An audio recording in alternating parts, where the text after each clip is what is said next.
Well, good morning, everyone. My name is Chris Whitehead. I'm co-chair of the local AWMA chapter, actually with Dr. Jyoti Agarwal as the other co-chair.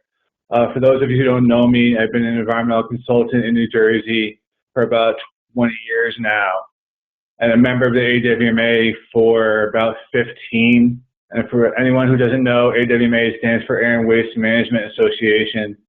And quick funny story actually for you. I first joined by Googling professional organizations that I can join that involve air and learning more about critical topics. And I found AWMA and I've loved it, frankly, ever since. And it offered me a lot of great opportunities, both at the national level and here in New Jersey. And I started coming to this regulatory update that our chapter does each fall as a way just to try and stay on top of what's going on in the state, because it's critical to my work. And you frankly don't get a better opportunity in the state each year to hear from the directors of the agency actually what's going up, what they're proudest of, and just opportunity to answer any questions that you might have. So I've always attended this event even before I was a member. And again, as I said, now it's 15 years or so of my being a member of this group. So I get a lot out of it, and I hope you get a lot out of the program here today as well. And honestly, we'd definitely be interested in having more people join our chapter and our organization. So we're here if you have any questions. But Tyrone, if you could advance the slides, please.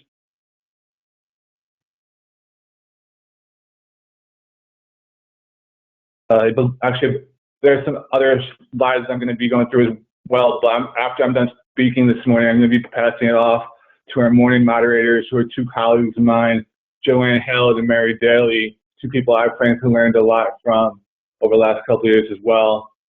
But I think I'm going to be doing the intro slides here. So Tyrone, if you could advance one more. We've been doing this event for 24 years now. I've covered a little bit of this already, but the biggest change we've done over the last few years, this actually used to be in person up until around the COVID time frame. We did it down in downtown Trenton at the agency offices, and it was always a great event in person, but I like it more online, frankly, because a lot more people can be involved and get access to this information. So again, we're happy to have everybody, and we're honored to have the Commissioner of the DEP, Sean LaTourette, give our opening today. And Mary and Joanne are going to introduce him in a bit. And again, we're going to have I shouldn't say all, but most of the directors of the department speak on actually what's going on in their department and get some updates for actually what to expect next year as well.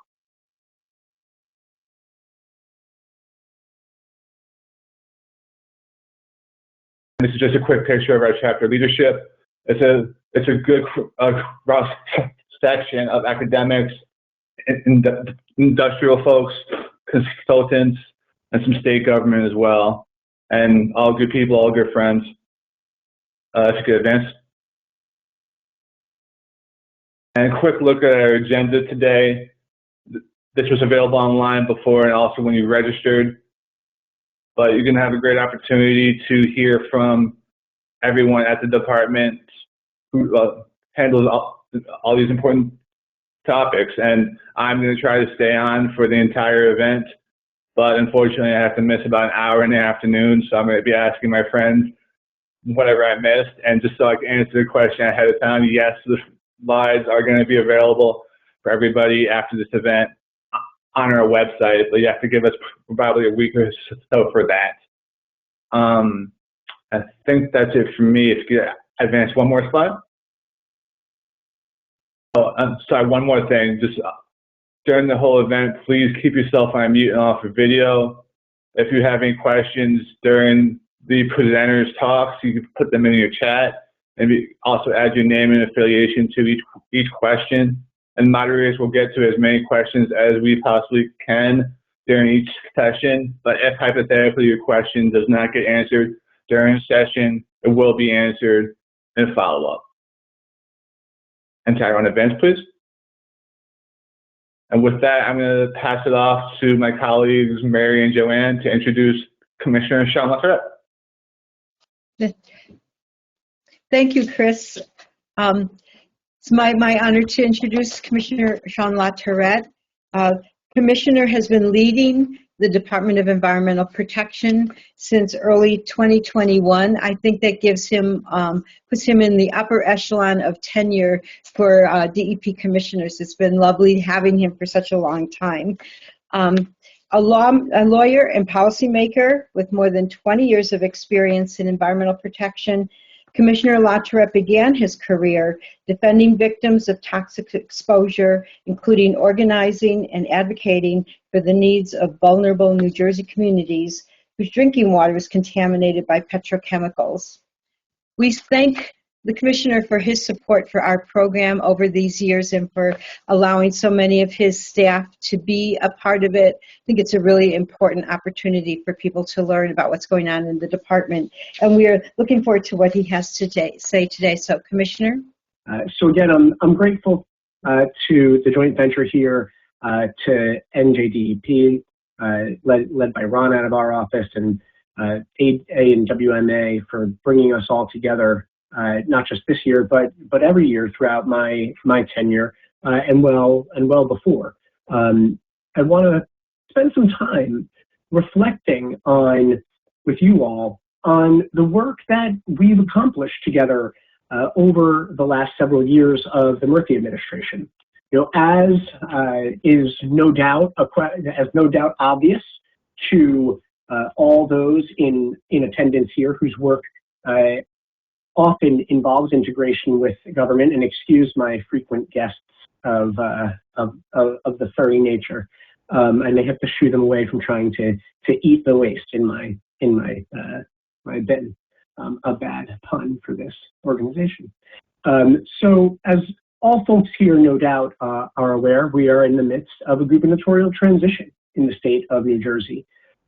We are at the very beginning of that transition, so I don't have much news on it to share with you today, except to say that the DEP is already in communication with the Mikey Sherrill, Governor-elect Sherrill transition team in order to provide them with information that they're going to need in order to get up to speed as they come in to the really important and complicated task of running state government.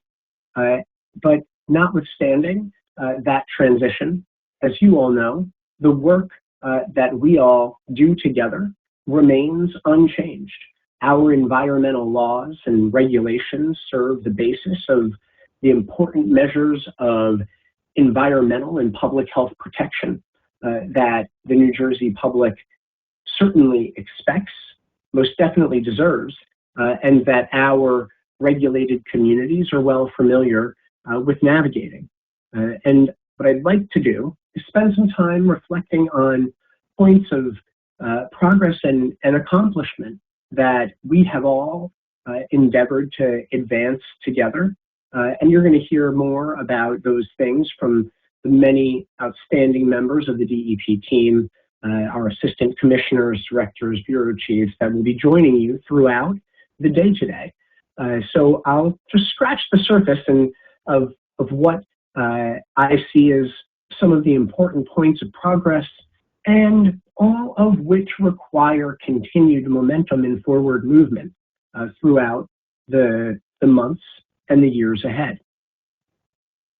We'll start with reflecting on one point that I'm sure my colleague Kim Seno from our Division of Water Monitoring and Standards may reflect upon with each of you this afternoon. So we've done a incredible job here with our DEP team, members of the regulated community, in advancing protections for water quality on both the water supply side and the water quality side of the house, as it were. Over the last several years, we've made it a priority to address the scourge of lead and synthetic chemicals in our water supplies. enacting nation-leading standards on emerging contaminants, including several PFAS compounds, and as you'll undoubtedly hear from our Assistant Commissioner for Contaminated Site Remediation and Redevelopment, David Haynes, working to hold those responsible for perpetuating the presence of those chemicals in our environmental media. We've worked to ensure the cleanup of industrial sites where PFAS chemicals have been manufactured over the years, as well as the environment at and emanating from those sites. We've reached historic settlements with the 3M, DuPont, Chemours, and Solvay companies, among others, in order to ensure that sites are cleaned up fully, that the New Jersey taxpayers are not left holding the bag, and that we establish a long-term abatement fund to support the remediation of PFAS in environmental media. And so we're seeking judicial approval of those settlements in the weeks ahead, and we'll be establishing funding mechanisms in order to advance further the protection of public health in our environment. We've invested heavily in the improvement of drinking water and wastewater infrastructure, stormwater infrastructure as well over the last several years, to the tune of more than $3 billion across our state. And we've been working to build a community of water leaders, how we, by supporting and investing in technical assistance to bring resources and expertise to communities that need them to ensure that drinking water and wastewater systems are improved all throughout New Jersey. I'd encourage everyone here, because the work that you do in waste and air management isn't necessarily and intrinsically tied to the water cycle in one way or another, to review our statewide water supply plan that we put out just last year. We've worked to advance green infrastructure, improve lakes management, and ensure that water quality is well monitored from our northern lake shores out through the cities and down to the shore. And we've advanced science in setting standards to make those improvements. And you'll hear more from Dr. Nick Procopio about those endeavors. And we've worked especially hard, as you'll undoubtedly hear from Assistant Commissioner Baldoff and others on his team, to improve air quality and reduce climate pollution over the last several years. Is no doubt well known to this audience of professionals. Clean outdoor air is vital to the health of every New Jerseyan and the quality of our environment. And we've worked to protect air quality by establishing monitoring criteria for hazardous and climate pollutants released to the atmosphere. We've enforced the use of controls that reduce criteria and hazardous air pollutants and limited the emissions of climate pollution. And through enforcement and education and investments in clean air technology, our air sheds today are cleaner and healthier. We've done tremendous work under the leadership of Peg Hanna in our air, energy, and materials sustainability program to reduce air pollution from mobile sources, including from cars and trucks, the largest contributors of emissions here in New Jersey. We've worked with our legislature to pass a series of laws to help reduce mobile source pollution and to reduce climate emissions from the transportation sector through our electric vehicle supported incentive structures, our electric school bus law that provides funding to replace diesel-powered school buses, and we've advanced regulatory reforms to reduce greenhouse gases from the transportation sector as well, to cut particulate matter and nitrous oxide and NOx and other criterias. Now, we've done that through a measure of different ways, right? We've enacted mobile cargo handling equipment rules, and we've advanced other regulatory reforms like our fumigation rules and air toxics rules. The work that we've done here in this particular sector would not be as successful without the partnership that we've seen with our regulated community. We have in the state of New Jersey a very compliant regulated community in these spaces. And those who come to and work with us when they identify issues at their sites, so that we are together best protecting public health and the environment while growing our economy. For each of you that engage with us in that important work, I thank you. I thank you, because when our regulated entities step up as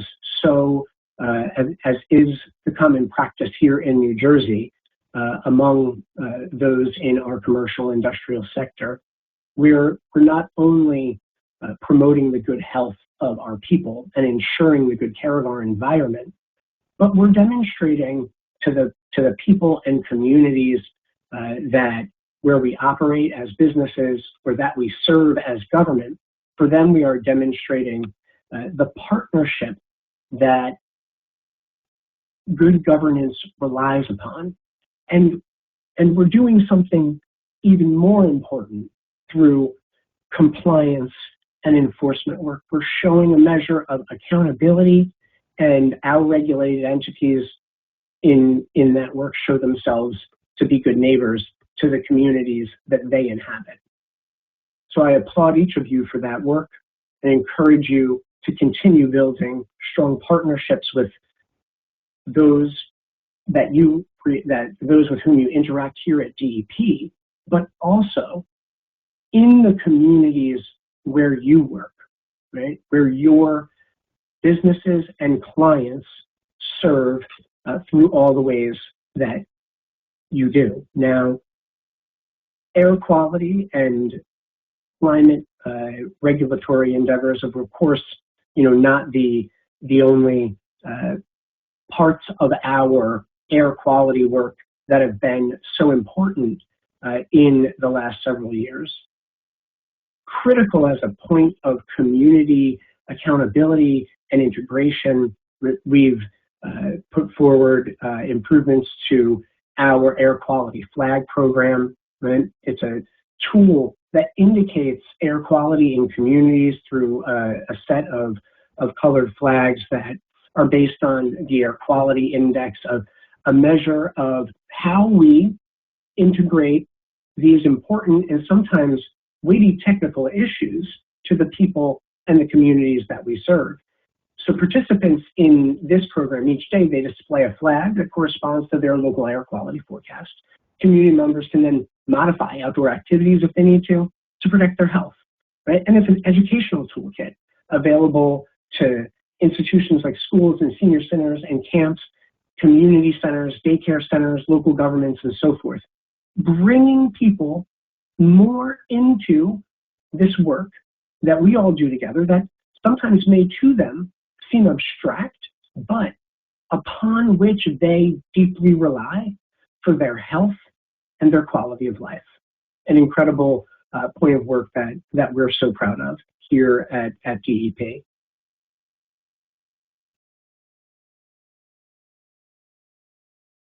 Another point of progress and forward momentum that you'll hear about throughout this conference, you'll hear from Director Seth Hackman of our Sustainable Waste Management program.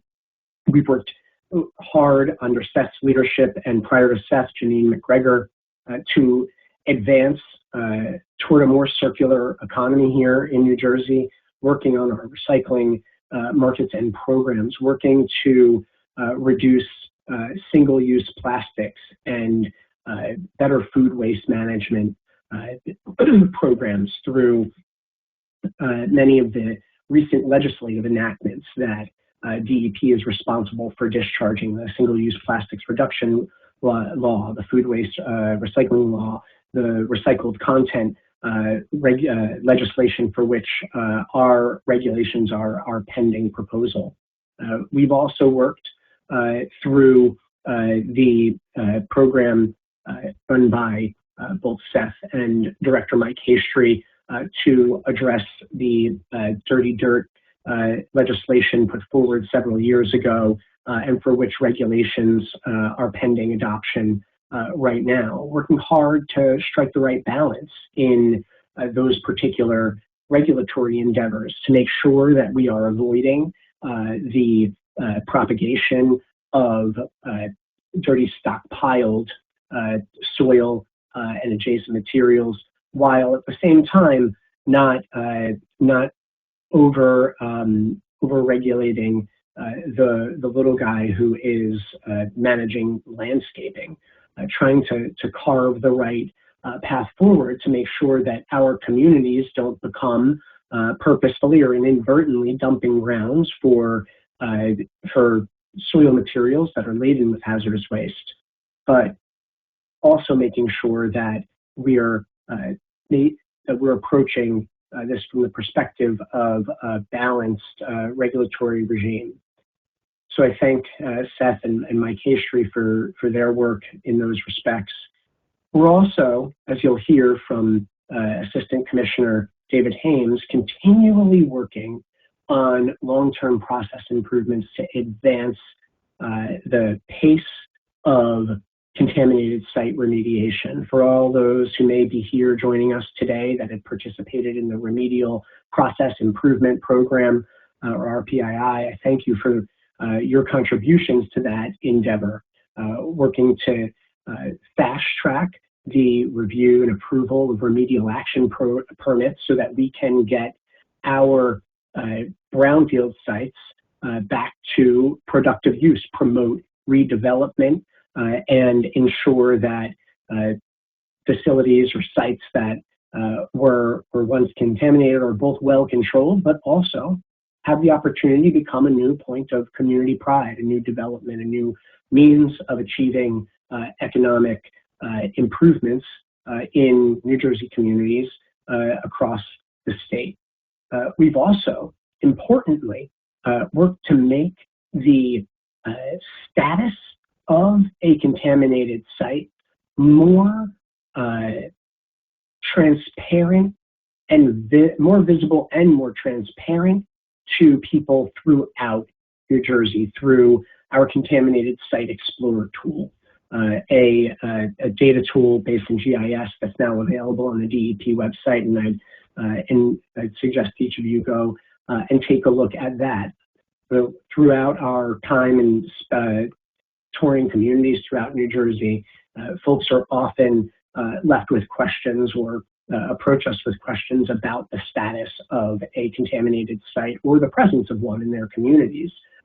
Often we hear misunderstandings about the nature of a contaminated site and whether or not the progress on a contaminated site or the existence of one presents a potential risk to health and the environment that community members should be concerned about.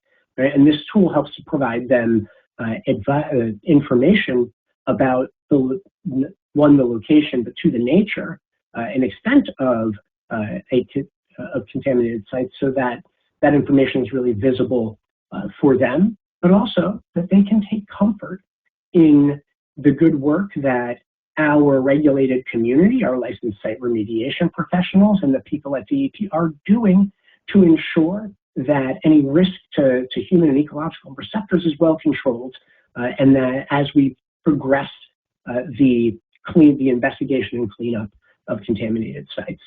So I'd encourage you to take a look at that. We've worked especially hard here at DEP to advance the accessibility and transparency of information. And one place that you can see that on full display in beta form right now, so we're inviting feedback, is through our new Doc Miner tool. Those of you who would attend a conference like this one probably know the DEP data miner, or at least you should. And you might also know that it can be a little cumbersome to navigate. Well, what we have tried to do through an incredible effort through each of our programs, but most importantly, through the work of our IT offices under the leadership of Pete Abruzzo, is to make the information that is publicly accessible and visible to us inside DEP, visible and accessible to all of you and the public that we serve. So if you were to go on to DocMiner, you can identify a site, an address, a permit, a program, and you can view the publicly accessible documents that we maintain in electronic form at DEP. And you heard me say electronic form because there's lots of warehouses with lots of boxes, and we haven't scanned and gotten them all in this system yet. That is a long-term endeavor, but it gives folks vital information that can, if you're in the midst of due diligence or in trying to understand the nature of a facility or a site, it gives you an important starting place and helps to reduce the demand on our Open Public Records Act program by making information on demand available to the public and to practitioners so that we can be more expedient in the administration of public records requests. DEP gets more of those than every other state agency in New Jersey combined. There's so much more that we have done and that we have to accomplish moving forward. Those are just a few brief thoughts to share with you this morning. Again, I thank you all for the partnership that you show us, and I thank you for your patience in my navigating the technical issues at play here, and I am happy to stick around and answer a few questions. Thank you, Commissioner. We appreciate your time this morning to address us. I do have a couple of questions for you. One is, I know you did mention that, it's too new in the process with the transferring of the administration, but how does that work and what can we expect in terms of the transfer? I will say that it is different with every administration, but I think what we can expect is number one, that it will be a smooth and as seamless as possible transition to the next administration, because Governor Murphy has enforced that rule across every cabinet agency, and as late as most recently as just yesterday in my discussions with him. So I think that you can expect that we won't miss a beat, that our programs will continue moving forward, that the initiatives that you have seen us undertake or even be in the midst of will continue to move forward apace, right?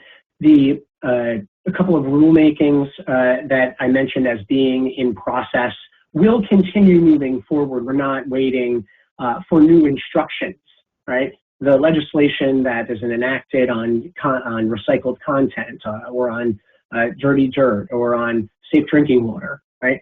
It stands regardless of that transition, right? The background work that goes on that is not visible and should not delay what the regulated community experiences or the public community experiences, but there's a lot of learning, right, that occurs for leadership in a new governor's office.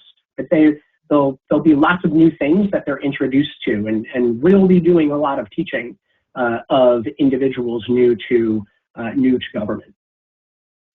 Okay. But your experience of us should be unchanged.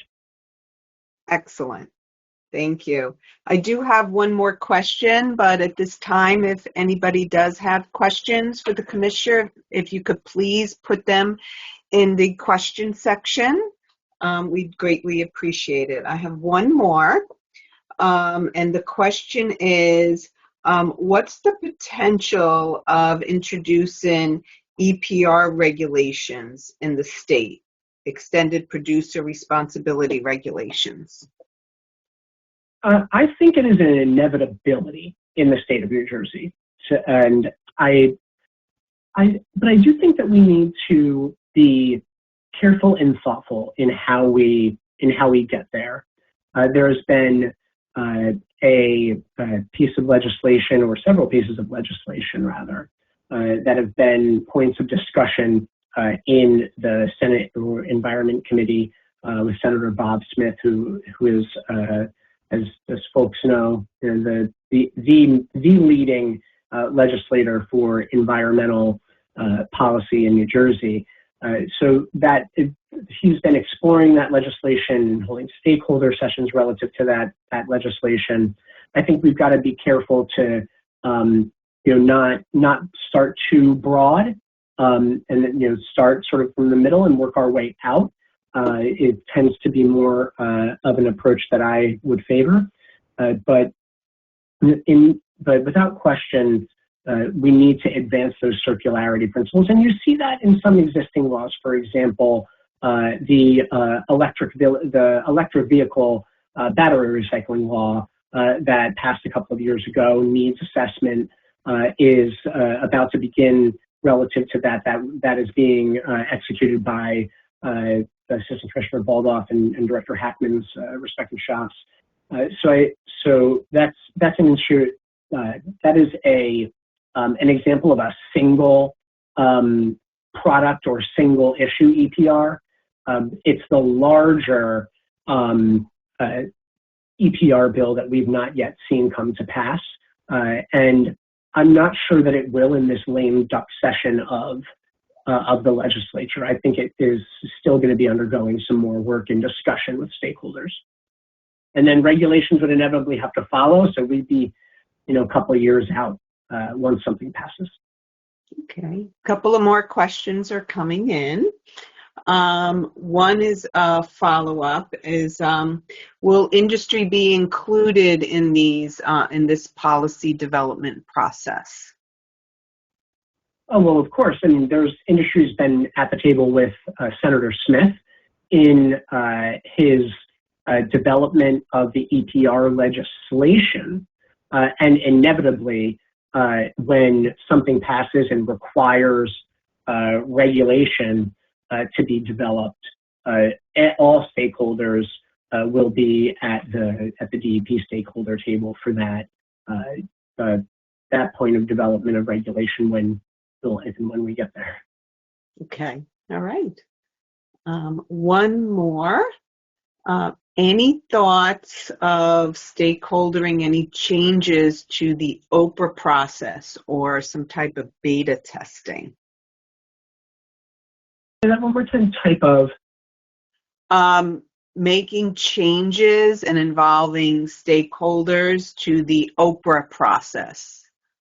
Open public. So one point that is worth noting relative to dock miner that I mentioned before is that it is in a beta mode, and there is a there is like a comment section off of dock miner to send in thoughts on how it's functioning and on how it could be improved upon in its final version. And relative to the OPRA process, I'm always interested in hearing from folks on any issue, quite honestly. So there's no OPRA, there's no change to OPRA compliance as a matter of state administration of OPRA coming from the amendments to the OPRA law in the last legislative session. Mm-hmm. Right? We're continuing apace at providing the information that is requested of us as rapidly as we can.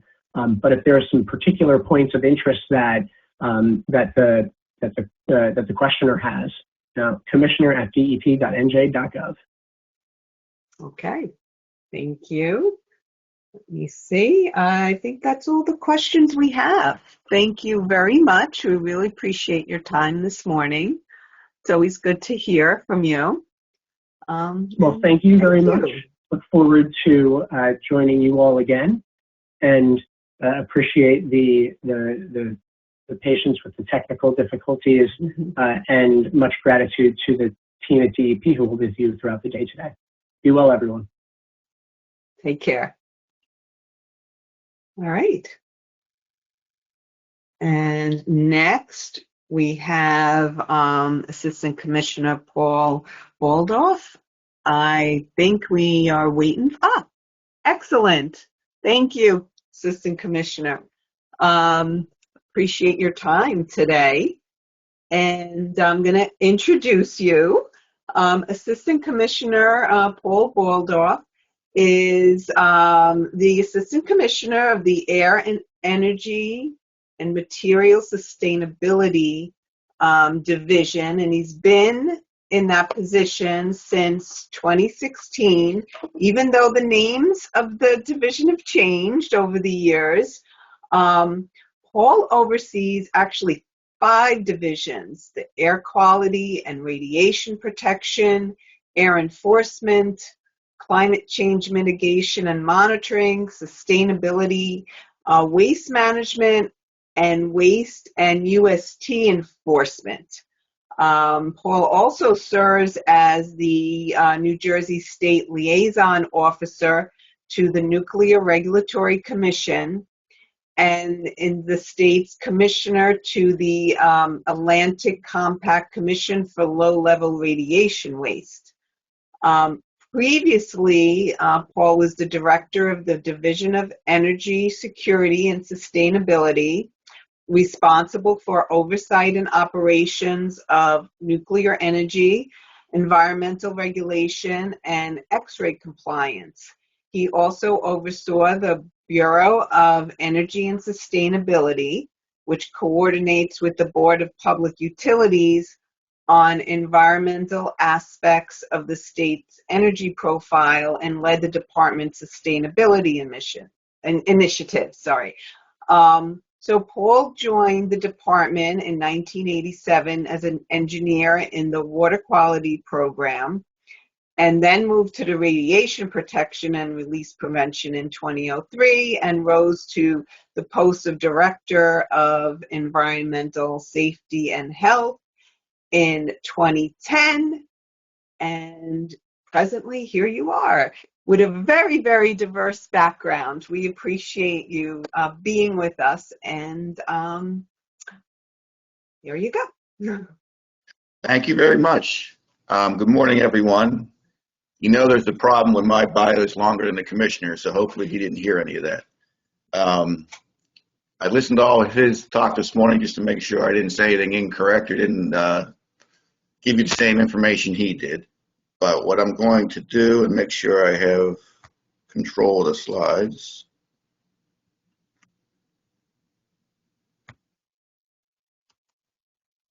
There we go. I do have control of the slides. I'm going to talk about similar to what I've done in past years. And this is actually, if I did my math correctly, the 10th time I've done this. So time flies, that's for sure. On the agenda, I'm going to talk about regulatory actions we've taken in the last year since we last spoke. Things have been adopted. I am going to talk about some pending upcoming rulemakings, and also going to talk about a little bit about environmental justice. I know you're going to have a Candace Perry's going to talk about that later in the afternoon, but I just wanted to give you a little sense of some organizational changes we've made in the last year around environmental justice, and how the programs have a lot more responsibility in that area than previously. One thing I would say, and adding on to what the commissioner spoke about, when I do talk about the pending upcoming rulemakings, these are all things that are subject to change with the transition going through. So when I give you projections and timeframes on those, they may or may not stick, but we are trying to, on some of these you'll see, trying to resolve well before the January turnover with the governor-elect. But just keep that in mind, because obviously every administration has different priorities and different focuses, so it's possible that some of the future projections I'm saying may be delayed or changed. The link here will take you to our website, which has everything in terms of rulemaking that we've done. I'm not sure how far it goes back, but essentially you can see every proposal DEP did, every adoption, every response to comment document, and things like that for those interested. I'm just going to focus on the ones we did in Ames, but if you're interested in other things, everything's there. So the first I'll talk about is radiation protection. This was proposed in May of 25 and adopted in October 25. It focused on, the rules focus on therapeutic installations, medical diagnostic X-ray installations, and dental radiographic installations. Basically, we incorporated current technology and reflect national standards in radiation protection.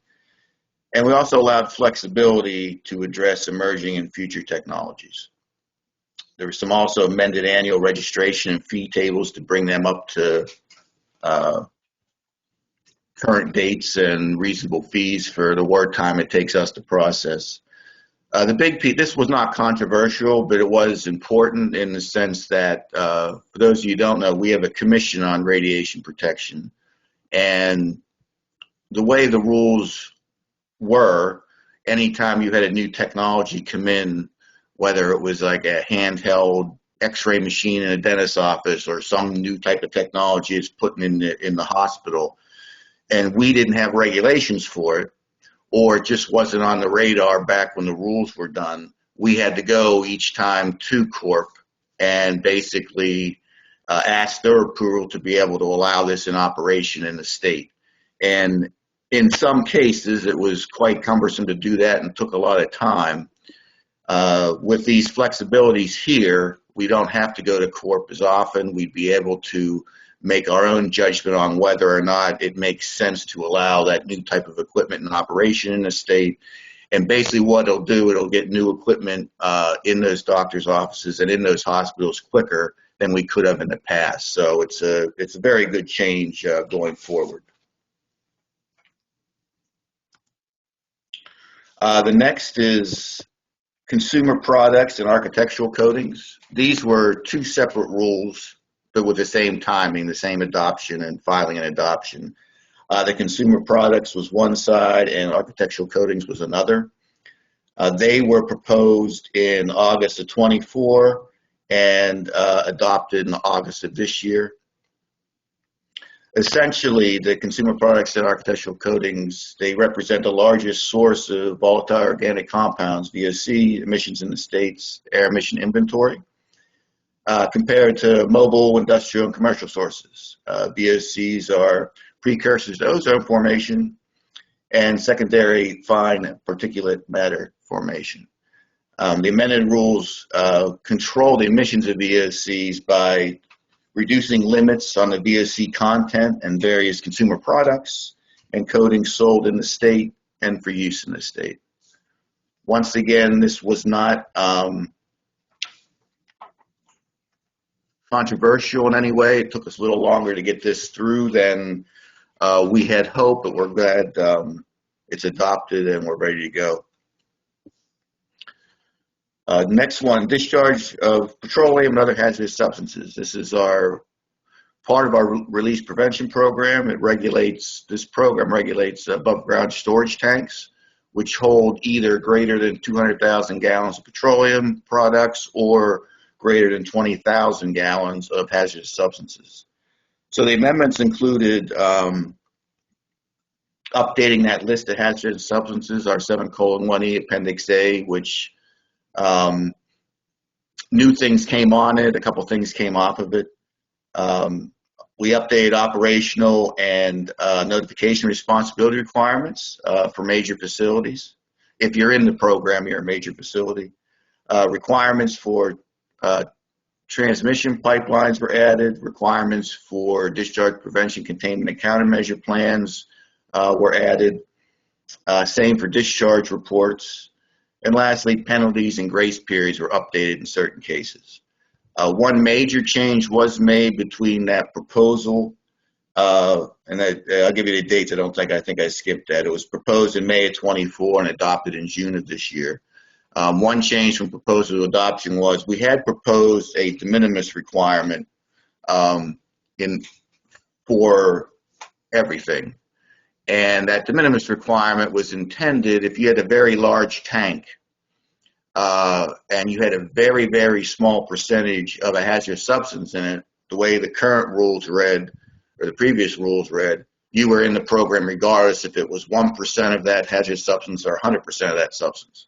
So we tried to address the de minimis, got a lot of comments on it, some very good comments, pro and con, and it put us in a position to rethink the de minimis and try to find a better way to approach it. So we pulled that de minimis piece out of the proposal and it was not adopted. I think at a later date we will look at it again, but as the purpose is with all these rule comments, when people come up with great ideas to show that we missed things and didn't do it right, we need to pull it out and rethink. So that's what we did on the de minimis requirement. And food waste. So food waste, that was proposed in May of 24 and adopted last September 25. The law requires certain businesses to source, separate, and recycle their food waste in accordance with the law, and authorize food waste recycling facilities and large food waste generators to have to keep records and submit reports. We also added provisions covering economic benefits for municipalities and waiver provisions. Once again, and I think we definitely spoke about this last year, our challenge is we only have a few of these sited facilities in the state. The rules address that, but we're certainly looking for the opportunity to be able to see more of these sited throughout the state. So you do have a food waste recycling facility within a reasonable proximity to everyone in New Jersey. The next one, this is single-use paper and plastic carryout bags, polystyrene foam food service products. This actually was part of the, some talk during the governor's campaign that people were very concerned about their plastic bags. I was surprised that it got so much focus, but it did. We're happy with how things have gone with this, but what we did rule-wise, what the law does, it restricts sale and distribution of certain single-use plastic carry-out bags and polystyrene foam food service products, and also focuses on the use of single-use paper carry-out bags. The new rule includes exemptions and waiver provisions for polystyrene foam food service products, and also adds enforcement provisions when we do find people that aren't complying with the law.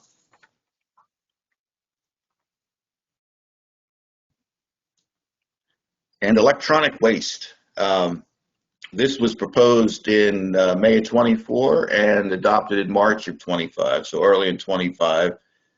And basically, each manufacturer of covered electronic devices is required to provide for collection, transportation, and recycling of its market share and weight of all covered electronic devices collected in a program year. Not very controversial, but definitely something that helps us in the recycling world. So pending and upcoming rulemakings, these are the ones where this is the plan. We'll see transition-wise if the timing changes or anything changes. The first, as the commissioner mentioned, are dirty dirt rules, so solid waste, hazardous waste, and recycling rules. This was proposed January 21st of 25, which means we have 1 year, January 21st of 26, to file the adoption.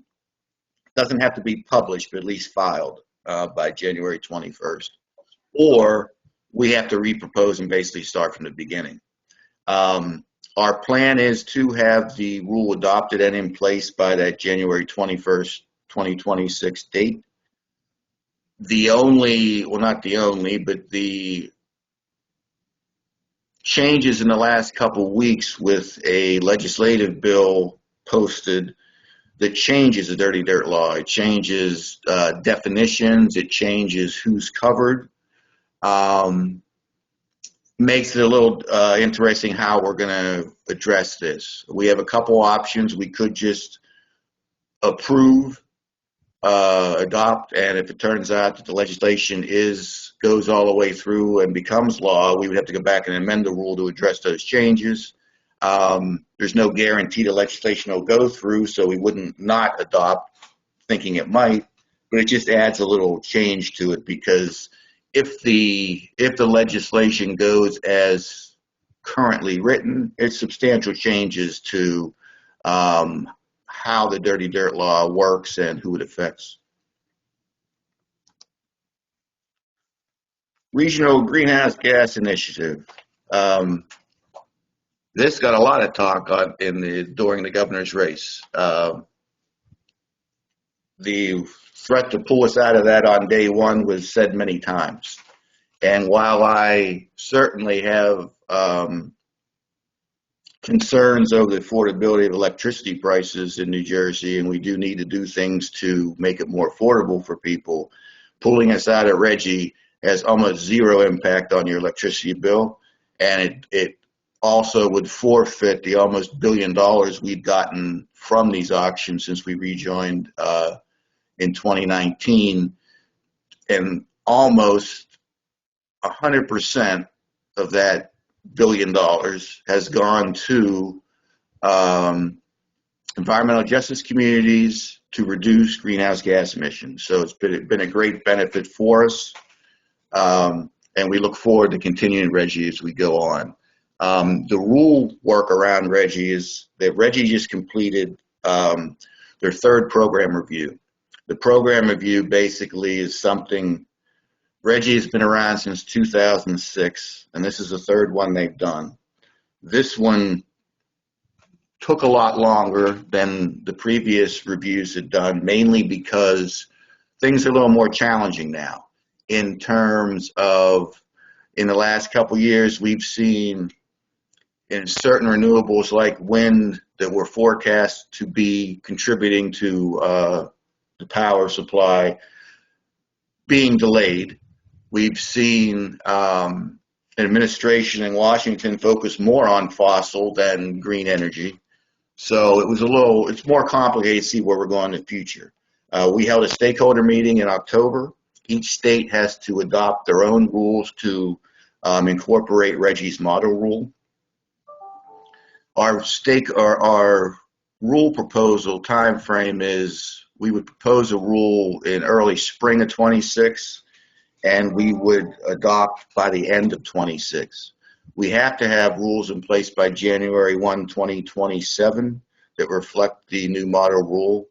And the first time in an auction you would see the new model rule in action would be March of 2027. Some of the key things in the program review is obviously we're very concerned about allowance prices at the auction with RGGI. There's no question RGGI has reduced emissions throughout the states that are members, but the allowance prices the last couple of years have been significantly higher than what we expected. While that's great for the money coming in for us to spend on reducing greenhouse gas emissions, it's difficult for states like New Jersey, for our power plants to bid in to the grid and clear the auction because they're paying a significant amount more into RGGI than they had budgeted or thought. So in the third program review, there's more constraints on that allowance price to prevent it from becoming too high or too low. And one of the other changes to reflect how dynamic things are with the energy world, RGGI is not going to wait 5, 6, 7 years to do that fourth program review. We're actually going to start the fourth program review 1 year after this goes into effect, so in 28. to make any course adjustments, changes, or whatever it may be by 2030 to figure out, the best way to do this. The only other piece on RGGI I mentioned, the biggest decision on RGGI is that trajectory as far as emissions. Is that trajectory mean that there'll be zero fossil emissions in 2035, in 2040, or 2050, what it would be? The proposal in the third program review doesn't zero out fossil. In the 2035, 2038 range, it brings it down to a very low number, but then it stays flat out in the future. Because right now the modeling doesn't show us in a position to reduce fossil to nothing. You're still going to need some baseline fossil to be able to ensure reliability. So that's what that came out conclusion-wise. And last, and I have, what do I have? I got good time. I want to talk about environmental justice a little bit because most of that work is in Ames now. And I'm not sure last year if I explained it because it was right around when it happened, but when the regulations came out for environmental justice, there were a lot of people involved, a lot of groups involved in the environmental justice reviews. So you had our Office of Permit and Project Navigation, our Office of Environmental Justice, our Office of Legal Affairs, and the program that triggered environmental justice all involved in the review. We learned early on that there were too many groups involved, no one necessarily in charge, and it wasn't efficient. We weren't getting decisions out the door. So a decision was made to move everything down to the program level. And by program level, it's what program triggers it. In Ames's case, we have the vast majority of the environmental justice reviews because we have the Title V air permits and we have the solid waste program. I don't know what percentages is, but it's probably close to 90% of environmental justice reviews are triggered by Ames's programs. You can be triggered by land use, you can be triggered by water and a few other programs, but it's just not as common. And in cases where you need more than one permit, and Ames is one of those permits, Ames is going to be the lead on the environmental justice review. But how it works now is that, and we'll use air as an example, when you submit your air application, the air program makes a determination on EJ applicability.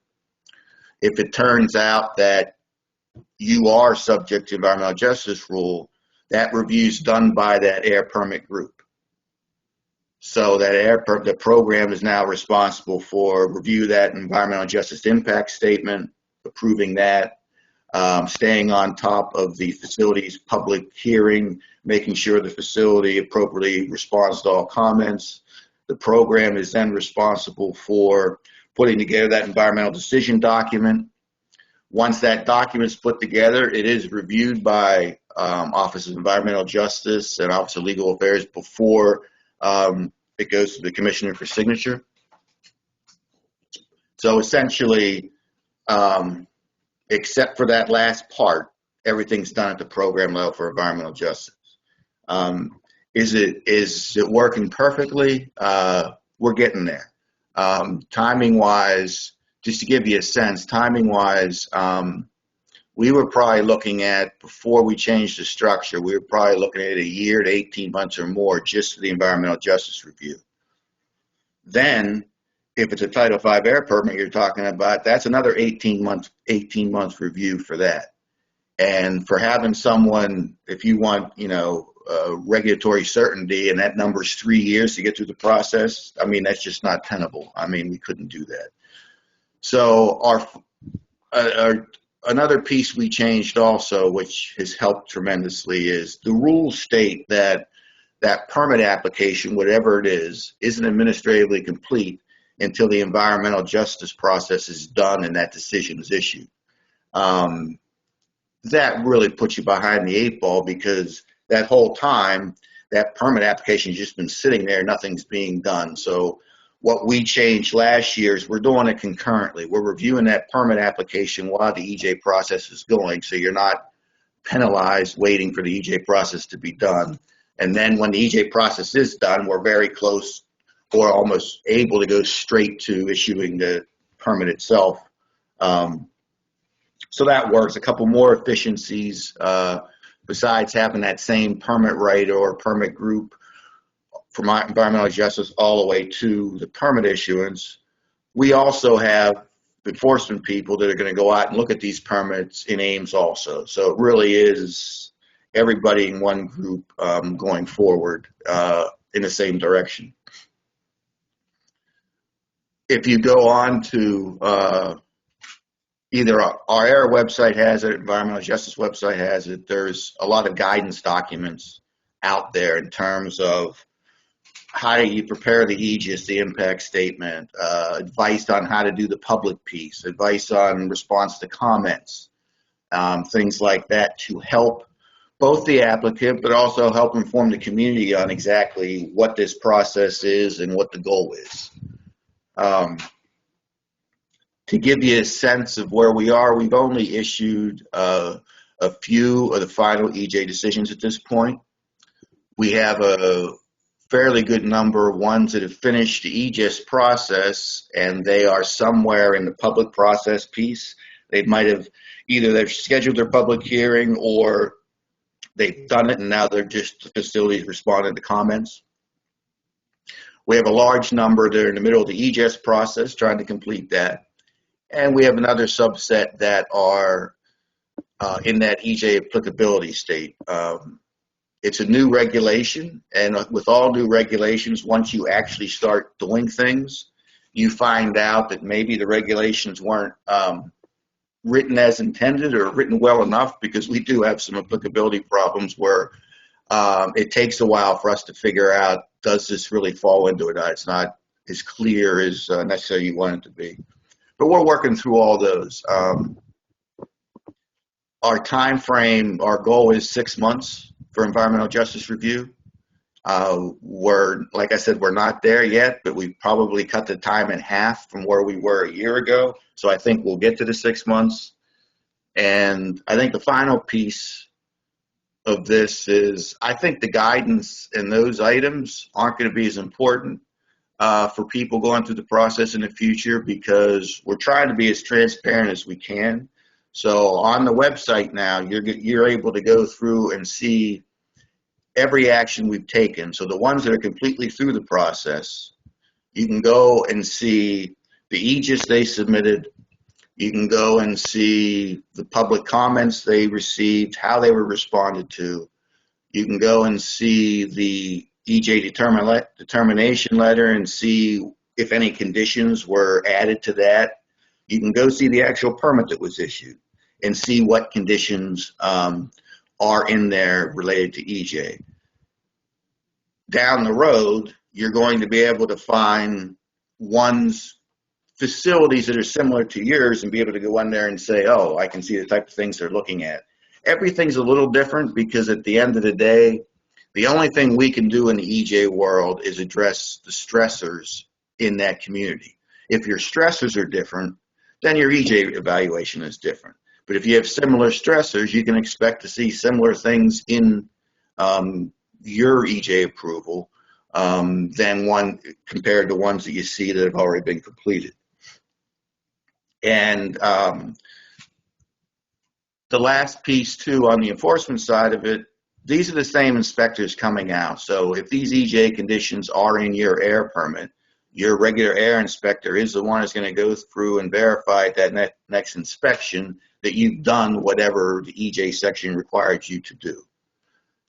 It's an ongoing process too. Some of the EJ requirements, that same permit writer, when you come back in for your renewal, is going to be asking for certain things based on when you went through the EJ process last time. Most of these ones we're going through now are permit renewals, the 5-year renewals. We do have some that are modifications. A lot of these modifications might not be expansions. They might be reducing emissions or putting different equipment in. We have not at this point gotten to a brand new facility. A brand new facility through EJ is going to be different because we do have the ability to deny those permits based on the proposal not reducing environmental stressors in that community. But we haven't gotten there yet on those. We do not have the ability to deny renewals, modifications, things like that. We do have the ability to condition operations around EJ, but the denial piece is going to be a challenge. So we'll see. We don't have any yet. I expect we will see them, and I think we will have to put some more procedures and protocol in place for those because that's a complicated piece of the EJ rule. And I think I have about 7 minutes left, so why don't we stop now and see if anybody has any questions, comments, and I appreciate everybody tuning in this morning. Great. Thank you, Paul. You covered a lot of territory. I have a number of questions to ask you. I'm probably going to take a little more than the remaining minutes because we just got word that Candace Perry is ill. And so I'm going to start by asking you a few extra environmental justice questions Sure. and then go on to some air quality questions. So the first one, just to clarify, all the different changes about the Aegis structure and process that you've been talking about, are those all in place now, or are there still some things that are still being phased in? Oh, no, everything's in place as far as structure goes. And that's been that way almost a full year now. I guess more than a full year. I think it was October of last year. So everything is at the program level. And that permit writer you have takes you all the way through the process from EJ to your actual permit review to your complete. Okay. I know that I subscribe to the environmental justice program email blast, so I see notices when there's going to be public meetings on the different projects that had to go through Aegis. Right. Is there any other place where you can find all those things you were talking about? In one place you said that you could go to the website and see all the Aegis docs and guidance and all that. Is it combined someplace, or do we need to search around? It depends what you're looking for. I can only speak to, I think it's on the Environmental Justice website, but on the AIR website, you can see every one of ours, whether it's an air permit or solid waste permit, and the dates will pop up when there's going to be hearings and things like that. It basically gives you a status of everyone that's under review. Okay, so all the EJ stuff would be like in one place. You wouldn't have to go through Data Miner and find out. Correct. Yeah, okay. Oh, good. Yeah. That'll help.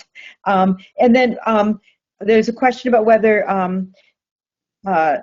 guidance, are you anticipating some EJ guidance documents on best practices or lessons learned? Yeah, there's ones there now. First, a lot of its initial ones was more around FAQs for people who are confused about certain things. We tried to answer the general things where there were issues. We basically walk you through the Aegis process, so in English versus a rule, so you understand exactly what's required to submit.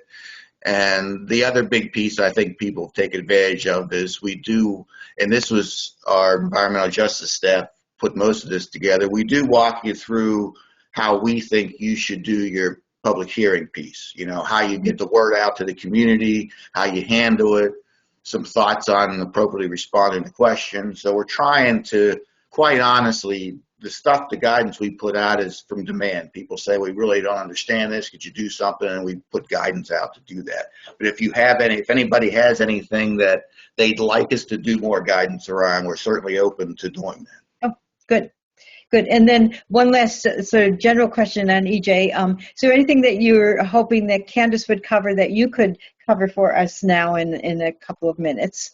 Not that you're not prepared for it, but if there's something that you'd like she was going to announce or something that you know about.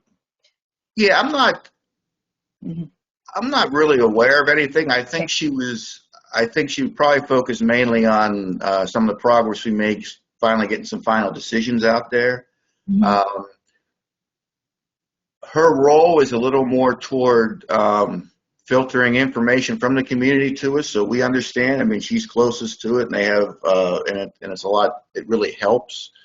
But I think her big message would be that, you know, participate. You know, this is how you're noticed about these events. Come to the public hearing.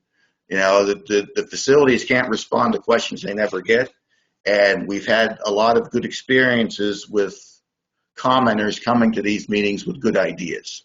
You know, and I think she would further that to say that, you know, we can't do this without your participation. It's a lot more effective if we hear from the community. Great. Oh, that's great. Thank you, Paul. And now going on to some air quality issues. One very specific question is about Tech Manual 1005. I think it's about SEMS, continuous emission monitoring. There's a public comment period about proposed changes. It's going to end soon. There's a question about whether or not that was discussed with the ISG, the Industrial Stakeholder Group, or other forums for, I guess, the discussion. I don't know if that's something that you're on. I'm almost 100% sure it's definitely discussed with ISG, but that's the only thing I'm aware of. I mean, they knew it was coming, and I think they gave some input. Okay. Okay. And while we're talking about ISG, could you just say a little bit about what it is and how people could get involved if they're interested?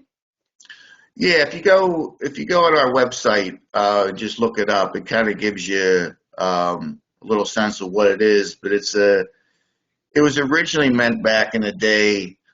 It was really for anyone. It could be the facilities, it could be the consultants, to give them an opportunity to meet with us on a regular basis to go over problems they're having with the permitting process, not always specific to their facility, but just a kind of a technical work group to go through things that maybe they didn't have the opportunity to do, and bring it up on a bigger scale so other facilities in the room can chime in. And it's worked well.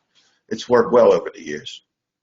And you can get on a email blast list or something to find out when you just sign up and you'd be notified anytime there's a meeting. Yeah. And I can't remember I want to say the meetings are quarterly, but they might be more than that now. Oh, okay. Thank you.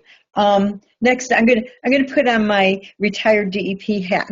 During the time I was in the air quality program, the state implementation plan was one of the big drivers in the air quality program. You mentioned updates to the VOC rules. Is there anything else related to the SIP that's in the pipeline that people should be aware of? No. And I say no kind of guarded, because with what's going on in DC, the SIP we're not sure where we're going with the SIP, right? We've gotten so much mixed information. But, you know, it's more so, a good example is this.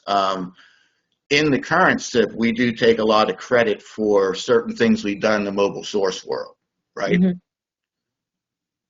That's being looked at as EPA is not acceptable now, because anything that's around climate change should be associated with the SIP. You know, so the SIP's really kind of in flux right now. And we might get a little more sense coming now that everybody's back to work for now. But no, I don't think we have anything on the horizon other than, you know, checking in and submitting things that are already in there with the deadlines that are already, you know, established. Mm-hmm.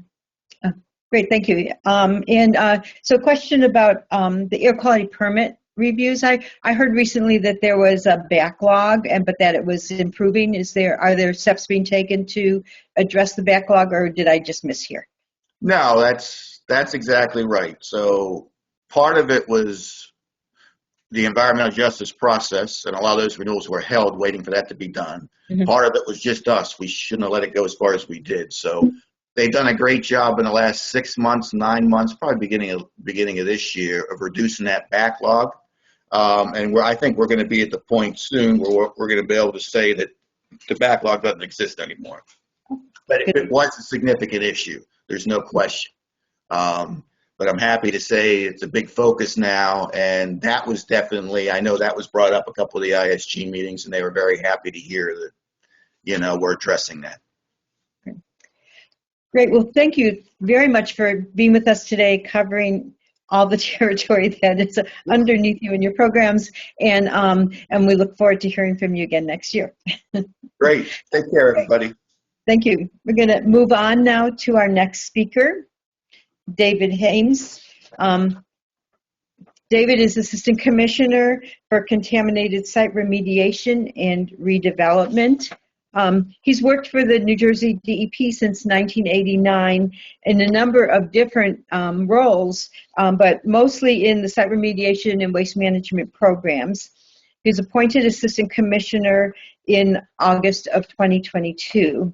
He's been active in developing strategies and policies related to contaminants of emerging concern, including PFAS, and, or I should say PFAS, right? And the department's ongoing litigation efforts to have polluters clean up contaminated sites and to reimburse the state for cleanups conducted using public funds, which the commissioner mentioned very briefly. We look forward to hearing what David has to say as he brings us up to speed on what's happening with contaminated sites. Welcome, David. Thank you, Joanne, and good morning, everyone. Okay, some of the well, as Joanne said, I'm the Assistant Commissioner for Contaminated Site Remediation and Redevelopment. I've been in the program now for 36 years. I did soil work, I did geology work, I did management work.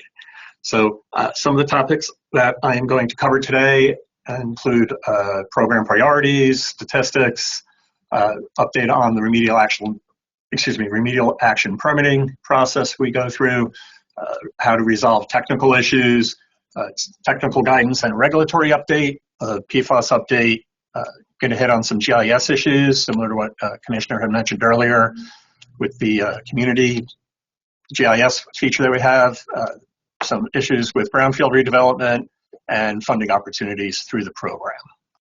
So our priorities, we first and foremost, we're here to protect receptors, whether it's people's drinking water, people's breathing air, or environmental, ecological receptors. We are constantly trying to increase the efficiency of the licensed site remediation professional program.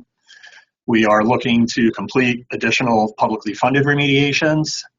We want to ensure the program's continued financial health. That's especially important on the publicly funded side and with things like the spill fund. Investigating and remediating sites with contaminants of emerging concern, preparing sites for redevelopment, and then just overall program evaluation that we're constantly undergoing. So a year ago, I believe I did cover this in my talk last year, but a year ago we did undergo a reorganization. We established a third division, and let's see if this will work. That's over here on the far right side, where we consolidated most of the licensed site remediation program functions within this one division. So we have the actual lead groups with the Bureau of Inspection and Review, which is our front-end group.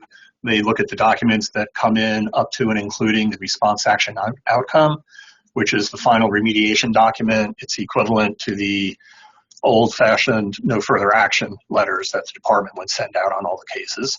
And the other bureau in that group is Remedial Action Permitting, which is the group that handles permits, as the name implies, and all the work that gets done after the response action outcome is submitted by the LSRP. The other group over there is our technical support group that includes our technical coordinators who are involved in the soil aspects for remediations, as well as our geologists. And the technical coordinators also handle our ecological reviews, develop soil remediation standards. Other bureau over there is the geologist. They handle groundwater aspects, groundwater impacting surface water, classification exception areas, and so forth. Over on the far left side of the chart is Division of Remediation Management, and this is where we have more hands-on case managers. This includes our publicly funded group, and again, this is where the state or EPA are the lead doing the work, and there are no responsible parties, whether they have decided not to do the job, they don't have the financial means to work on the remediation. So we're out there with our own boots on the ground doing the work.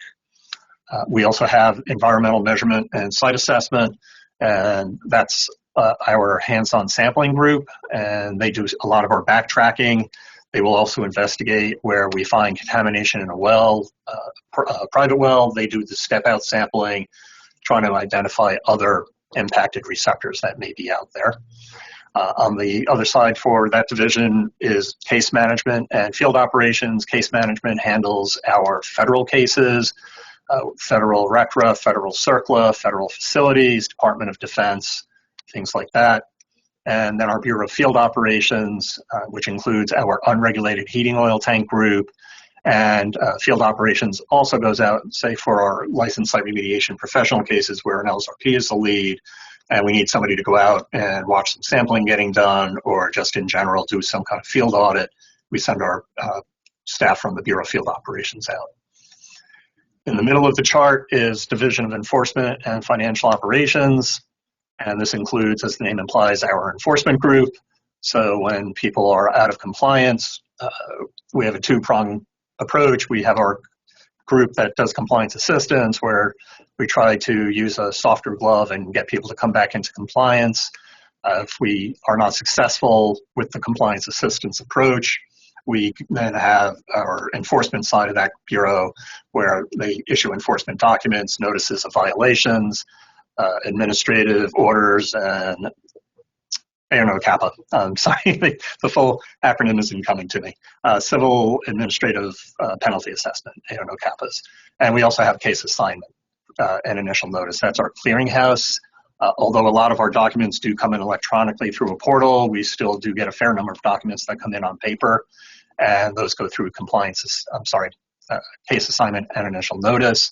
And again, they forward out those documents out to whoever should be working on them. On the other side of that division is our financial services element, and that includes our Bureau of Information Systems, so our IT group. It also includes our fund management section, and that's the group that oversees the spill fund, the Petroleum Underground Storage Tank Fund, the UST fund, as well as our RFS group, the Remediation Funding Source Group, Financial Assurance Group for permits, and they oversee the Remediation Guarantee Fund. Lastly, we have our Fiscal Support and Contract Group, and they work on our billing, cost recovery, and working on settlements as well. And settlements also get done over in enforcement. So move on to some metrics. This is just our ongoing list of cases coming in, cases going out, how many cases are actually active. And again, arguably the numbers have been relatively consistent for the last 5+ years. We have about 13,000 cases in the system, a little over 13,000, about 3,500 to 4,000 cases coming in every year, and approximately the same number going out, about 4,000. A lot of those cases are the UHOT cases. The rest of those are primarily going to be the LSRP cases, and I have some statistics on those as well. So again, RAOs, response action outcomes, those are issued by licensed site remediation professionals, the LSRPs. Again, you can see some of the numbers here, again, also relatively consistent. Some upticks and downticks. One of our downticks that we see in 23, there were extensions that were given, and then a lot of those are going to be coming due this year and next year. I'm sorry, they came due last year and next year for getting the remedial action report filed and the RAO issued. Remedial action permits. The remedial action permit is kind of the end of the front end of our process. Once somebody has the remedial action permit, the LSRP can then issue the response action outcome. Property transactions can go through more easily and things like that. So it's an important step in the process. So looking at strictly this year, the number of permits that have come in and permit processing time, as you can see, and that's something we're constantly working on. We're trying to bring those numbers down, and I'll discuss some of the ways that we've been trying to do that on the next few slides. So again, this is, broken out as groundwater permits on the top half and soil remediation, remedial action permits on the bottom part of the slide. So as Commissioner had mentioned in his introduction, a year and a half, 2 years ago, we went through a remedial process improvement initiative, remediation process improvement initiative. And the primary emphasis of that stakeholder group and series of meetings was to try and improve the permitting process to get the remedial action permits processed more quickly by the department and out the door. So again, cases could close and move on. So one of the things we came up with was a certification process where the LSRP and the PRC, our person responsible for conducting remediation, can check off a series of boxes. We look at that checklist and everything lines up on that checklist. We can do a much quicker review. We don't have to necessarily go in and look for any additional detail in the reports that are submitted and try and get these permits out the door more quickly. So since this is kind of backwards, that the groundwater permit certification went out in May of 24, the January certification the soil certification had actually gone out in January of 2024. So the numbers for those permit types, the certifications that have been submitted, and then meeting criteria, not meeting criteria, and then actually getting approved are set forth here. And again, we have, as opposed to 300 plus days, we're getting these certifications processed and out the door in approximately 40 days. There's been a little bit of an uptick on that. And again, we're evaluating that with staff and trying to see if, again, we can bring that number down. We've been averaging around 30 days for a long period of time. As happens with a lot of the permits, part of the problem we have, especially on the soil side, is financial assurance and making sure that the financial assurance mechanism is the correct one and the paperwork for that is filed correctly. So we have set up a financial assurance group that, or within the fund management section, we have financial staff specifically assigned to financial assurance evaluations. And we're trying to look at that paperwork as soon as it comes in the door, rather than later in the process. We don't want that to be the holdup. If there's something wrong with that paperwork, we'd rather start addressing it as soon as possible than at the same time as the permit gets reviewed. So let me get caught up here, I'm sorry. I'm just gonna move on. So technical issues. If somebody wants to request, a technical consultation or a technical review panel. So they're not sure if they're heading in the right direction. They want to make sure things are going in that right direction. I refer to it that the technical consultation is kind of on the front end of the process. If you want to make sure that what you're about to submit a report, go out and conduct field work, you want to make sure you're going in the right direction. You can contact through this webpage. You can set up to speak with our soil folks, the technical coordinators, whether it's a soil issue or an eco issue. You can come in and talk to them. If you have a groundwater issue, you can come in and talk to the groundwater staff. Same thing now that we have indoor air standards on the street. You can do indoor air technical consultations. So again, we recommend, if you're not sure, if the licensed site remediation professional isn't quite sure of how to move forward on an issue, please come in and talk to us on the front end rather than submitting a report. And then we have all sorts of questions after the fact and after the report has been submitted. It still happens where we do have questions after the report has been submitted. And in those situations, you can ask for a technical review panel. And this is, again, to resolve disputes that occur between the LSRPs and site remediation staff. And again, the idea is to do this quickly and try and move cases forward and keep the remediation moving forward in an expeditious manner. You can send in a request to, it actually comes into my office, the Assistant Commissioner's office. You'll see the email address there. These will be evaluated and determine whether we do want to move forward with the TRP. If we do, it will be looked at by managers and subject matter experts, topic experts that have not already been involved in the technical dispute. The idea is to come in without any prior bias. And you can find additional details on the TRP at that webpage that's noted there. So far, we've only had 3 TRP requests come in. 1 was denied, 2 were accepted. Of those, 1, the TRP panel determined that the information submitted by the LSRP came up a little short and required additional work to be done.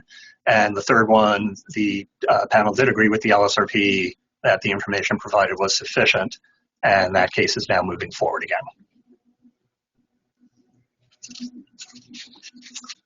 A technical guidance update.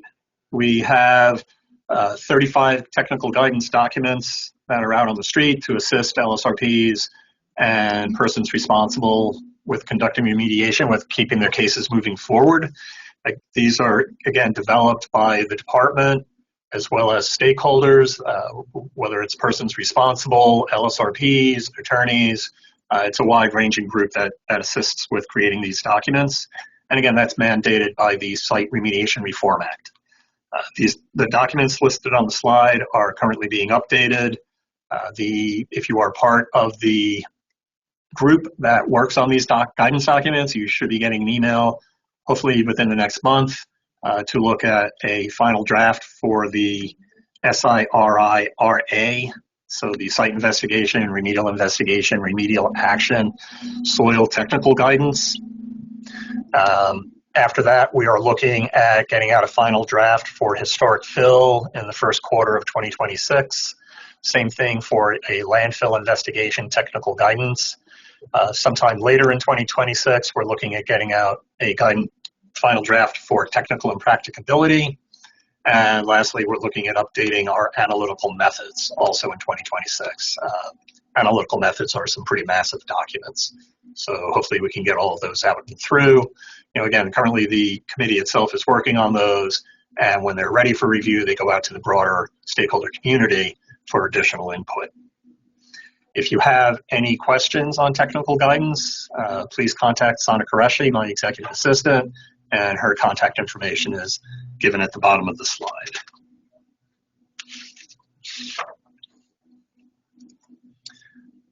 Okay, a regulatory update.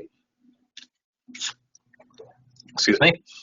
We had been working on the SARA 2.0 rulemaking for quite a while, and that adoption actually appeared in the New Jersey Register this past Monday, November 17th, and that updated, let me get the full list here, that updated provisions within the technical requirements for site remediation, 26E, the administrative requirements for the remediation of contaminated sites, or ARCs, in 26C. And I think those were the primary updates. At the same time, we also published a notice of substantial change upon adoption, and that was specific to an original proposal regarding notification requirements for all appropriate inquiry. The public hearing for that notice is scheduled for December 17th at next month, 2025 at 1 o'clock. It will be a virtual public hearing. And then the public comment period for that notice of substantial change closes on January 16th, 2026. And we will have to adopt that substantial change if we go all the way through with it by April 21st. We have 6 months from the original October 21st, 2025 adoption date to adopt the substantial change. Other rulemaking that's gone forward is we're looking at amendments to the remediation standards and the groundwater quality standards. And this is specific to PFAS standards. It will be PFAS soil standards for PFNA, PFOA, PFOS, and GenX chemicals, as well as for methanol. And for groundwater standards, it will be the GenX standard. And that adoption will have to happen by March 17th. That's 1 year from when the proposal was first published in the Register. And we are pretty confident we will make that date. And lastly, over this past year, back in August of this year, we published updated soil and soil leachate remediation standards for the migration to groundwater exposure pathway. And these updates were posted based on revisions to the groundwater quality standards that were published in the February 3rd, 2025 New Jersey Register. Okay. Everybody's favorite subject, it seems these days, groundwater, soil, and soil leachate remediation standards for PFAS. Again, we are working on adopting these as adopted standards, as of this coming March, as I said. Currently, these are posted as interim standards, and you can see which ones are interim. They're highlighted in yellow. On the far left, we have the EPA MCLs that, and I'll discuss this more. These were proposed in April of 2024 by EPA. However, in May of this year, most of these were withdrawn, and it was stated the only ones moving forward would be PFOA and PFOS. These are all groundwater standards, by the way. So the promulgated New Jersey standards are the left side column. I'm sorry, the second from the left column, the groundwater quality standard. I'm not sure if my cursor is actually highlighting here. This column here, again, versus the EPA numbers. The soil standards here, the interim numbers, and those are the ones we're looking to adopt by March of next year. In order, one policy that we have implemented through my program, through the spill fund, for the spill compensation fund, we're referring to as contaminated site remediation redevelopment financial relief criteria. And this is implementing the originally proposed EPA MCLs as financial relief criteria. If somebody samples a private homeowner well and detects any of these contaminants at the concentrations noted in the far right column, in the financial relief criteria column, they can come into the spill compensation fund, they can file a claim with the spill compensation fund and see if the spill fund will offer some financial relief for installation of a POET, a point of entry treatment system, excuse me, or depending on how that plays through, they might also be able to get hooked up to a water line if there is one nearby, and it's just a matter of getting hooked into the water line from the house or running a water line a short distance from an existing main. We find that most of these cases come into us through sampling that's done through the Private Well Testing Act. They will be notified on the form that gets sent back to them that they are in exceedance of the financial relief criteria. Typically, it's an exceedance of an MCL, but this is again where we're offering this additional support. We also may find them, as I mentioned when I was going through the organization chart, when we find wells that are impacted, we will go out to neighborhoods and do the sampling through that Bureau of Environmental Measurement site assessment. We may find additional wells on our own. And again, the same thing, if we see that they have contamination for these 4P, 5 PFAS, 6 PFAS, above a financial relief criteria, we will let them know to contact the spill fund. And again, there may be some compensation we can provide to them to get the POET installed or the water line hooked up. I guess I have to click down here. In September, I believe it was, may have been earlier, years ago, we conducted a soil study in New Jersey to see where PFAS are detected in the soils in superficial depths.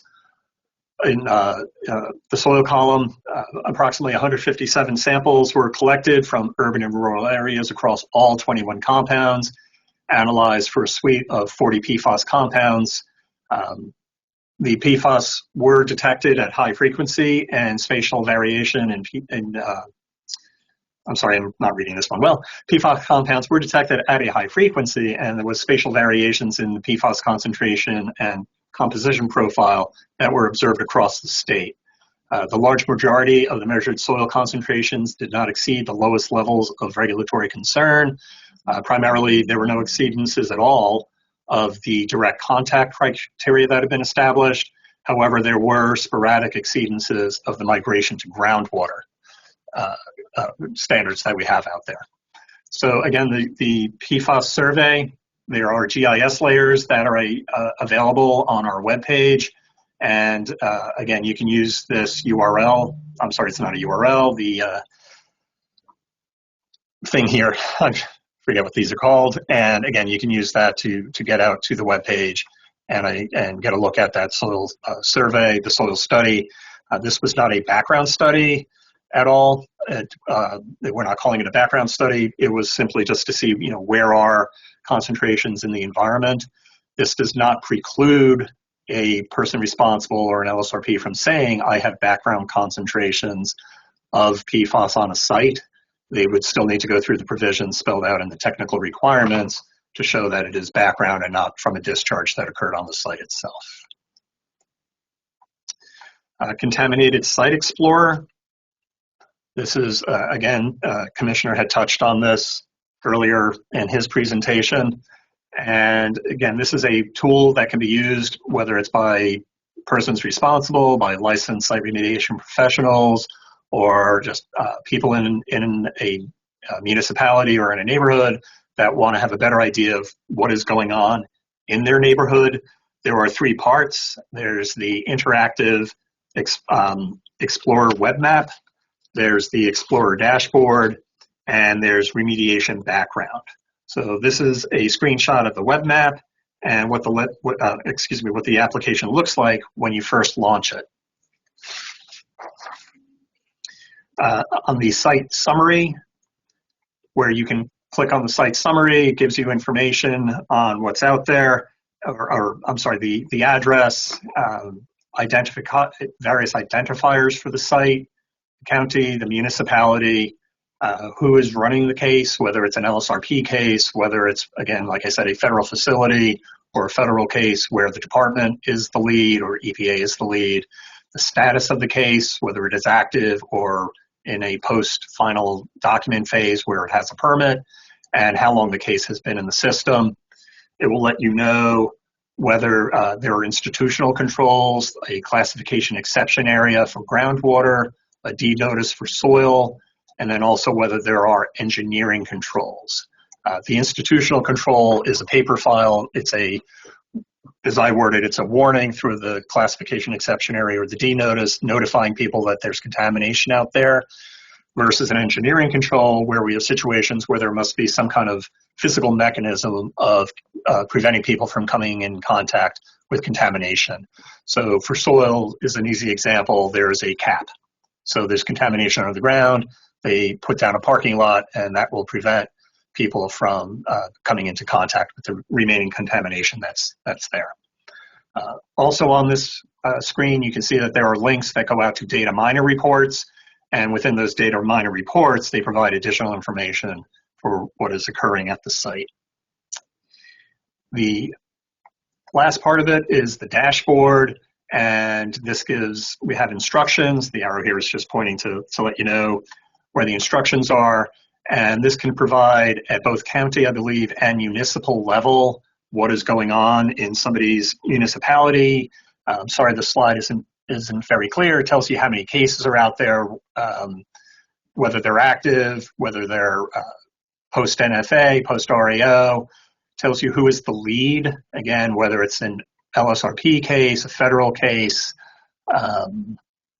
unknown sources, UHOT, remedial action permits. It tells you the status for CEAs, whether the CEA has been lifted. That means the CEA, back up a step, the classification exception area applies to the groundwater quality standards. If there are exceedances, the CEA is a notification that there's a temporary exception to the classification because of those exceedances. Once all the groundwater quality once all the contamination decreases to or below the groundwater quality standard, the groundwater remediation standard, that CEA can be lifted. So again, it just shows in the county or municipality the status of existing CEAs and lifted CEAs. And I think I'm running out of time, so I will pick up the pace. Hitting on brownfield and community revitalization, as you can, here's the benefits of revitalizing brownfields rather than taking away any of the green fields that we have. It saves land, prevents greenfield redevelopment, reduces flooding, improves air quality, improves the economy, and lowers the carbon footprint. Our brownfield development area program, we think, has been a pretty good success, a significant success. Originally running from 2003 to 2009, we designated 31 BDAs in 29 municipalities that covered close to 3,300 acres of abandoned and underutilized land. The BDA program was relaunched in October of 2023. I want to say we received 15 applications. 3 were not accepted, 12 were, and those BDAs were notified of their acceptance in 2025. And again, we are working with those municipalities on the development projects and moving them forward. Lastly, here are the various funding opportunities available through my program. The Hazardous Discharge Site Remediation Fund, going mainly to public and qualifying private entities. The Petroleum Underground Storage Tank program, that is primarily for leaking unregulated and regulated tanks. The Spill Compensation Fund, again, this is where you're not a responsible party. You did not cause the discharge. You're an innocent party. You can come into that program and see if they can give you some assistance. And then technical assistance grants. This is a relatively new part of the program. This came out as part of the Site Remediation Reform Act, and it allows third parties to hire an LSRP to evaluate the work done at a specifically contaminated property and provide comment on that.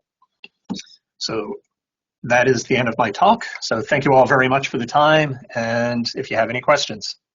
Well, thank you again for the presentation, informative as usual.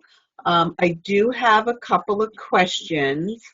So if anybody else has any questions, please submit them now so we could capture them in this round. First question is, does DEP publish a listing of upcoming publicly funded remediation projects? I know your contamination site explorer was pretty impressive. I'm not sure it could be found through that or another mechanism. I'm not sure I quite understand the question. In terms of upcoming projects, any project that anything that we are aware of that has to be handled through publicly funded would be available either, I believe it should be available through the known contaminated site list, or I believe it will be designated through that contaminated site explorer. I will admit I am not an expert at the Explorer. I'm not sure if there's a button to click kind of thing that would then let you know what's a publicly funded site. But again, until we are aware of something, I'm not quite sure how to answer the part about upcoming projects. As we discover them, they get listed. Like I was saying, we get a series of impacted homeowner wells, and we will create a project for that to then go out and try and identify the other wells in the area, and they will get added as we go. All right, the next question is, there's quite a few coming in. The next question is, any update on the PFAS SWQS? I will not steal anybody's thunder, and I'm assuming there's going to be a talk later in the day that will cover the surface water quality standards. Okay. They're out of the water resource management program. They're not part of site remediation. Gotcha. All right. A mass letter went out from you to LSRPs requesting remediation data for sites, much as publicly available information. Can you comment on why this letter was sent, and why was this letter sent to LSRPs and not PRs? I'm sorry. PRC, person responsible for conducting remediation. We love our acronyms, especially in site remediation. That is part of a litigation, and I am not free to discuss all the ins and outs of what's going on with that. I'm sorry. Gotcha. Okay. All right. Next is for remedial action permits. Is the average days for a permit to be issued inclusive of all time from submittal to issuance, or is this additive with DEP processing time? If you submit I believe the number is calculated that if you submit your permit on January 1st of last year and we sent it to you on January 1st of this year, the turnaround time was considered 365 days.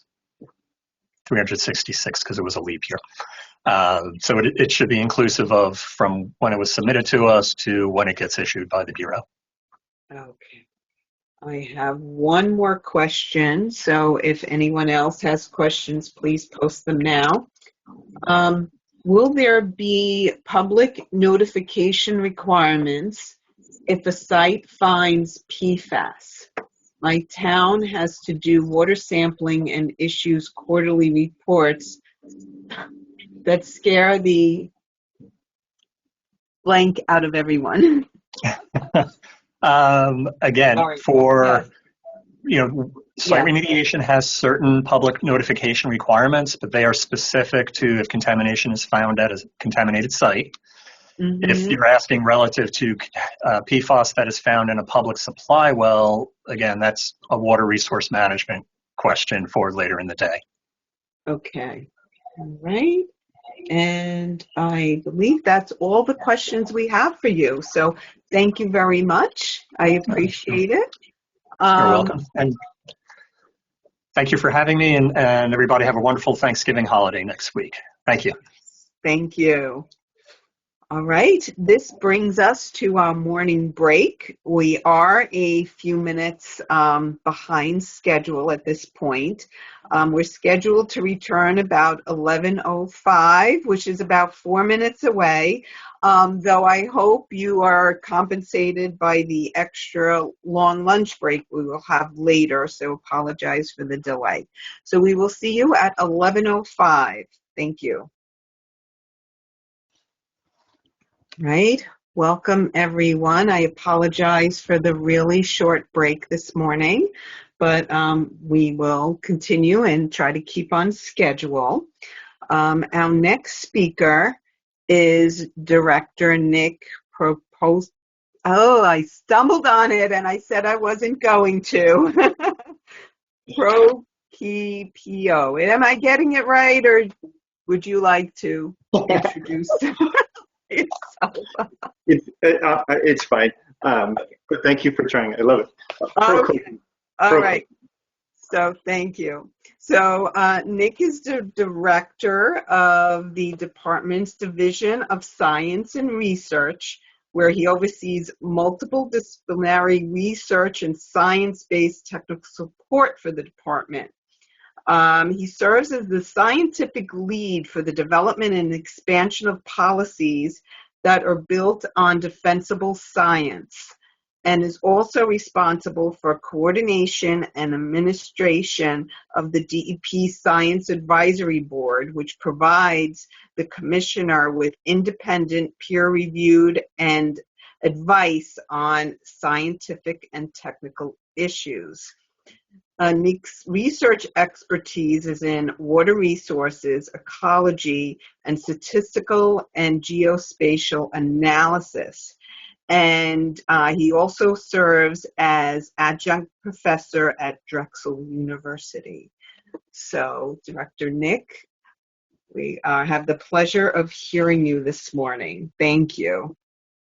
And thank you for the introduction. Happy to be here, and feel privileged to be able to address this audience on an annual basis. So again, thank you for the repeat ask and opportunity to share what we do in the Division of Science and Research. And I think it's just the first quick sort of point of introduction to what we do is that we provide technical information so that the department's policies can be based in the science. So we don't need this slide. And there we go. So I'd like to just start with a little bit of organization and just introduce you to the division, how we're organized, how we sit, and then what we do. So the little red circle is the Division of Science and Research. and we report directly to the Chief of Staff. So a nice, quick, opportunity to communicate through the Commissioner's office and make sure that we are available to all of the division's programs. And then just sort of a step into the division itself. I'm the director. The division has 3 bureaus. We have a Bureau of Risk Analysis, which is led by Lori Lester, Bureau of Environmental Assessment, which is run by Tia Yepsen, and our Office of Quality Assurance, which is run by Michelle Potter. We'll talk a little bit about each one of these, the responsibilities within each one of these bureaus as we page through here.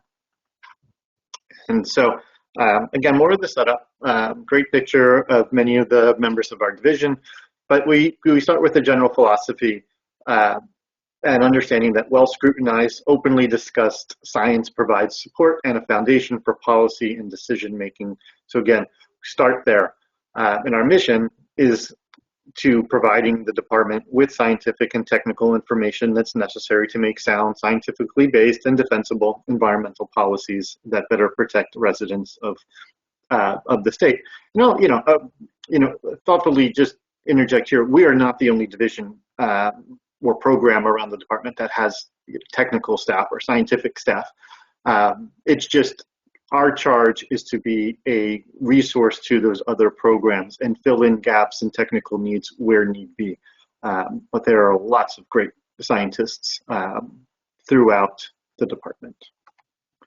And so what our work looks like, we provide the department, as I said this, right, with access to expertise and information that supports technical and program needs to better build policies. We do perform research. That research can look a couple of different ways, and that might look like technical reports on topic-specific issues to a particular program, a technical memo back to the program. For really deep data gaps, information needs, we might collaborate with external research partners to do multi-year studies to better understand a topic or an issue. And sometimes we're just doing literature reviews, white papers, to bring topics, in better focus. But ultimately trying to understand emerging issues that will require the department's attention and to some degree of response. The intro also mentioned the Science Advisory Board. We act as liaisons to the Science Advisory Board. And again, there's a slide to come that lays out what the Science Advisory Board is a little bit more, but so I'll wait till that slide to go through that. And we try to promote and integrate multidisciplinary perspectives into the department's identification, analysis, and resolution of environmental issues. And so our staff expertise, we have about 42 staff members throughout the division, and with a range of backgrounds and expertise. And so I won't have to read all of these off for you, but whether it be with expertise in chemistry or environmental remediation, statistical analysis, climate change, we have folks that try to touch all of these different areas, again, so that we can be a resource across programs. All right, we provide science-based support. I mentioned that point, right? And so what does that look like? What are some examples of ways that we support programs that might be in human health risk assessment? So the development of standards, whether they be drinking water standards or groundwater, surface water, so standards, any type of standard assessments, we try to participate. We offer our assistance where we can, but often that's within the development of this human health criteria, practical quantitation levels from the analytical perspective.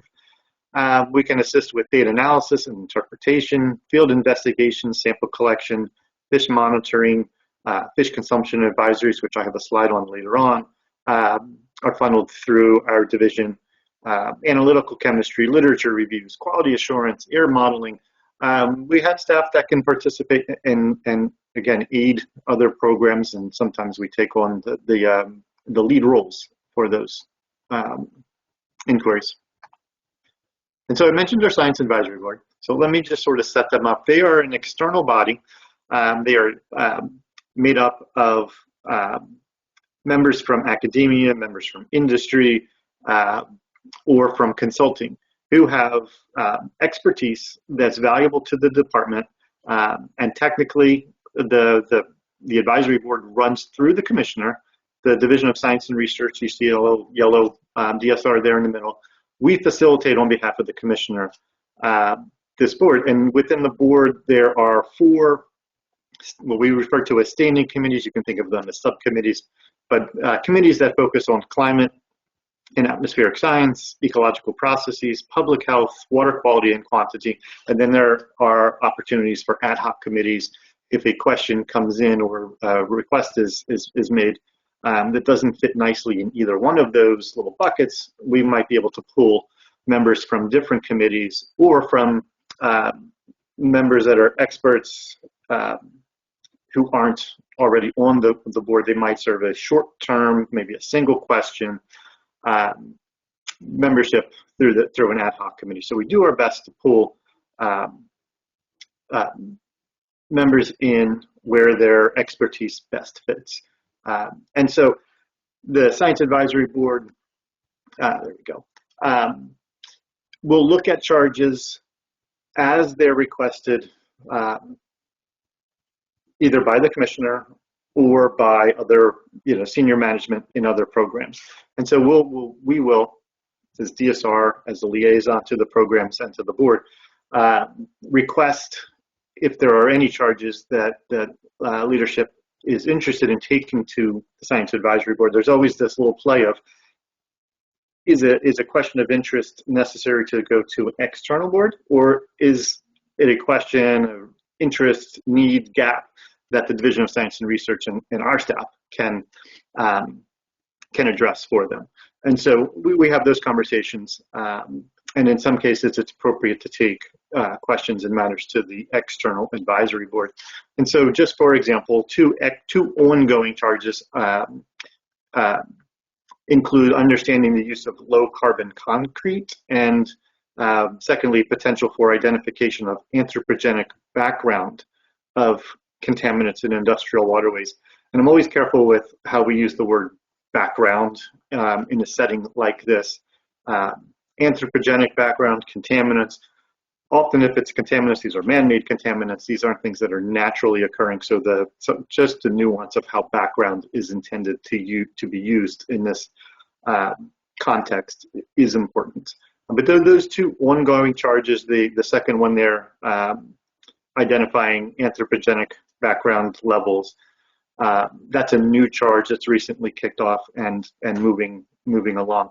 And then just for awareness, some of the recently completed reports we list below, reviewing bioplastics, looking at human health impacts of estrogens and pharmaceuticals in New Jersey's waters, carbon storage capacity in forest soils. I don't want to read, word for word on all of these. But while they can look at, and they often look at individual topics and pull information together, we've also been using them as a peer review board for documents that the department generates.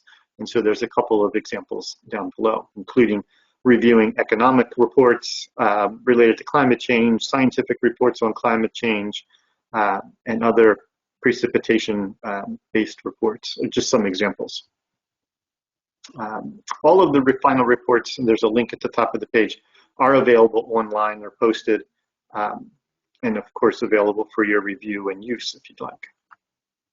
Okay, so stepping away from Science Advisory Board and into the division itself, I mentioned 3 bureaus. Let me introduce the Office of Quality Assurance. There's 2 components to our Office of Quality Assurance. There's a quality assurance, follow one of those arrows, which manages the quality management plan, and then there's our laboratory certification program. Some of you may be familiar with the laboratory certification if you've got analytical laboratory capacity, or if you participate with any analytical laboratories, and data that is being collected and submitted to the department often has to be done so under strict specifications and analytical measures. And so our Office of Quality Assurance has a significant team that goes out and audits labs on an annual basis. to make sure that they are appropriately certified to carry out the analytical methods that they're using. And so that's sort of one arm of Office of Quality Assurance. The other arm, QA side, is making sure that there are quality assurance management plans, or QAPs, however you might want to think about those, but basically strategies that are laid out ahead of studies that outline how a study is going to be conducted, what analytical measures are going to be used, how the data are going to be analyzed, how the data are going to be stored, and so on. It's a critical component. It's the initial component of any really good study. And so maybe I already said a bulk of this, but our quality assurance program pertains to any program or organization conducting research on behalf, especially of EPA, must have a quality assurance plan. And they call out EPA specifically simply because EPA has requirements at the federal level for states to carry out the quality management plan. And so while we're sort of mandated under EPA to do these, anytime that there's federal funding especially from EPA, involved in a project, it is good practice to make sure that there are QAPs and management plans in place for any type of funding, even if the funding comes from the state. So important steps there. And I think I've introduced the QAP to some degree, these quality assurance project plans, but it lays out the QA and the QC components of research projects. Think of it as a blueprint for obtaining the type of quality of data that's needed for accurate and successful research projects. And then we require them for all projects that are going to be administered and carried out through the department, and especially those where data is going to be used for project implementation, and especially when it comes to standard development. And then our lab certification program. It's really a two-tiered program. There are about 800 labs that are included in our review, and those two tiers, if you will, are the Environmental Laboratory Certification Program and the NELAP program, if those acronyms are a little bit more familiar, but the National Environmental Laboratory Accreditation Program. And so within the division, we have about 12 auditors, and there are about 250, 225 or so audits on labs per year. And the labs are certified by Matrix, Analyte, either a method or certain technologies.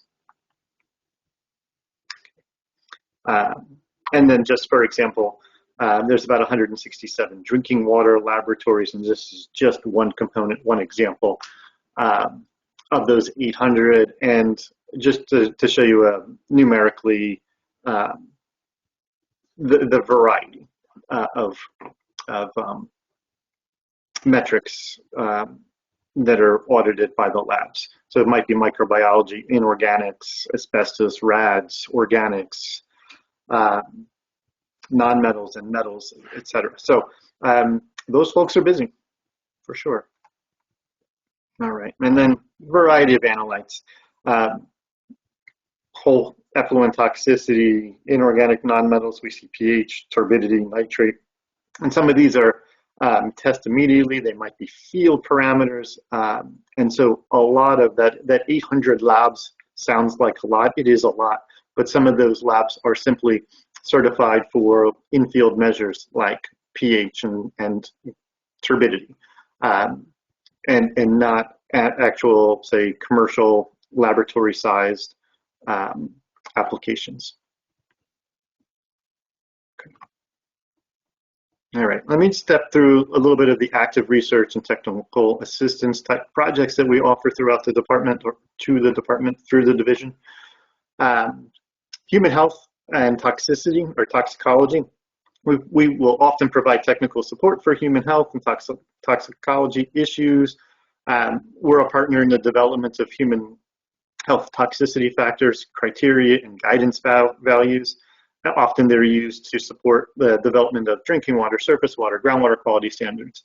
And then some of those values then get carried over into our site remediation program for their soil remediation standards. And so there's a large connection between what we do and our feedback to the different programs that implement a variety of important areas.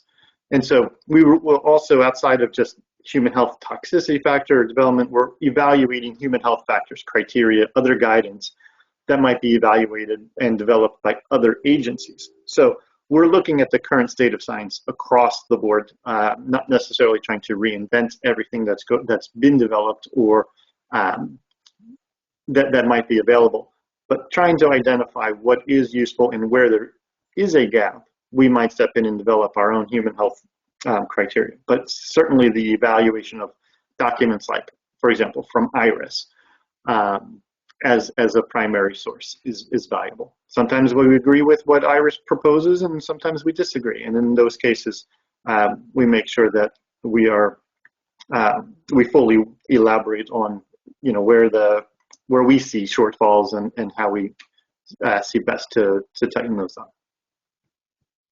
Okay, we have staff that look at waste and sustainability. And so just some ideas, some examples of recent focus. We were evaluated PFAS and microplastics in the removal in wastewater treatment systems. The PFAS removal efficiency study is coming to a close. One of those, that study resulted in 2 peer-reviewed publications. One is released, and the second is about to be released, and we're waiting till both of them are publicly available before we post both of them, but coming soon. And then the other is an evaluation of microplastic removal through wastewater treatment systems, and that is ongoing and hoping to have that wrapped up in the next few months or so.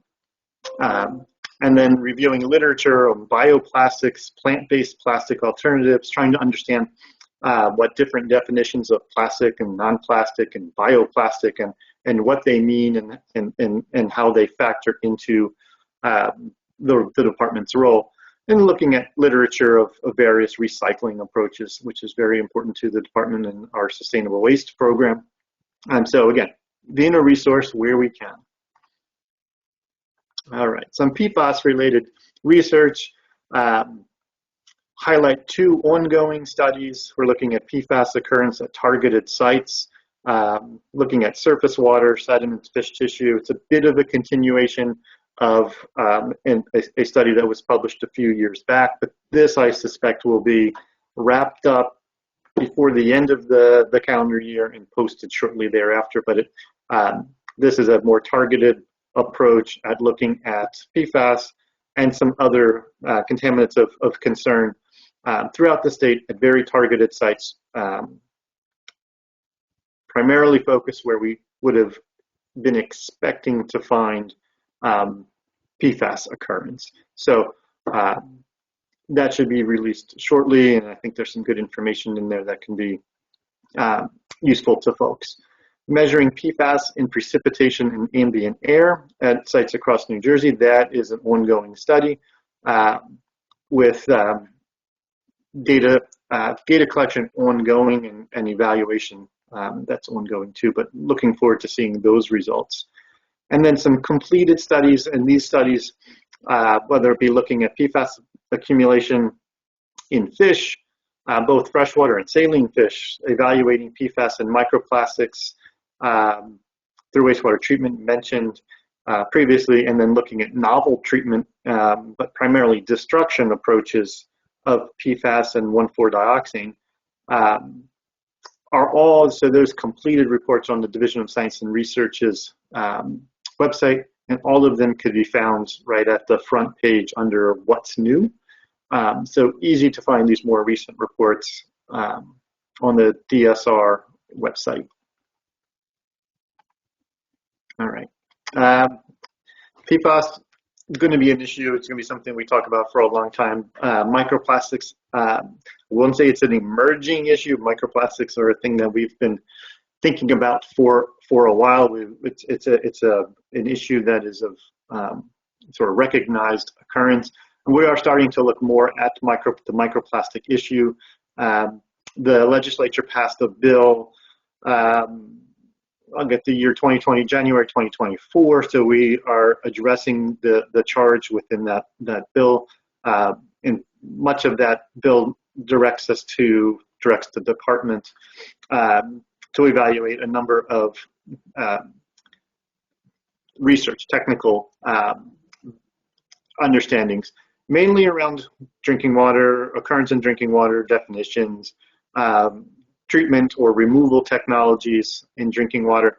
So we are addressing those issues with a return report to the legislature before January 2027, which is the 3-year mark given to us.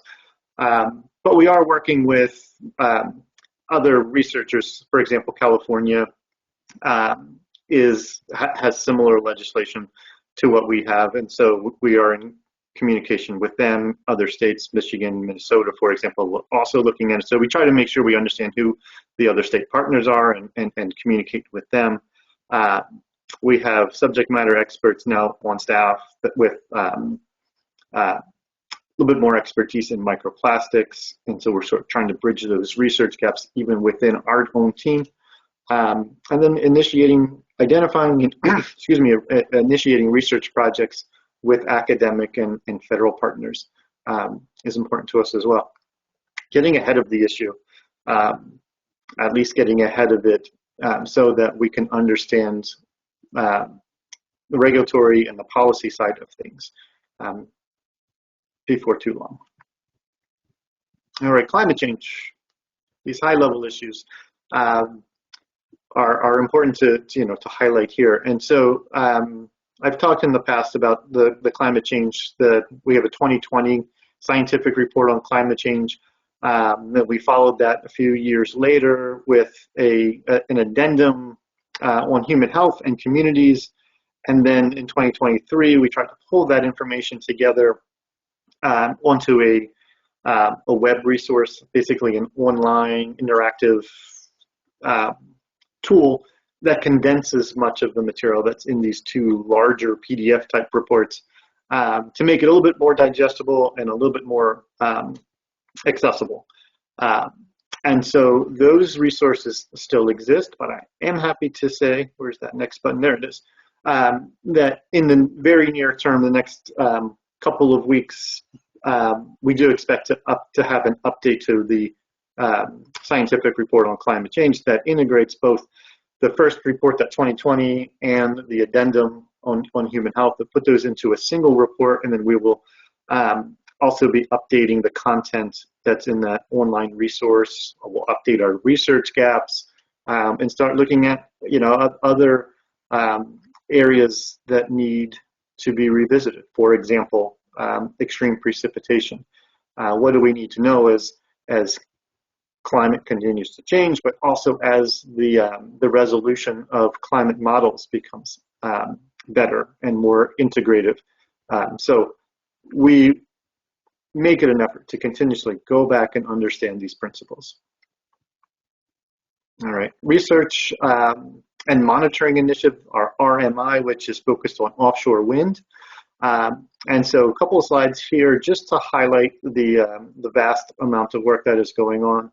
And so without going through each one of these bullets per se, but just to acknowledge that Governor Murphy established the goal of setting New Jersey on the path for 100% clean energy by 2050. There's a lot of different ways measures we need to take to get there. Offshore wind was recognized as one. And so doing the science to understand the potential impacts and takeaways from offshore wind is important, and we continue to address those issues. And some of the research priorities are highlighted here. And so it's not just a single factor. We're looking at fish and invertebrates. We're looking at bats and birds, sea turtles, environmental change, and importantly, data management. Data management has to be part of this focus. What do we do with all of this data, and how do we make sure that that data is accessible and shareable across platforms and across partners and so on? So trying to really build a very broad network that collaborators can lean on each other and build off of research that the department, in collaboration with the Board of Public Utilities, BPU, are able to initiate the research that we're able to initiate, but make that available as a step-off or stepping platform for others as well. Okay. Fish consumption advisors, mentioned this up front real quick too. It's something that the state, through the Division of Science and Research, has done for a number of years. If not just if you're an angler, collect fish or go fishing for the sake of taking something home, but just also for the ecological awareness too. So there's always that multi-human and ecological health component of things. But I would encourage you to visit fishsmarteatsmartnj.org for a list of fish consumption advisories. But just to point out some, our advisories now are also looking at PFAS. And so we do have advisories that are based on PFOS, PFOA, PFNA, those parameters that we regulate from the water side. So we are looking at those in the biota as well. And so I'd encourage you, if you're interested, to go there and see them. Harmful algal blooms don't seem like they're going to go away anytime soon. If anything, they continue to ramp up. So there continues to be a number of research questions that are tied to those, aside from the management of HABs and what's the department's response, but how do we better understand, how do we better predict where a HAB is going to occur, how long it's going to occur, whether or not there are going to be toxins produced during that particular HAB. There are questions inside each one of those points that we need to better understand. It would be easy if we can just say it was totally nutrient driven, and that any nutrients that or increase of nutrients are going to lead to a harmful algal bloom. We find that that's not always the case, and we find there are inconsistent understanding of when a bloom occurs, what toxins, or to what degree those toxins are going to be produced. So it's complicated, and it's hard to manage from an event to event, or at least it's hard to manage the understanding from event to event when they don't always play along as well and consistently as we would like them to. All right, and then we get into just sharing some of the work we do on wetlands. If you're interested in the departments, or if you're interested in wetlands, what the department is doing from the research and management side of wetland protection and research, you can go to the website that's posted right there, dep.nj.gov, DSR, wetlands. And we do have a wetland program plan that is multi-program across the department, but also in collaboration with other agencies within the state. So this is a program plan that we develop and share with EPA. It has a purpose there of trying to inform not only EPA, but also other programs, and sort of collaborate and organize thoughts and needs related to wetlands, so that we can all work together, but also understand which questions need to be addressed. And it's, if you will, if you look at that, think of that as a wish list. There's a lot in there, and a lot of points identified for evaluation and understanding, but it is not an exhaustive list, and it is also not a list of points that we prioritize or have put into any current assessment. So again, think of it as a wish list and a documentation of things we recognize as being important. Okay. Keep going.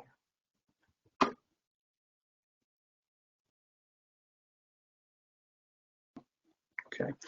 Just quickly, just highlight that we're also interested in invasive species. We recognize invasive species as being important to the ecological integrity of the state, but also understanding them to help other programs understand what they need to, how to implement their directives and their goals. And so we've been able to assist with evaluating clinging jellyfish, New Zealand mud snails, cnidarian communities.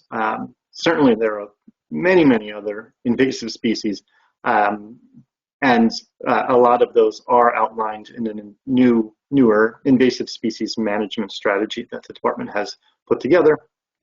I think I am just about to the end here. Oops, sorry, there we go. Private wells. Would encourage folks to, if you're interested in private wells, to check out the department's private wells landing page, nj.gov/private wells. There's a lot of information about private wells in general. Then there's a section on the Private Well Testing Act. And under the Private Well Testing Act, there is one-line resource maps, kind of like the one that's in the image right there, that will summarize 20 plus years of data that has come in through the Private Well Testing Act on a variety of about 40 or so different parameters, including PFAS for the past few years.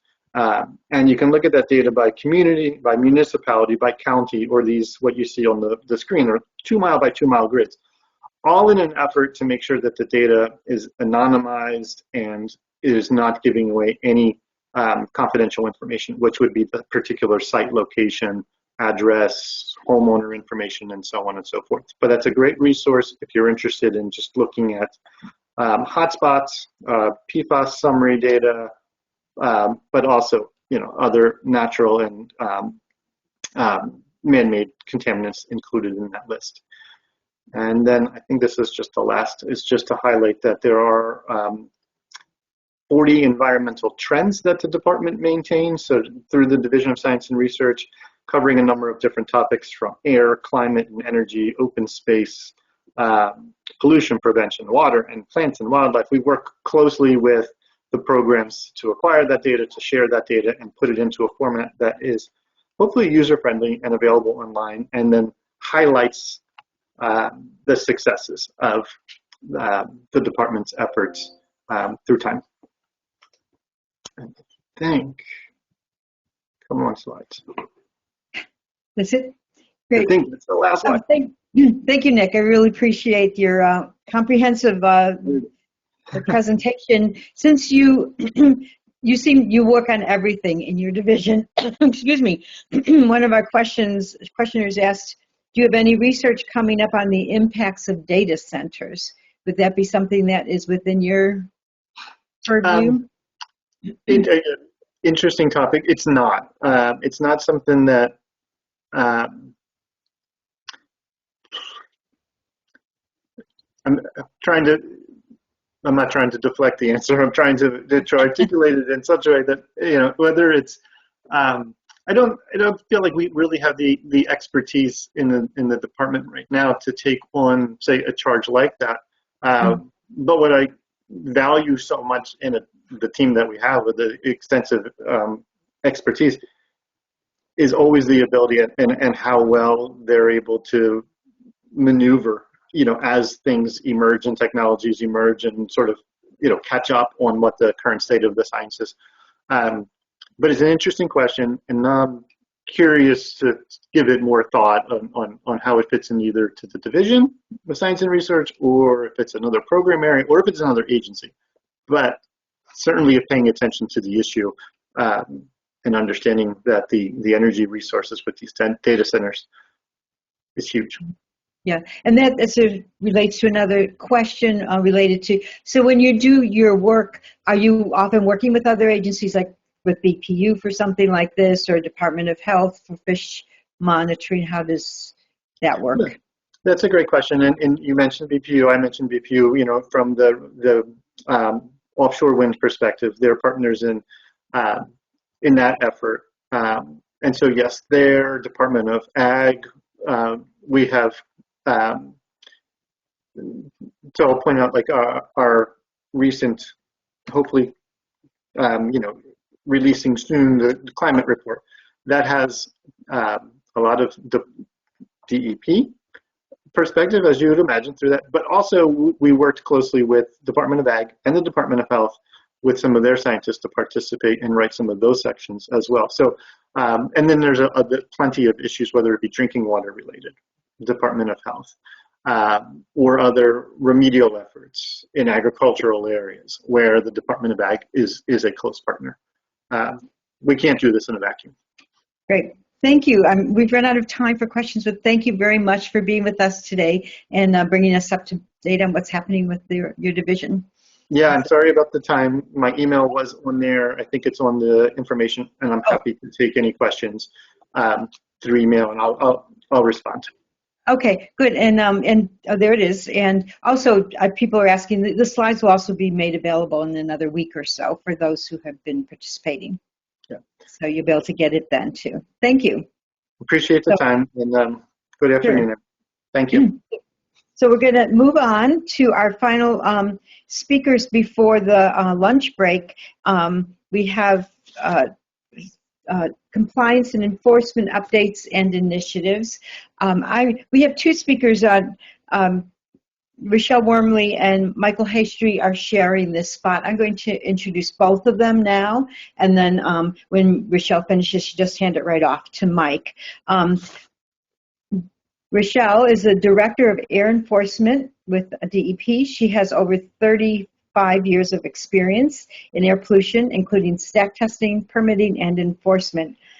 As the Director of the Division of Air Enforcement, her staff ensures compliance with the state and federal Clean Air Acts. They include an emission measures section, which is responsible for overseeing quality assurance of the stack emission sampling program, 3 regional offices that conduct inspections and issue enforcement actions to stationary sources, and the diesel enforcement program that enforces the mobile source regulations to include idling and tampering. Michael Hastry is the Director of Waste and Underground Storage Tank Compliance and Enforcement. He oversees DEP's enforcement program for solid waste, RCRA hazardous waste, regulated medical waste, recycling, hazardous materials transport, and underground storage tanks. And he's also served as on the board of directors for Northeast Waste Management Officials Association. Has been with the DEP for 39 years. So welcome, Rochelle and Mike. Good morning, everyone. Let me see if I can go back there. Again, my name is Rochelle Wormley. I'm the Director of Air Enforcement. Under my purview are 4 bureaus. I do not have a work chart today, but are 4 bureaus. Our primary responsibility is to enforce the federal and state regulations as promulgated under the Air Pollution Control Acts. As I indicated, I have 3 enforcement offices, 1 in the northern region, 1 in the central region in Trenton, and 1 in the southern region in Camden. I also have, under my purview, is also a newly formed bureau that's about 2 years old now. It is the Bureau of Diesel Enforcement and Emission Measurement Section. Responsibility of that bureau is to enforce the regulations for mobile sources, and also the emission measurement section, which people may be familiar with, formerly known as Tech Services, that reviews protocols and SIMs and PST specifications for stack emission testing. Since I presented last time, I don't think I presented last time. I think I last presented 2 years ago. I just want to highlight some of the things that have changed since last year. Obviously, we have a new governor coming in January. We have a new president. For DEP enforcement, I've been fortunate enough to be able to hire 4 new employees. I'm expecting another 3 coming in as well. There's been a lot of attrition within my program. I've had some movement with the creation of the new bureau. I lost my executive assistant. Larry C. is now the bureau chief of the Bureau of Diesel Enforcement and Emission Measurements. We've had 2 supervisor vacancies that are upcoming. Within the DEP, the system that you may be familiar with that we call NJEMS, the Environmental Management System, the New Jersey Environmental Management System, there's modernization that's occurring right now and we're going to a new system that we will be using as far as all of our actions are concerned, permitting, anything that we do day to day. For the AIR program, we're extremely dependent on this system, so we're going through the learning curve with that. Also, as Tim Davis presented last year, the cargo handling, there's enforcement of the new cargo handling rule that became operative of March 2025. On the federal side, if you're not familiar, I provided the link here. EPA has changed their national enforcement compliance initiatives, consistent with EO March of 2025, which changes some of EPA's priorities with enforcement. I say that says federal EPA, but not necessarily the state. We are going to continue to inspect and enforce as we normally do. I think the National Enforcement Compliance Initiative, EO, indicates, stipulates that as far as power and energy sector, there's a little leniency there, but we are not doing that. The shutdown, I developed these slides about 2 months ago, it's now over. EPA is also doing modernization of their data management system that they call ISIS.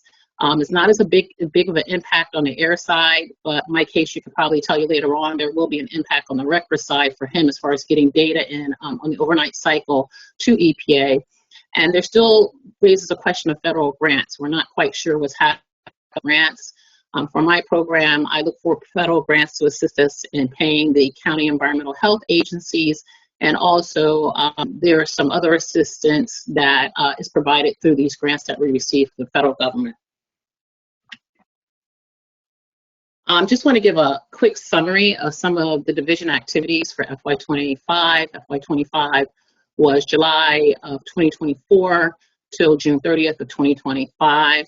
In my program, we've had close to 4,100 incidents reported to the agency that we're responsible for investigating.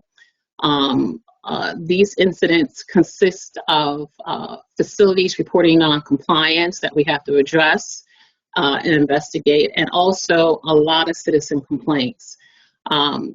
With my staffing level of about 35 inspectors for stationary sources, 4,100 is quite inundating. I'm thankful that we have the 21 counties that are authorized agents on our behalf to do some of the inspections or investigate some of these complaints that we receive.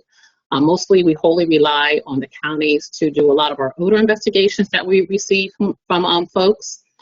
We also rely on the counties to do some of our minor source inspections. We call them MSCIs, for facilities that have boilers that are less than 20 million BTUs, emergency generators, woodworking activities, degreasers, and gasoline transfer and dispensing facilities with above ground storage tanks. So we're thankful for that. We also are obligated to review about 3,400 submittals that we received last year. With that said, with the balance of these submittals and these incidents that are reported, last year we were able to do with my staff of 35 stationary source inspectors, we conducted about 375 inspections. That's not the total of inspections that were conducted throughout the state.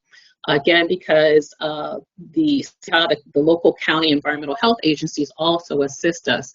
I have to say that with the inspections that they did, the inspections conducted throughout the state was probably more or less about 3,400, keeping in mind that since county conduct minor inspections, you could probably do about 4 or 5 minor inspections compared to one major source inspection. Also in my purview, I have 4 diesel inspectors for the emission for the mobile sources. Up until about 4 years ago, we only had one person doing mobile source inspections, and primarily he was focusing on idling. Then we slowly got one more person, and then we increased to tampering, which we've had a lot of violations on tampering, which I've discussed previously. And now I have 4 full-time inspectors for the mobile sources. So they do idling, tampering, and cargo handling rules. And then if you're not familiar with the emission measurement section, we have 6 inspectors that go out and climb stacks to observe the stack tests and also they review stack test protocols and SIMS protocols. Joanne had mentioned, and Paul had mentioned earlier, I think Joanna asked a question about Tech Manual 1005.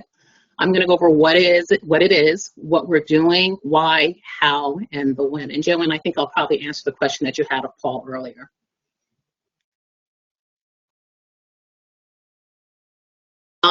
What is the Tech Manual?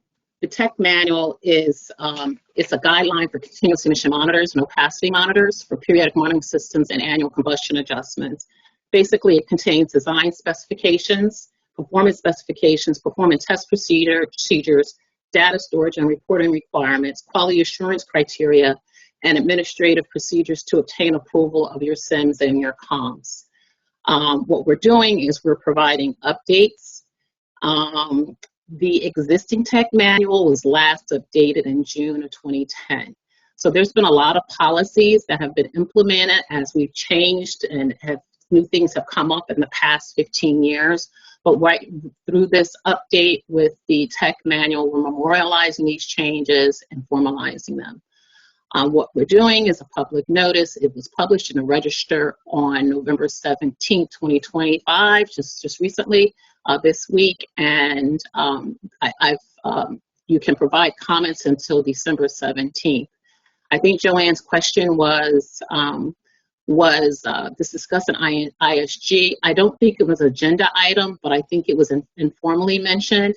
And as we've been reviewing protocols over the past few months, when someone questioned one of our decisions, we let them know it was consistent with what we planned for the update. So some comments were kind of received informally.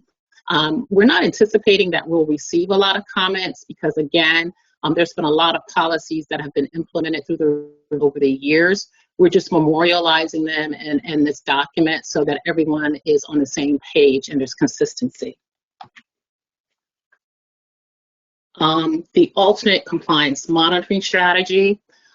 We are obligated by EPA to maintain a work plan. Basically, it says what we plan to inspect. Our last alternate compliance monitoring strategy was approved by the EPA in 2024. It was for fiscal years 23 to 2026. We had said that we would use EPA's EJ screening tool to target some facilities. That screening tool, however, was discontinued by the federal government February 2025, but that's not an issue for us because we still have our EJ map that we use to target. We also said that we would target unknowns and minors.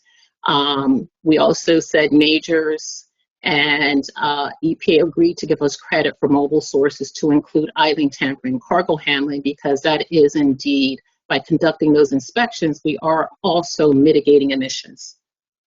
The standard EPA work plan, if you look at the EPA requirements, requires that you conduct inspections at major facilities every other year, and SM80s only. SM80s are basically sources that have 25% of the major threshold, 20 tons of NOx.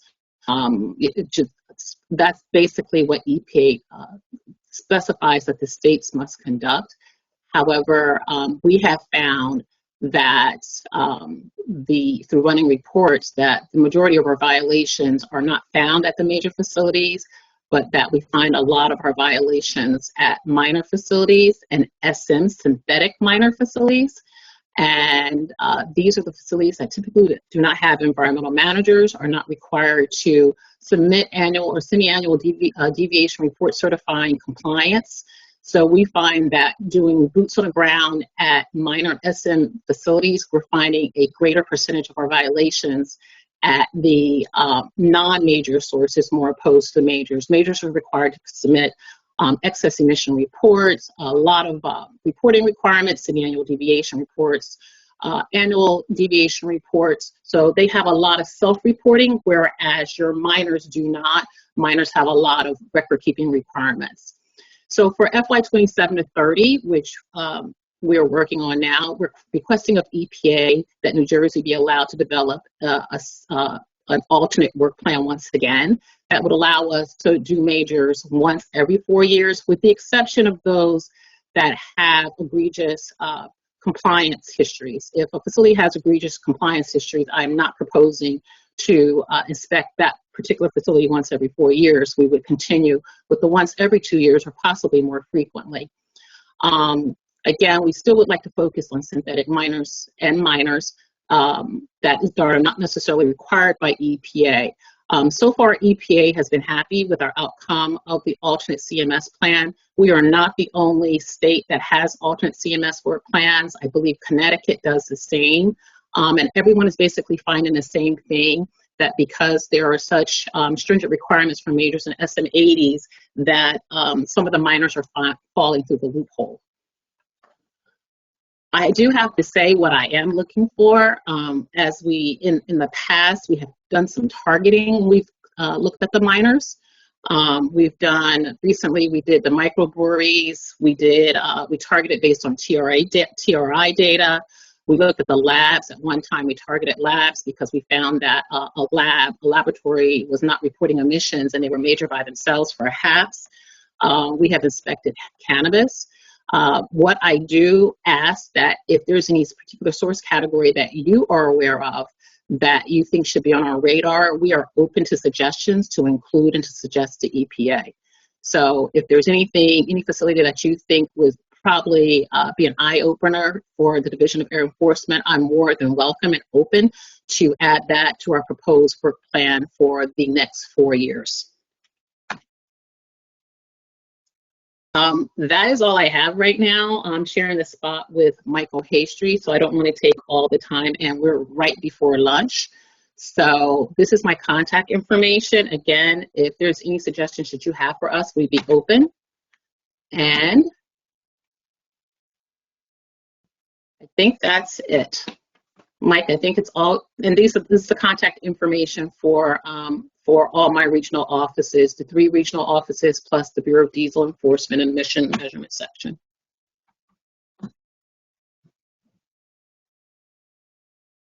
We'll do all the questions at the end. So. Okay, thank you.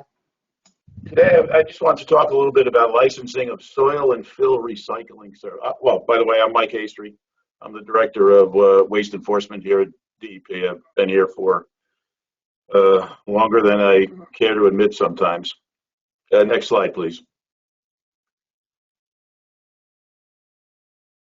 So I want to talk about licensing of soil and fill recycling services.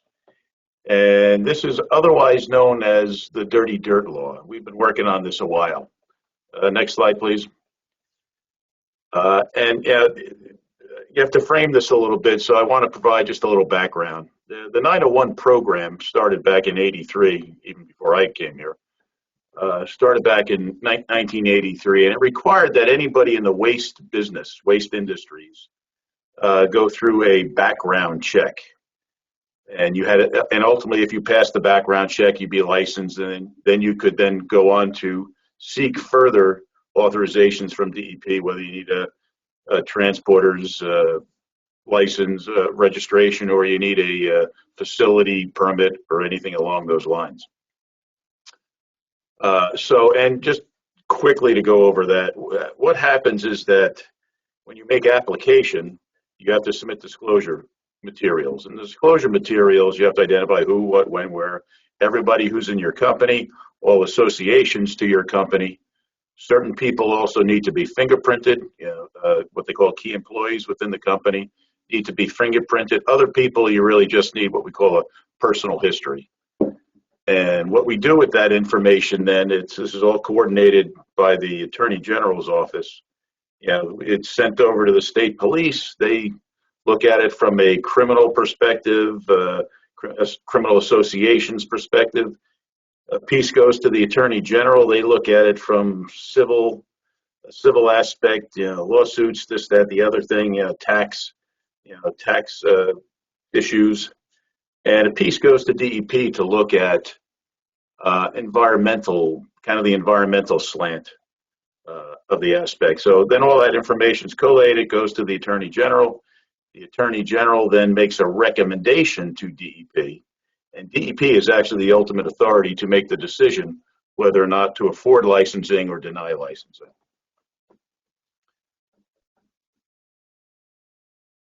In 2019, the 901 law was amended to include entities who are conducting soil and fill recycling services. And that's defined as services provided by persons engaged in the collection, transportation, processing, brokering, storage, purchase, sale, or disposition, or any combination thereof of soil and fill recyclable materials.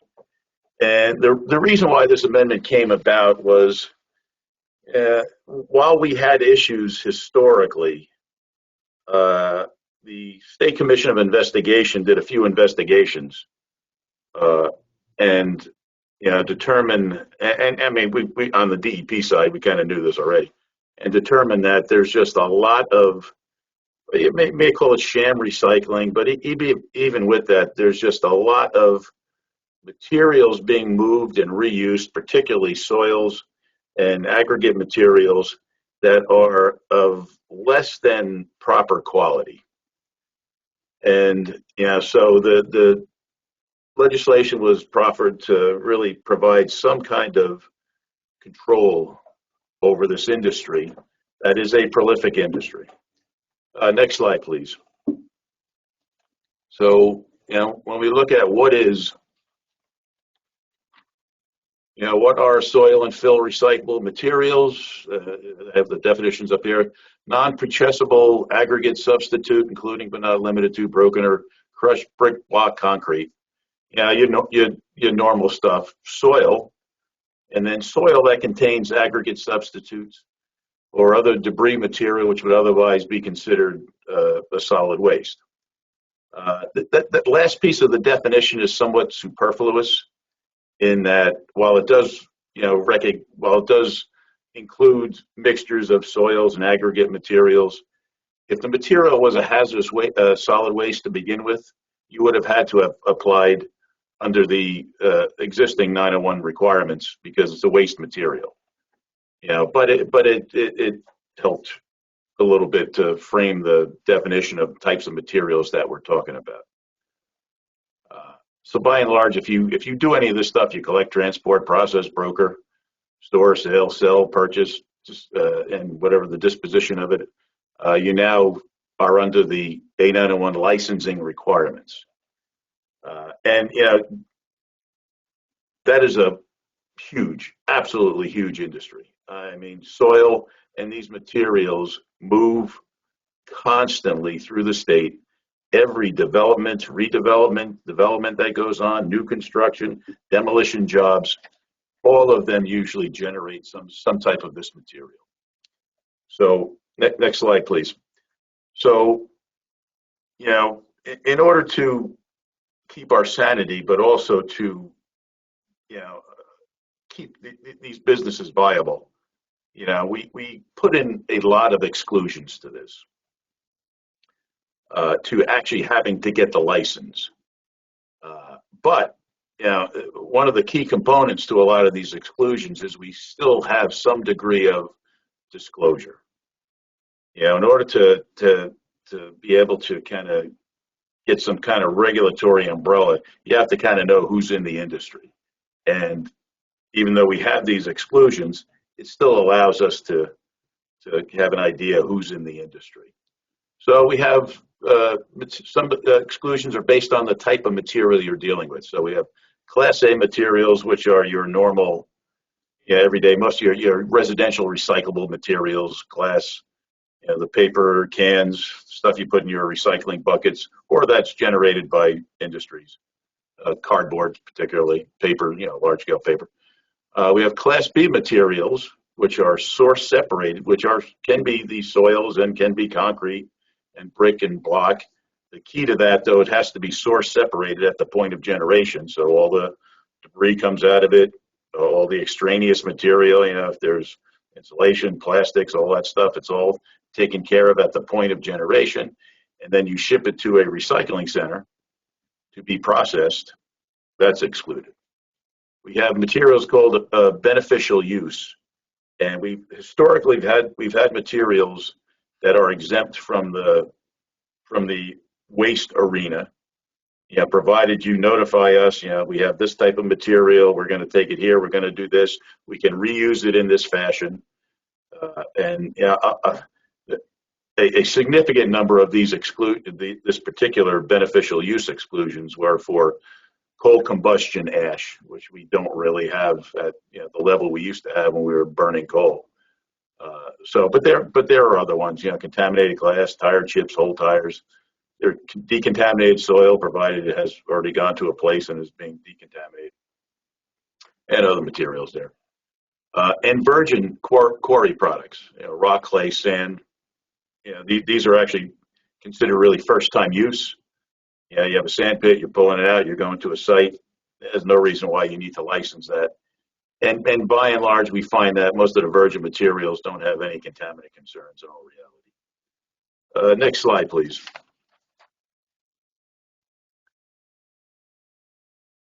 We have some exclusions based on the volumes of the material. So we have a de minimis exclusion. So if your material does not have significant contamination, and in our world, it means that we have standards. We have residential standards, we have industrial standards for degrees of contamination. And these standards are established by the remediation programs, but we borrow portions of that to define what is a waste material and what is not a waste material. Or what material is of concern or is not as much of concern. So anyway, there's a de minimis exclusion. So if you're small, I have a small dump truck, small pickup truck. I'm a contractor. I may have a small yard where I have some of this material and I reuse it for my other jobs. And most of these guys are home improvement contractors, all require licenses by the Department of Community Affairs. So again, there is a degree of disclosure there. We kind of know who these people are. We have additional exclusions based on the contaminant level. So if you're dealing with materials that are, and regardless of volumes, that are at residential standards or below, provided you send us a annual certification, you don't need to actually go through the whole licensing process. Next slide, please.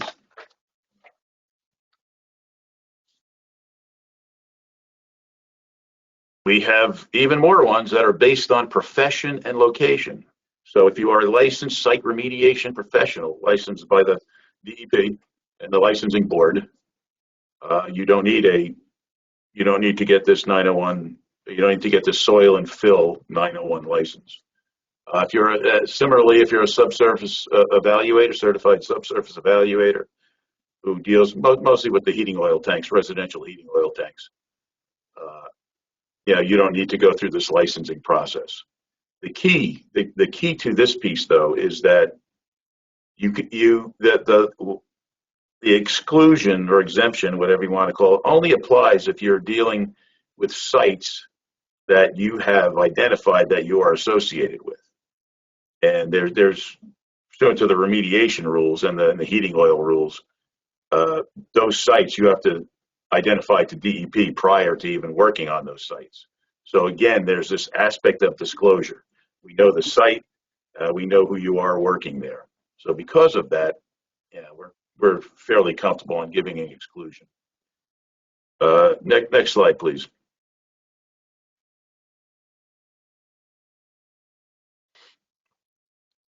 So a little thing here regarding all of these exclusions. The 901 program licenses a business, and it licenses the entities in that business. Doesn't necessarily care whether or not, it doesn't really look at specific projects. And there's been some difficulty trying to explain to the industries on this licensing aspect, because a lot of folks, developers, consultants, transporters, everything, they're very project oriented. So, okay, if I do this for this project, what do I need for this project? Well, you may be working on a project that is exempt. It meets one of those exempt criteria. But you may work on a project that's not exempt, the next day or the next week or the next month.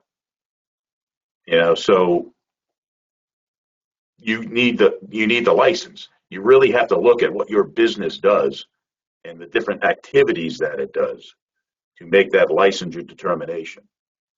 And if you exclusively run by all of the exemptions, you're okay. You don't need a license. If you don't do that, you need a license. So, and the reason why I want to talk about this all today is just because the rule was proposed in 2025, and took us a while to even get to the proposal. Again, it came out in 2019. COVID hit. We had one delay after the other. So, but we did get the proposal out. We had our public hearing on the 25th of 2025 here, and the adoption package is on its way. So we're hoping that within the next month or no longer than 2 months from now, that the adoption will go through, and that there's a time frame once the rule's adopted. Then there's a time frame for registering, and it's I think currently it was 35, but in the adoption, I think we're trying to extend it a little bit, so it would give a little more time. But the reality is, it'll just be not too much more time. But the reality is, once this rule goes into play, if you're a business and you're engaged in these activities, you need to either make sure you're following just the exclusions, and that could be including submissions of the certifications or getting licensed by DCA or whatever to comply with all those, or you submit your license. So I tried to do that pretty quick here. Hopefully we're still on time. And we can all go to lunch. So yeah, I am done. Well, thank you, Director Wormley and Director Hastry, for your presentations today. Right now, we just have one question. So if anybody has any questions, please post them now so we could get them in. And the one question is, currently our site has to submit hard copies of the quarterly pilot plant and fuel oil certification reports. Are there any plans to allow electronic submittals for these reports? I think that's geared towards me, Mike. No, I don't. The fuel certification reports, is that what that was asked? Fuel oil certification reports, yes.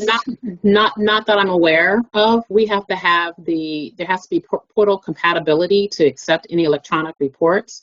But right now, I know those are not electronic. But we have other things that are electronic: the annual combustion tune-ups, the semi-annual deviation reports, the annual reports, and now my emission measurement section is now they don't take anything paper right now. So we're moving that way slowly but surely. But if you think of where we came from, we've come a long way. So there's just a few reports that we just have to work on. But we can move that way. But it's just like we focused on the big reports. But right now, we're pretty much, I think, with a lot of our submittals, I would say about 95% of our submittals right now are electronic.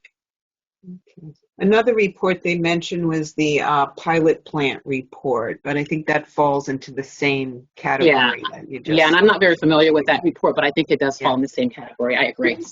Yes, okay. All right, any last minute questions?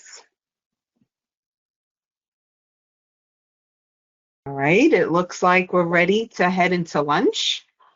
Again, as mentioned earlier, unfortunately, Director Perry is ill, so we will be not hearing from her today. So we will return back from lunch at 1:50, and we'll start our presentation at 1:55. All right, thank you very much. Have a good lunch.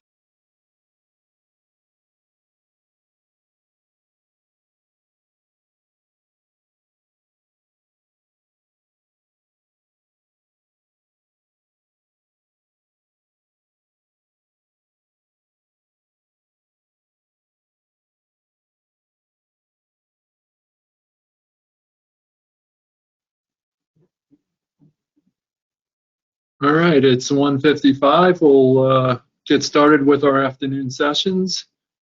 I guess, do we have a... We got that.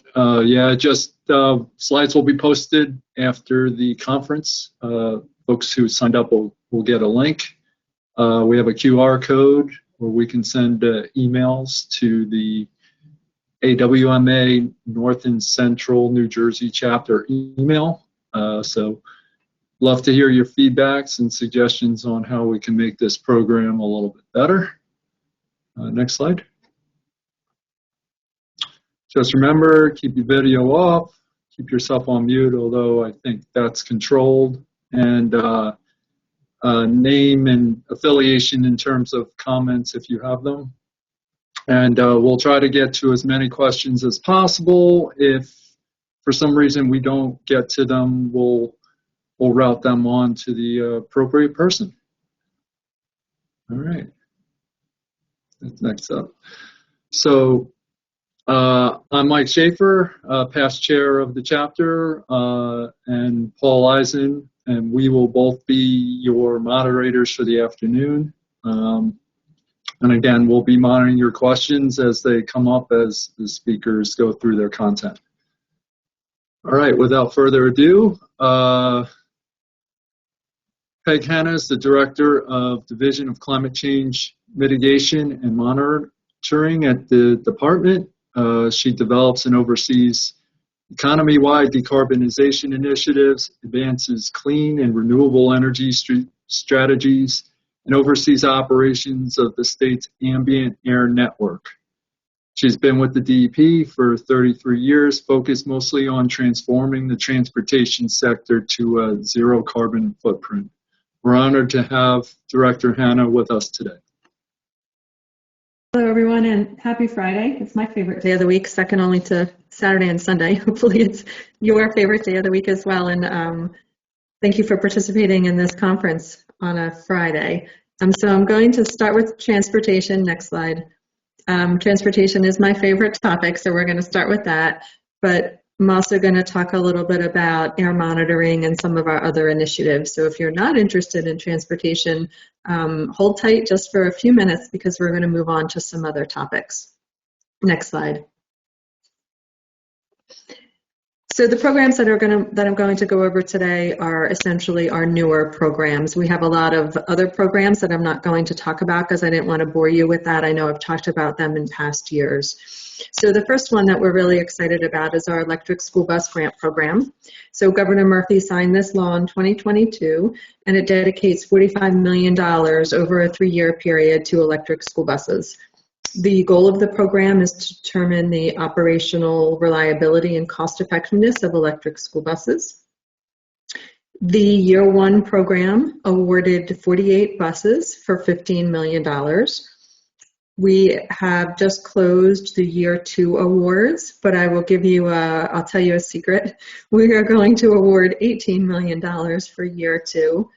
Those should be announced in just a few weeks, so clearly we were oversubscribed. We're pulling in some additional funding that we had to cover all of the applicants that were administratively complete.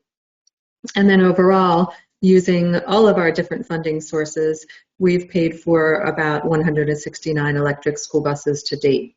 So there will be a Year 3 of this grant program likely to launch somewhere in the first half of next year.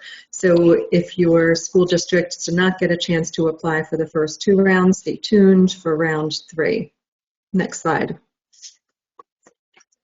So another new program is called our New Jersey Fleet Advisor, and this actually came out as a result of some surveys that we did from the electric school bus grant program.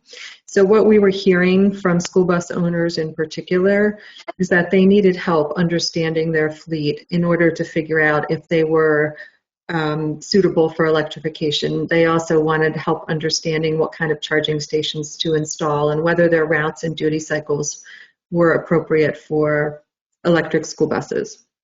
So when we heard that, we said, well, why don't we launch a program that basically provides free fleet electrification assistance to eligible fleets. So we have a third-party contractor, CalStar, so it's a technical service contractor. They are going to focus their efforts for 3 years on aiding smaller fleets in New Jersey with electrifying their fleet. Let's see, you are not required to purchase a zero-emission vehicle if you go through this process. And like I said, it's 100% free.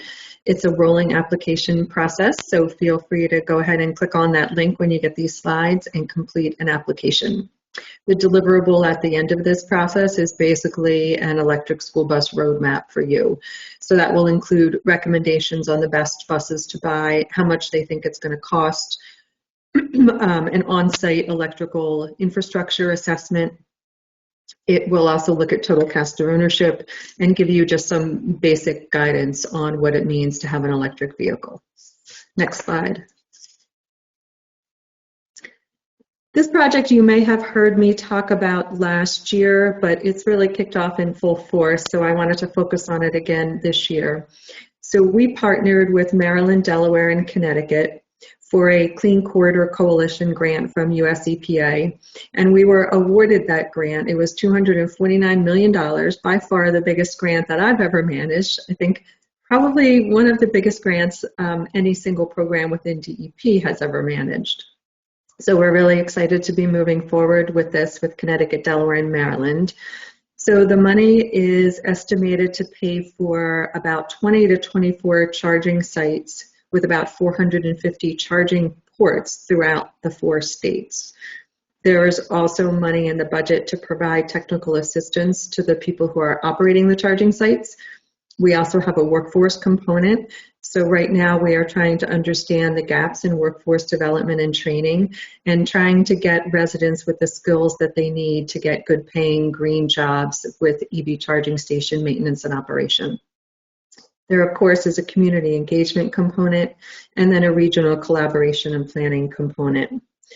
So the money is allocated by state based on the amount of PM 2.5 emissions on or near the I-95 corridor, which is where the charging stations will be located. So New Jersey gets the most funding at about $84 million.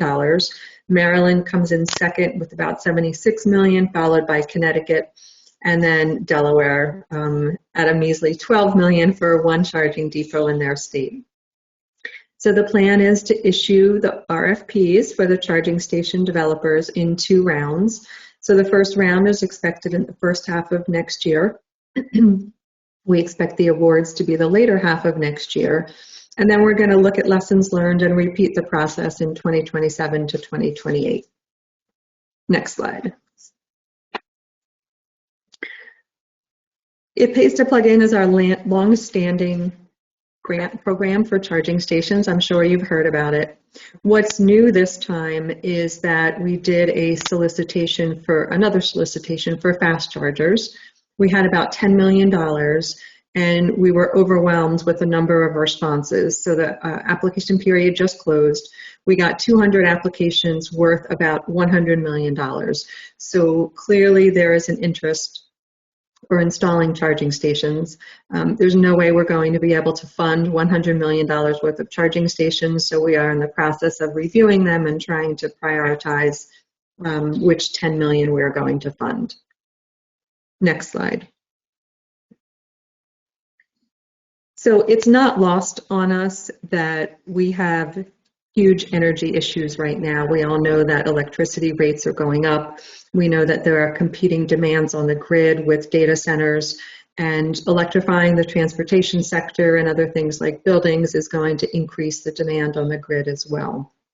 So we are undertaking what we're calling eco-hub pilots.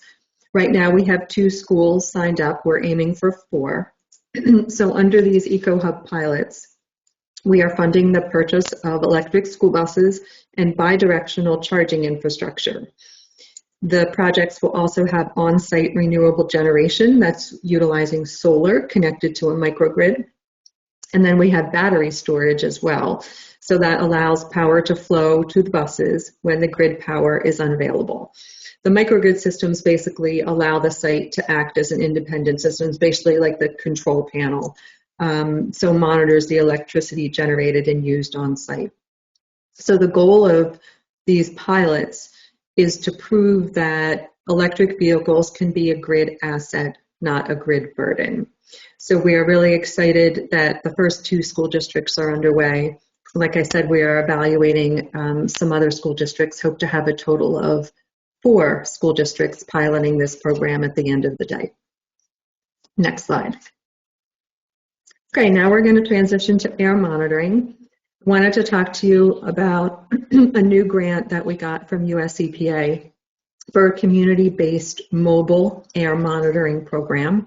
We've never done this before, although there is precedent for it. New York has done it, and US EPA has done it as well.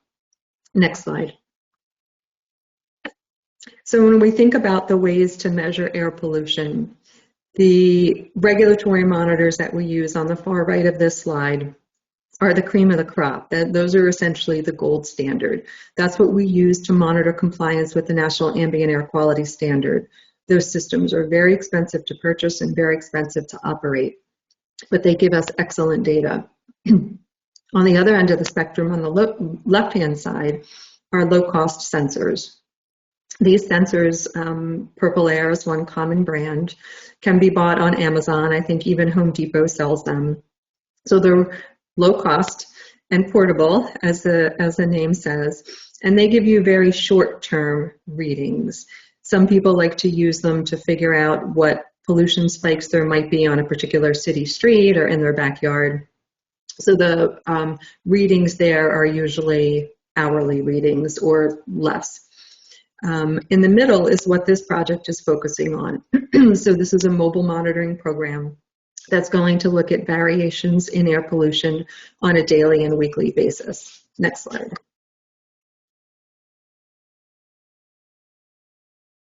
So like I said, this project is being funded by a grant from US EPA. We have to say that every time we talk about it. The money has already been awarded, so this is not in jeopardy of being clawed back.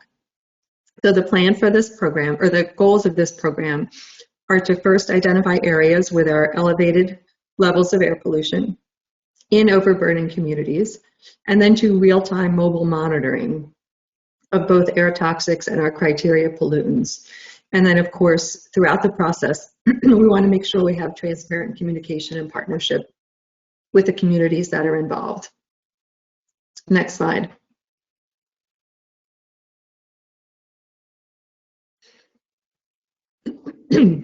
Excuse me. So with this project, there will actually be a mobile monitoring van. We have several technical consultants, as well as Cornell University on board to help us with this project. So the van is going to be equipped with sensors that measure air pollution as it drives through the city. So when we combine the readings from that mobile van with the readings that come from our National Ambient Air Quality System monitors, we can get a more complete picture of what local pollution looks like in a particular area. So this van will be run through the community on multiple occasions over a 2-year period. And I think I have a slide that goes through the timeline. So let's keep moving to the next slide. Oh, there's some animation there. And there we go. So with this van, we're able to measure air toxics, criteria pollutants, and then it also is taking meteorological data in as well. Next slide. So this is a pretty large project that we've undertaken, and it has many project partners. It's being led by DEP, obviously, but we're also working closely with DEP's Office of Environmental Justice and the Community Collaborative Initiative. So we have several academia on board. That's the left-hand side. And then on the right-hand side are the 4 community teams that we have selected to work with. So the Newark South Ward, Newark Ironbound, Elizabeth, and then Camden Waterfront will be our 4 communities that are being monitored with this mobile van. Next slide. So the first step of the process is already underway. We had 2 community meetings with 2 of the towns so far, 2 more scheduled for the coming weeks. So during those community meetings, we're looking for input on the route that we should drive the van, essentially. And we're also hoping during those meetings to get residents engaged so that they have confidence in the data that we're collecting. The second step, once we have all of the routes identified, is to actually start driving the van. So we're going to be collecting the measurements on identified roadways, a 2-week period in the summer, and then a 2-week period in the winter, and then we're going to repeat that in 2027. And then the last step will be to analyze all the data, develop maps, do a geospatial statistical analysis, and then present the results to the community as well as DEP. And that will also be available to the public, obviously. Next slide. So here's the timeline. Like I said, we already have 2 meetings checked off. We have 2 more to go for this year. And then we will start the year 1 winter campaign in the first quarter of 2026, followed by the summer campaign for year 1 in the summer of 2026. And then we're going to repeat that same timeline for year 2, which is 2027. Next slide. Okay, sorry about that. All right, so we did transportation, we did air monitoring. Now we're going to move on to carbon sequestration. Next slide. So one of the goals of the RGGI strategic funding plan was to support the implementation of projects that bolster New Jersey's natural carbon sinks. So the project categories for this grant program, which we launched, I guess it's 1.5 years ago now, include the things you see listed here. So living shorelines basically address the loss of vegetation along shorelines and beaches. The second category restores flow in tidal wetlands. So that helps increase salinity, which decreases methane and sedimentation. The third category is to restore tidal salt marshes. That increases the cover of native vegetation in brackish and saltwater wetlands.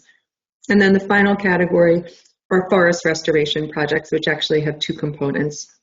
So the forest restoration projects establish or reestablish forest communities in degraded forests, former agricultural fields, or deforested areas. Next slide. So the round 1 grant that we had awarded $24 million that supported 14 individual blue and green carbon sequestration projects. As you can see in this graphic, we provided funding to a diverse portfolio of projects, both geographically and content-wise. And we supported partnerships among many organizations that spanned from local government to private firms, as well as conservation and community organizations. Next slide. So round 2 is currently open. We have $30 million in funding available. There are a few changes with round 2, but nothing significant. The grant awards for round 2 will range from $250,000 to $5 million per project. And we're going to split the $30 million evenly between blue carbon and green carbon projects. The application period opened on August 4th. It is a rolling application period with funding awarded on a first come, first served basis if your application is complete. We are keeping it open until at least August 31st or until funds are exhausted. So just to give you some examples of what I mean by blue carbon versus green carbon. So remember, $15 million is going to be for blue carbon. So blue carbon is sort of an overall jargony term that we use to describe tidal wetlands focused projects. And that's the term for carbon captured and stored by the world's coastal ecosystems. So the coastal systems, even though they're much smaller in size than the planet's forest, they sequester carbon at a much faster rate and can continue to do that for millions of years. So most of the carbon taken up by these ecosystems is stored below ground where we can't see it. The 3 project types that will be eligible for funding that are considered blue carbon are listed here, and I read them to you previously. On the next slide, we'll look at green carbon. So green carbon refers to projects related to forests and tree canopies. So forests are widely recognized as important carbon sinks, which means they're capable of capturing and storing large amounts of carbon dioxide. And while old growth forests play an important role in storing carbon, The younger regenerated forests typically can pull more carbon from the atmosphere than the older forests. So the eligible project types under green carbon are listed here. Next slide. Okay, we're going to move on to a cross-cutting project that we have. It's actually a planning project. Next slide. So this is our, under the Climate Pollution Reduction Grant from EPA. All states were required to develop a priority climate action plan as well as a comprehensive climate action plan. So we submitted our priority climate action plan earlier this year, and that focused on the sectors that we thought were that we knew were the biggest emitters and were important to prioritize in terms of reducing greenhouse gases. Now on December 1st, what we are working hard to complete is a comprehensive climate action plan that will cover all categories of greenhouse gases in New Jersey, not just greenhouse gas sources, but also greenhouse gas sinks. Part of the comprehensive climate action plan will be to lay out strategies to get to our short, medium, and long-term greenhouse gas emission reduction goals. There also is a required analysis of the benefits for low-income and disadvantaged communities, and there's also a workforce planning analysis required as part of this. So we are on track to submit that by December 1st. Next slide. And I just wanted to reiterate that when we do things like this, we're not starting from scratch. We're using all of the good work that we've done over the last couple years and building on that. So the Comprehensive Climate Action Plan will build on the Energy Master Plan, which is coming out soon. It will also build on the RGGI Strategic Funding Plan, as well as our 80 by 50 report we call for shorthand, but it's the Global Warming Response Act 80 by 50 report. Next slide.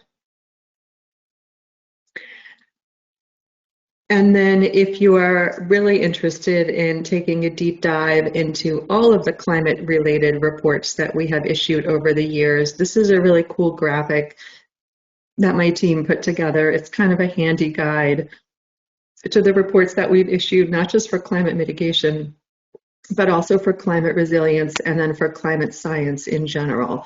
So when you get the slide deck, if you want to click on the bottom there, you can access this, and it gives you just a nice little thumbnail sketch of each of these 10 reports. Next slide. So the other cross-cutting planning project that we're working on right now is the next round of the RGGI Strategic Funding Plan. I'm sure you all have heard about this in the past. We've had 2 already, and we are just about ready to put out our 3rd strategic funding plan.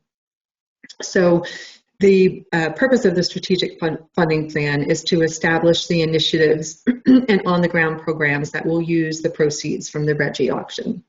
So basically sets the priorities of New Jersey DEP, New Jersey Economic Development Authority, and the New Jersey Board of Public Utilities to meet our climate mitigation, clean energy, environmental justice, and economic development goals. In the plan, we rank the importance of each funding initiative to make sure that we are meeting all the objectives of the RGGI law, for shorthand. Next slide. So our first strategic funding plan after getting back into RGGI after the Christie administration was launched in 2020, and it covered the 3-year period of 2020 to 2022. It focused on these 4 initiatives here. So transportation, there's your blue carbon and green carbon that we just talked about, and creating a New Jersey Green Bank. And you can see the pie chart on the left that the majority of proceeds from the first strategic funding plan were focused on transportation. Next slide. And then the strategic plan that we're operating under right now, just finishing up, is 2023 to 2025. That was launched in July of 2023. It maintains the transportation, blue carbon, and green carbon initiatives, but then adds a healthy homes and building decarbonization initiative, which was assigned to the Board of Public Utilities. You can see here that a very large portion of the funding is still allocated for transportation, but then a similarly large chunk was allocated to healthy homes and building decarb, and then the smallest chunk for our blue carbon and green carbon. Next slide.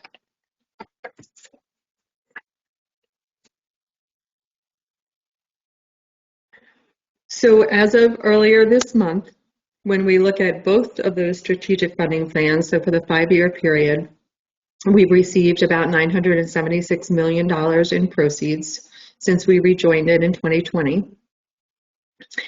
The 3 agencies that are working on this have dedicated more than $236 million worth of proceeds to mitigate climate change.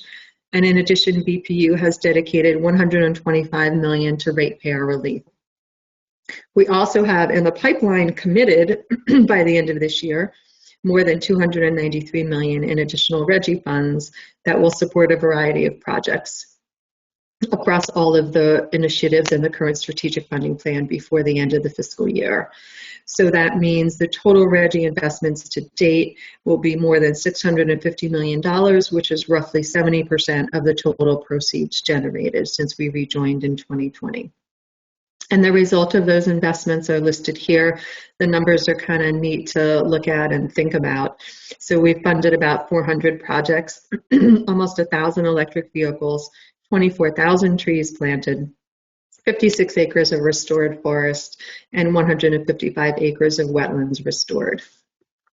And I think that is my last slide. Yes. The one thing that I wanted to mention that I forgot to put a slide in for, though, is we, about a month ago, worked with a contractor to develop a New Jersey funding one-stop shop. And it's a really cool tool if you haven't seen it yet. So you basically go in and you answer a few questions about what type of project you want to fund. And this could be from the perspective of a resident, it could be a homeowner, it could be a commercial developer. So you answer a few questions, and then up will pop a list of all of the grants, loans, tax credits, or other incentives that are applicable to your project. So you can kind of put together a master list and figure out, if you know the estimated cost of your project, figure out quickly how much will potentially be offset by tax credits, grants, or loans through this new tool. So again, it's the New Jersey Funding One-Stop Shop. And that is all. So any questions? We're going back to Mike and Paul to moderate questions. You want me to ask Paul, or you got it? No, you go ahead, Mike. Okay. All right. Yeah, we do have a couple. One audience member wanted to identify that CMU was Carnegie Mellon University. So the person who commented there. Oh, sorry. I think I said Cornell. It's Carnegie Mellon, right? And then Paul had a question. Will the air monitoring results be plotted geographically and available for public review via NJDEP website? So you're asking about the draft results before we issue the final report? Right. I'm not sure. I don't see why not, because we'll be sharing them with the public. I don't know that we had planned to put them on the website, but if you or someone else is interested in them, we can certainly share them with you. Right. I mean, what I was getting at was the Purple Air Monitoring Network is nationwide and is available real time all the time. Mm-hmm. So, you get results for PM 2.5 in particular, and it's very helpful when there are air quality incidents to identify how, where the worst is and what might be done about it. That's real time. So I recognize it's going to take some time to analyze the results from the mobile facility, but it sort of would make it easier to analyze the results rather than looking at tables and everything if there was a graphical presentation. Mm-hmm. Sure, I'll take that back to the Bureau of Air Monitoring that's working on it, absolutely. Thank you very much. Okay, and then we had another question. Just bear with me. So, is private funding available to support charger installation, perhaps through a nonprofit or other organization that's raising money for these causes? I'm not sure I understand the question.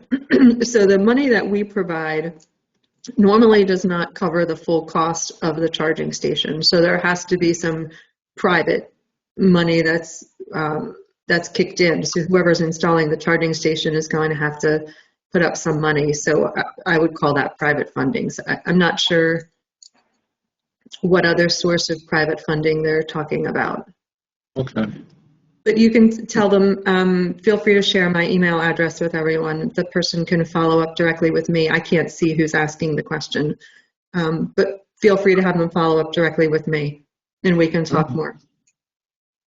And then I had one question as well, just in terms of any thought with the monitoring project of asking facilities, industrial sites that have environmental permits and are, I guess, sort of contributing to the need for air monitoring. Is there any opportunity for those folks to get involved?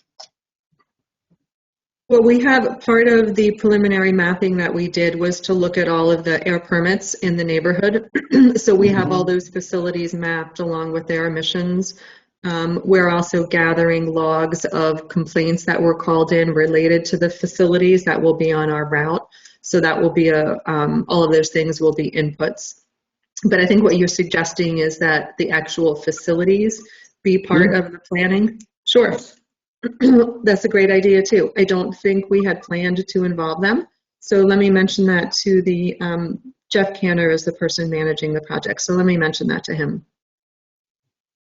Yeah, I mean, I think especially for those sites that are in environmental justice or, affected communities or overburdened communities, I mean, it's a good effort for those sites to potentially get involved and start that partnership. Yeah. Yep. All right, I think that's everything.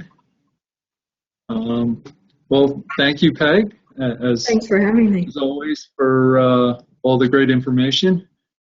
And I think we're going to take a slight break just to set up the next speaker, correct? And then we'll get our last two speakers and finish up our great program.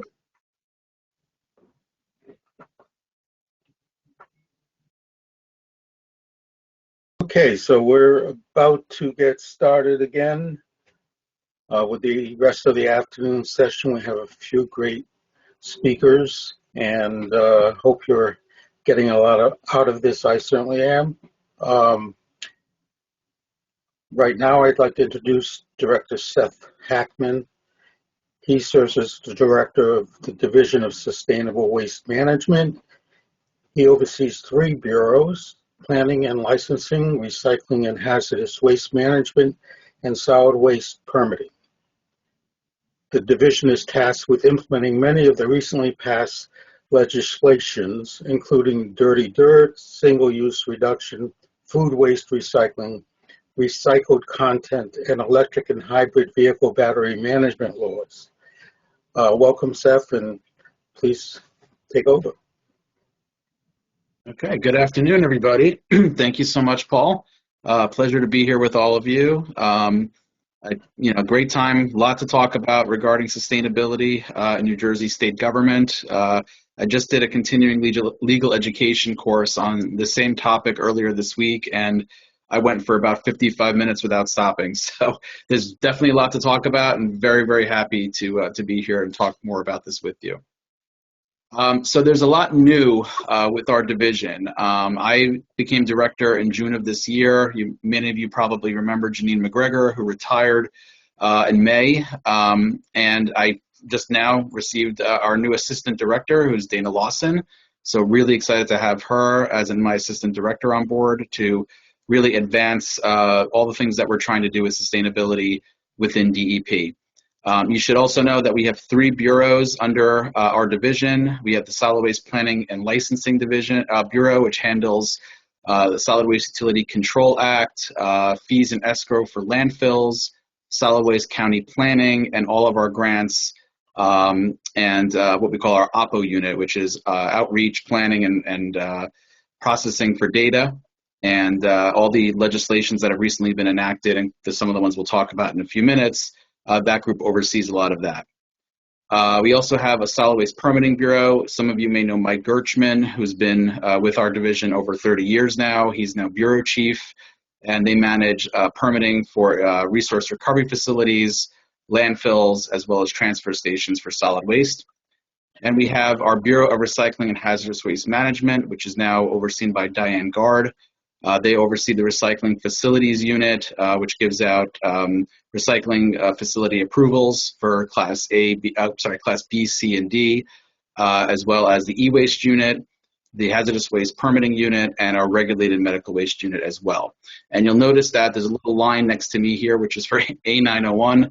A901, many of you know, is the licensing unit for solid waste collectors, and now for soil and fill recycling as well. A901 was something I just could not give up. I'm sorry. It was something that I've been doing for so long, and I work very well with the unit head over there, Roxanne Fiesel, who's been here forever.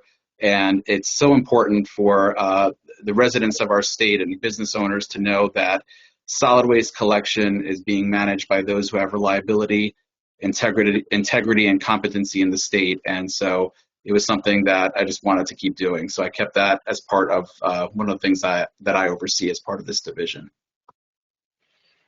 So what's going on in our program? A lot. So one of the things that we're really trying to push on is to continue researching reduce, reuse, and recycle initiatives that are going on throughout the nation and the world. We want to improve education and outreach, and we really want to be able to get information out to the residents of the state.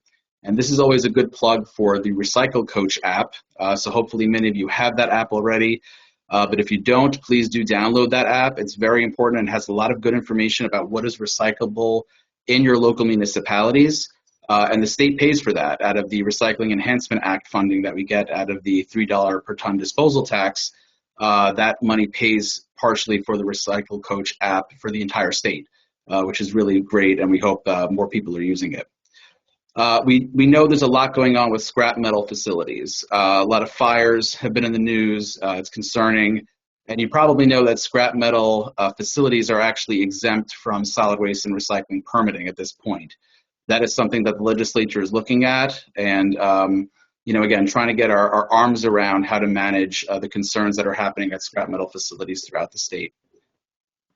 We are updating our regulations primarily on the solid waste permitting side. The Solid Waste Management Act has been around for a very long time, over 50 years now, and our regulations are very much in due of an update for technological changes, so we're working on that.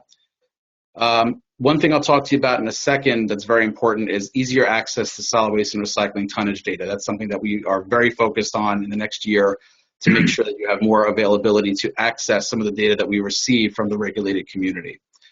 In terms of improving regulatory and permitting oversight, we are working directly with the EJ group and DEP to make sure that anything that happens on the solid waste and recycling facility side is managed properly through the EJ process.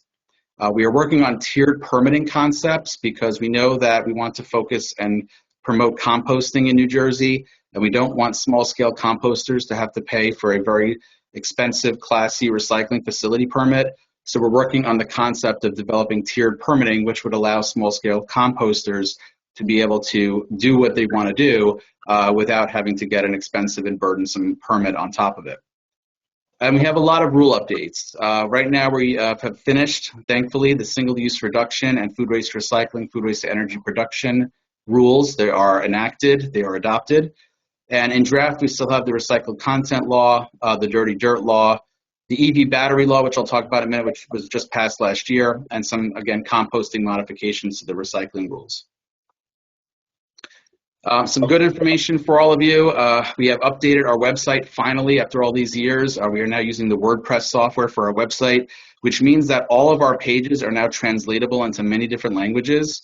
So, of course, this is important for the regulated community and for all residents that want to know more about solid waste and recycling in their towns and in their localities. So we very much are happy to do this. Please use this website to the best of your ability and let us know if you have any more updates you'd like us to consider. But another thing we want to promote is access to data. And many of you know that solid waste and recycling tonnage data is reported to our office. For many years, it was reported on paper. Then it was moved to spreadsheets, access databases. And now we're finally able to get that data through an online portal. And because it's going through that portal, we are able to digest that information internally and then use that with our internal applications, but also provide that back out to the public so that they can utilize that data as well. So we're encompassing a software called Tableau, which will allow us to provide charts and graphs and other types of data improvements to give you information about what's going on in the solid waste and recycling tonnage world in New Jersey. This will mean fewer OPA requests and a lot more available data on DEP data miners. So we're very excited to be able to launch this in the next few months.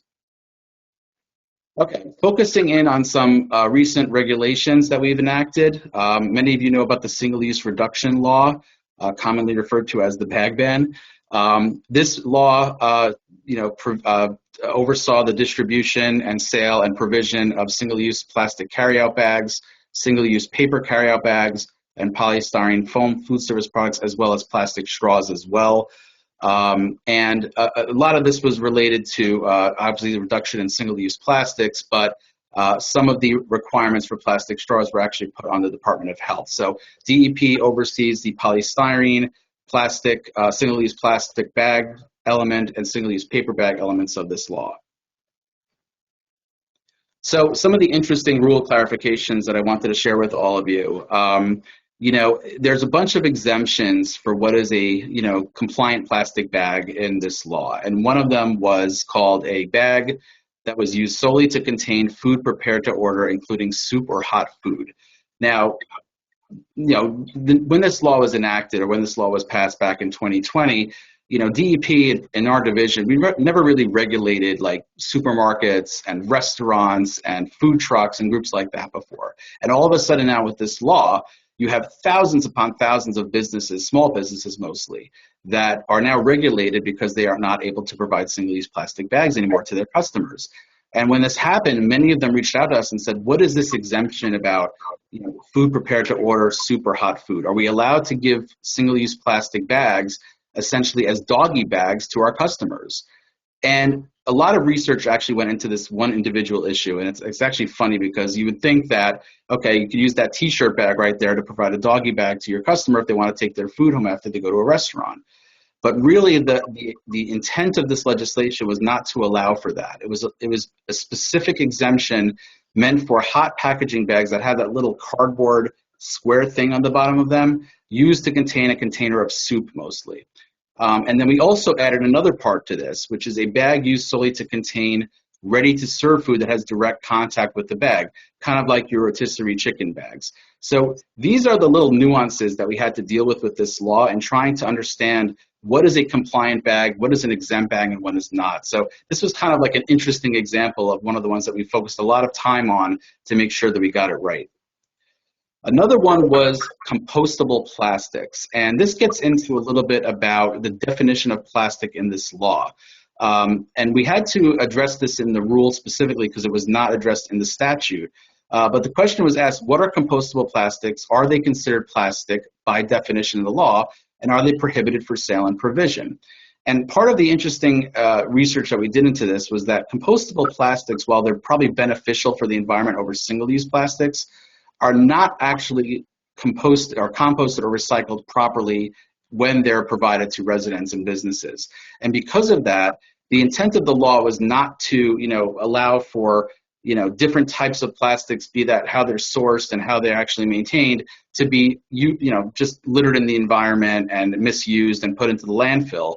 So because we don't really have a compostable infrastructure or composting infrastructure in the state right now that can manage these types of bags, and we don't have the education and outreach to inform people how to properly compost these bags, it was determined that they were considered plastic and therefore they were prohibited in this law. Another example of this is something called bioplastics. You may have heard of this term before. Bioplastics typically refer to plastic bags that are derived from natural sources like plants and corn and sugarcane. And again, it's something that you may think is probably beneficial for the environment, and maybe it is more so than a single-use plastic bag. but doesn't meet that definition of plastic in our law. And the definition of plastic really has 4 components to it. It's a synthetic material made from linking monomers through a chemical reaction to create an organic polymer chain that can be molded or extruded at high heat into various solid forms and retaining their defined shape during life cycle and after disposal. And that is the key, because if a bag that's made of some other natural source keeps its life cycle after disposal and it does not, biodegrade within a certain decent amount of time, it's essentially the same thing as a single-use plastic bag. And there was a lot of research that went into this, both in our division as well as on the Division of Science and Research at DEP. And it was determined that because these differently naturally sourced bags still do not decompose properly or in an efficient amount of time after disposal, they are considered plastic as pursuant to this law. And the DEP's Science Advisory Board actually did a very interesting report on this just this year, and that information is available on this website here. So if you ever wanted to read about how they research bioplastics, what they are, and whether or not they are considered plastics or not, very interesting report that's available for you to look at. Okay, segue into food waste reduction, food waste recycling.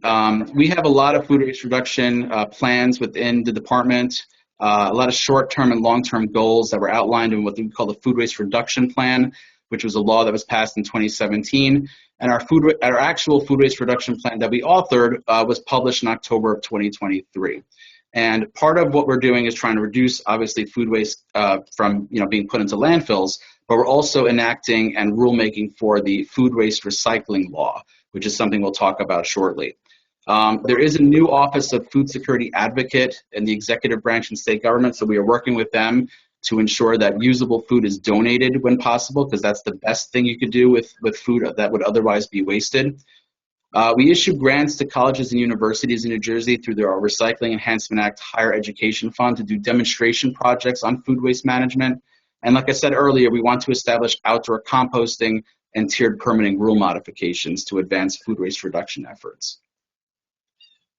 So some of these important projects that we funded through this REA higher education grant include 2 of note. One of them is a Reduce, Recover, and Recycle Food Waste Sustainable Jersey Toolkit for K-12 schools. And this is something that was able to provide to schools that would help them put together best practices to reduce food waste in the cafeteria, recycle food waste properly, and even start their own composting program if they wanted to. The other thing we funded was called the Rutgers, New Jersey Leaves No Bite Behind program. And this is more about education for teachers and students so they can learn more about how to reduce wasted food, both at home and at the school as well. So this was actually adding more information into curricula in New Jersey for K-12 school students. And we're also working through a grant that we received from the EPA as part of the bipartisan infrastructure law. It's called the SWIFR grant. And we have 2 projects that we're funding now through the SWIFR grant. One of them is to encourage local governments to support the statewide recycling and food waste reduction goals by generating and developing their own food waste prevention and food waste production reduction acts, and actually generate programs for themselves within their local governments in order to collect food waste from residents and from businesses and manage it, on their own. Another program that we're launching through this grant as well is called the New Jersey Specific Estimation Tool. And this is a tool that's being developed to allow food waste generators that are covered under the Food Waste Recycling Law to determine whether or not they are indeed required to comply with that law. Do they meet that threshold that we'll talk about in a minute to be compliant under that law? So there's no tool set that they can use right now to do that. We're developing that as part of the SWIFR grant. So we'll talk briefly about the food waste recycling and food waste energy production regulations. They were adopted September 2nd of this past year. And the biggest thing with food waste the food waste recycling law is the definition of large food waste generator and what the requirements are of that generator. So in order to be a large food waste generator, you must generate an average projected weight of 52 tons per more of food waste per calendar year. Now that's a very difficult definition, an average projected volume. How do you determine that? And that's where that toolkit that I just mentioned earlier that we're funding will help. But the source separation requirement is also for only those large food waste generators that are within 25 road miles of a Class C recycling facility that will accept food waste. If you're not within that 25-mile road radius, you are not mandated to source, separate, and recycle your food waste. So a question came out about reporting requirements because the large food waste generator, as defined, only has to have that average projected volume. It does not have to exist within that road radius. That's only for the source, separation, and recycling requirements. So the question was asked, as a large food waste generator outside of that 25-mile radius, am I statutorily required to report to DEP what I do with my food waste? And the answer that we came up with was yes. And the reason for that is because the intent of the legislation is to try to reduce food waste from going into landfills. And a lot of these entities, a lot of these large food waste generators that may or may not be within that 25-mile road radius of a Class C facility may eventually be in that radius because a new Class C will open up soon. And because of that, because obviously we want to further reduction efforts, we decided that it was important for all large food waste generators, no matter where they are in the state, to provide an annual reporting form to the DEP on how they handle the food waste that they manage every year. And again, they have to meet that threshold of 52 tons per year, which a lot of restaurants won't meet that threshold. And I'll give you an example why in a moment here. The definition of food waste is very complicated in this law. Food waste essentially is any type of food waste other than waste generated by a consumer after the generator issues or sells food to the consumer. Which means that if you're sitting in a restaurant and you're given a plate of food and you eat half of it and leave half of it over, the half you leave over by law, by definition in this law, is not considered food waste. It's really just the food waste that occurs kind of in the kitchen and the material that doesn't go to the consumer to begin with. So that's something we call plate waste. Plate waste is exempt out of the food waste recycling law. So a question came up, once food is served to a consumer, it is no longer to be counted as food waste, right? That's the issue. The question was, what about buffets or self-service stations? Is that considered plate waste or not? If it's provided to the consumer, but they don't eat it, is that considered plate waste? And the definition that we came up with in the rule modification is that plate waste does not include buffet or self-service stations. Why? Because that was not technically generated by a consumer. It was offered to a consumer, but the definition, the exemption in the definition is for waste generated by a consumer. So if you don't take that food off the buffet table, technically you have not generated waste. Okay, so again, another nuance that we had to deal with questions that were coming from us from the regulated community. Okay, segue into the recycled content law, and we'll talk about this law in detail in a couple of seconds. But right now, the rulemaking process for this law is still under review right now. Anticipated proposal is early 2026, and the anticipated adoption is fall of 2026. And this law covers many various products that are sold into the state. And here are some examples of them. Rigid plastic containers have a 10% recycled content mandate. Plastic beverage containers, 15% mandate. Of note and interest, glass containers have a 35% PCR, post-consumer recycled content mandate, beginning in 2024. That's very high. Paper carryout bags, 40%. Plastic carryout bags, 20%. Plastic trash bags are divided up by type. And you may not have known this, but packing peanuts are now prohibited for sale in New Jersey. So polystyrene loose fill packaging is no longer allowed for sale in the state when this law was enacted back in 2022. So some information about where we are with this law. So we had about 340 or so manufacturers that we expected to register with us in 2024. Of that number, 326 actually registered, which is actually a very good percentage. 80 to 20 for us in DEP is a good percentage for compliance. So we are chasing after the other 20%, but some of them may have been one-time registrants because they sell food or they sell products that are exempt under the law. And one of the elements of this law that's allowed for these manufacturers that may or may not be able to meet the mandates of the law are recycled content waivers. And waivers essentially allow a company to say, there's not enough supply available to meet the requirements of this law for recycled content. I have a specific type of product where it's technologically infeasible to meet the requirements, or there's some other type of issue that they have where they can't meet the mandate. And 78 waiver applications were submitted, which is about a 23% rate from all the registrations that we received. And only 36 of them were approved. And where we see most of the waivers is in the glass container mandate. And that's, again, because 35% glass is a large number and a high percentage for glass manufacturers to be able to reach for the products that they sell into the state. Rigid plastic containers and plastic beverage containers kind of dwarf in terms of how many waivers are requested under them, but glass containers is probably the biggest issue that we're having in terms of compliance.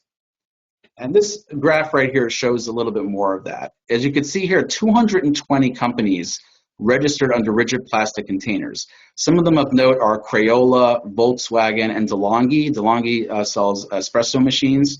And only 3% of the registered companies under rigid plastic containers actually requested a waiver. So we could be pretty confident that they're actually meeting the mandates of that 10% PCR requirement for those products that are sold into the state.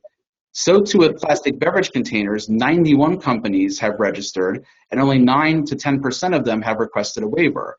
Dr. Pepper is one that we believe is compliant because they haven't requested a waiver, and they've registered both years. So again, a lot of these companies that you would expect to meet this mandate are doing so as far as the data that we've seen.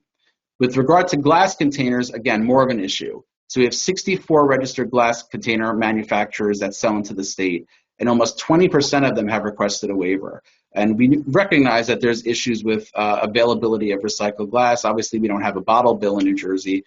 So that's one of the things that we're looking into in terms of whether or not we can do alternative compliance plans or some other options to allow manufacturers some more time to meet that mandate. Okay, and the last topic I'm going to talk about is the EV, Electric and Hybrid Vehicle Battery Management Act, which was passed in 2024. And I know a question was asked earlier of the Commissioner about EPR, Extended Producer Responsibility legislation. This is one of the first, this is the first EV battery EPR that was enacted in the entire country. And only the second EPR type legislation that we've enacted, the Electronic Waste Management Act is another one. But this is one of the first that we've done in a long time. And again, the first in the country for EV and hybrid vehicle batteries. And this law requires a bunch of different things from vehicle manufacturers. They have to provide methods for accepting and transporting used batteries. A lot of information must be provided in these battery management plans to the consumer, as well as to the vehicle dismantler and the recycling entity, to make sure that they understand how to manage these batteries properly at end of life. And so processes and methods to remanufacture, repurpose, or recycle the batteries have to be included. Strategies for informing electric vehicle owners, vehicle repair facilities, and dismantlers, again, about proper battery management. And 34 registered manufacturers so far. And that may not sound like many, but a lot of car companies kind of fall under the larger groups, larger corporations. So 34 is actually a decent number for this law. And one thing you may not know is that beginning January of 2027, these batteries, what we call propulsion batteries as they're defined in the law, are prohibited from being disposed of as solid waste in the state at that time. So you can't take like a truckload of vehicle batteries and take them to a landfill beginning in 2027. So what are the department responsibilities? The first one is to conduct a needs assessment. And that's important for us because, again, we don't know much about the infrastructure of battery recycling in the country. And this is to help us understand the availability of propulsion battery recyclers, not only in New Jersey, but nationwide, and understand a little bit about how they do label requirements, and how they may develop their battery management plans over time. We've already developed a registration process for the manufacturers and producers, and we're also going to prescribe requirements for producer annual reports. I'm happy to announce that the needs assessment that was the first part of this law has been awarded to NJIT as part of the REA Higher Education Program and is expected to commence in January of 2026. So this is the breakdown of the timeline for this law. And beginning in February of this year, producers were required to register, and that's where we got the 37 registrations that have come in so far. In the summer of 2025, we began the process of awarding the grant for this needs assessment, and it's going to take 18 months to complete, but that includes the summer. So we're expecting it to take basically the entirety of 2026, and at that point, we'll have more information as to how these battery management plans are going to move forward. The first annual report for how many batteries are sold into the state from each registered manufacturer begins January of this coming year. So in 2 months, we're going to start to receive data about how many batteries are actually sold into the state by these manufacturers. We talked about the January 2027 mandate or prohibition on putting batteries into landfills and transfer stations. And then rule adoption is 18 months after the needs assessment is done. After 180 days after that, the producer battery management plan submissions are due, and then the DEP has 1 year to approve those plans. And then at that point, information will go out to residents and vehicle owners about how to handle these batteries when and if they reach end of life. And I think that's it for me, and happy to take any questions you may have on the different topics that I've spoken about. So take it away. Yes, thanks, Seth. We do have several questions, and one from me is where are these car batteries, the electric vehicle batteries, going to be recycled at the present time? Mm-hmm. So our understanding from the research that we've done is the very large electric and hybrid vehicle manufacturing companies like the Teslas of the world already have a robust recycling infrastructure in place. The problem is we don't know whether or not the scrap facilities, the vehicle dismantlers, and the owners of these vehicles know what to do with these batteries once they've reached end of life. And I think part of what we're going to do is to enact these rule requirements that are going to make, again, these vehicle manufacturers to provide this information to all those entities to make sure that if a car is totaled, they know what to do with that battery to make sure it's properly recycled and managed. Yes, that's great. I know I haven't heard, I drive an electric vehicle and I haven't heard from the manufacturer about that yet. So that's the problem, yeah. Yes, yes. Another question, any advice for how to identify a responsible facility when trying to recycle scrap metal? Very good question. So unfortunately, as I mentioned earlier, my division does not at this time oversee recycling for scrap metal because it was carved out of the solid waste and recycling laws going back 30, 40 years ago. The best way to do so, I believe, would be to look on the department's website. I believe there's a list of scrap metal facilities because they generate air permits. So there should be a way to review them or to search for them on DEP Data Miner. But if not, you can always reach out to my office and we can certainly help anyone who's interested in finding out where the scrap metal facilities are located. But if legislation that is pending is enacted, that will help us to make a much more definitive list of the scrap metal facilities that are out there. Okay, thank you very much. This is a question from someone online. Understanding that end-of-life stage is important in terms of reducing landfill waste, were the inputs of the cradle stage of plastic bags considered when evaluating restaurant takeout bags? Virginia plastic bags require energy resources to generate and have a greater negative impact than bioplastics, for example. I understand. Yeah. So it wasn't a very good question because that life cycle analysis is key to understanding the environmental impacts of bags and a lot of the different things that we're looking at in terms of sustainability. Cradle to grave was not something that necessarily looked into in terms of the rulemaking process for the plastic bags. It was more along the lines of whether or not it met that policy definition with regard to plastic as was defined in the statute. But it is something that we are researching, and in fact, there's a Plastics Advisory Council that is kind of in but not of DEP that is doing a lot of research into these like bioplastic bags and how we're going to work with them in the future. And like I said, I definitely recommend reading that Science Advisory Board report that I posted earlier in the presentation. A lot of good information in there about the different types of bioplastics and the kind of the truth behind them. Like, are they really, biodegradable in certain ways? And a lot of research went into the articles that, wrote about these things, and I definitely highly recommend reading that. It sounds like it might be very informative. I would think that these bioplastics were biodegradable, but you're telling me that it takes too long? Is that basically?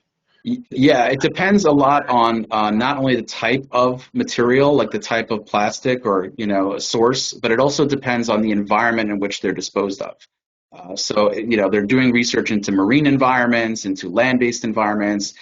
There were some reports I could actually tell you where there were some bioplastics that would biodegrade in marine environments very quickly, but those marine environments were like 75 to 80 degree water. So like in New Jersey, we're not, that's not going to happen here. So, again, it's very much dependent on the environment on which they're disposed of or littered. So it's kind of a moving target right now, but it's not an easy answer, to tell you the truth, but something very interesting to research. Yes, it sounds like it is. Final question online. When will DEP be updating its solid waste management plan?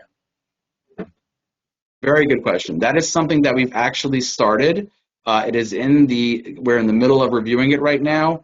I can't give you an actual time frame of when it will be published, but we have actually done a lot of work into looking back at our solid waste management plan. We haven't had one since 2006. So we did some work over this summer to kind of break it down, look at it again, add some modifications to it. It's still a work in progress, but it's something we definitely want to update and have published relatively soon. Okay, we'll be following that. Sounds like a good plan.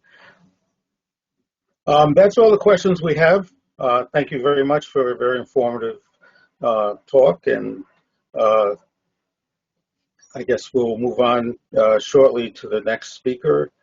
I don't know if Kimberly is ready and available, but we'll give it a minute to phase in. There she is. So let me introduce Kimberly Seno. She's with the Division of Water Monitoring Standards and Pesticide Control, and she has been with the department for over 30 years.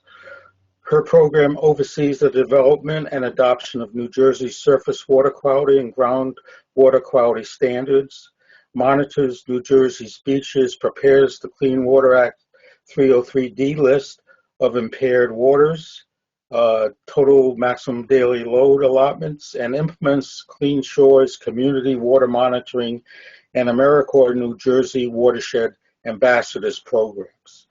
So let's welcome Kimberly and look forward to hearing what you have for us. All at the end of the day here on a Friday. I'm here to give the annual update on what's going on in our Division of Water Monitoring Standards and Pesticide Control. Next slide. And we are located within water resource management in the department, and we're responsible for regulating the pesticides and assessing New Jersey's waters in order to protect and manage public drinking water supply, recreational uses, shellfish harvesting, aquatic life, and that's in accordance with our state and federal regulations. So we call these the designated uses of our waters of the state. And we accomplish this through protecting the public and the ecological health.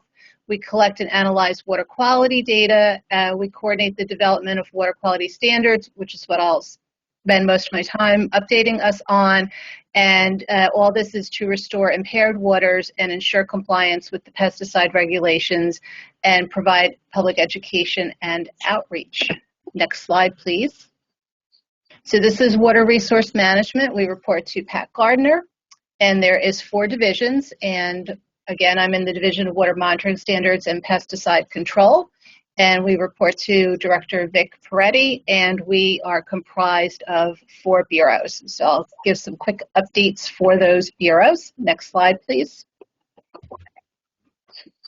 So starting with the Bureau of Pesticide Control, their core programs include enforcing the federal and state rules for the use, manufacture, and sale of pesticides and farm worker protection.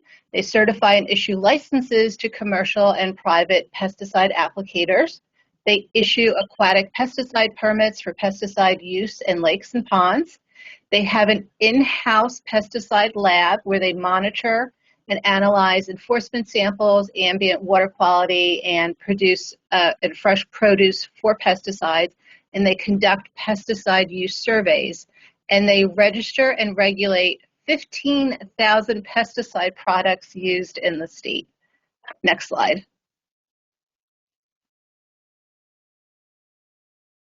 And they operate under the Pesticide Control Code, and it's estimated to date to propose changes to pesticide applicators certification and training and neonicotinoid restrictions will be happening in 2026. They have certification and training changes will not take effect until after this rule is proposed and adopted. However, certain restrictions and prohibitions are already in effect before these rules are proposed, and that is due to the statute, which gave an effective date of October 31st, 2023. Next slide. And so this is the neonicotinoid law that was passed in 2023. And so they are now a restricted use, which means only licensed pesticide applicators can purchase and use them. However, there are exemptions such as for indoor pest control products and pet products that pose no risk to pollinators, like the bee that we see in the slide here. And only agricultural uses by licensed pesticide applicators are permitted. The use of the neonicotinoids by landscapers, golf courses, and tree care businesses is now prohibited unless the DEP issues an order for their specific use in a pest emergency. A final evaluation of potential pest emergencies by the DEP for 2025 determined that none of the pests did actually qualify for emergency status. Next slide. Moving on to our Bureau of Freshwater and Biological Monitoring. They monitor our streams, rivers, and lakes. And some of the updates for the lakes program include the type of monitoring they do, which is both targeted, probabilistic, and reference lake monitoring. They do sediment coring, and they also do bathymetric surveys of lakes. Next slide.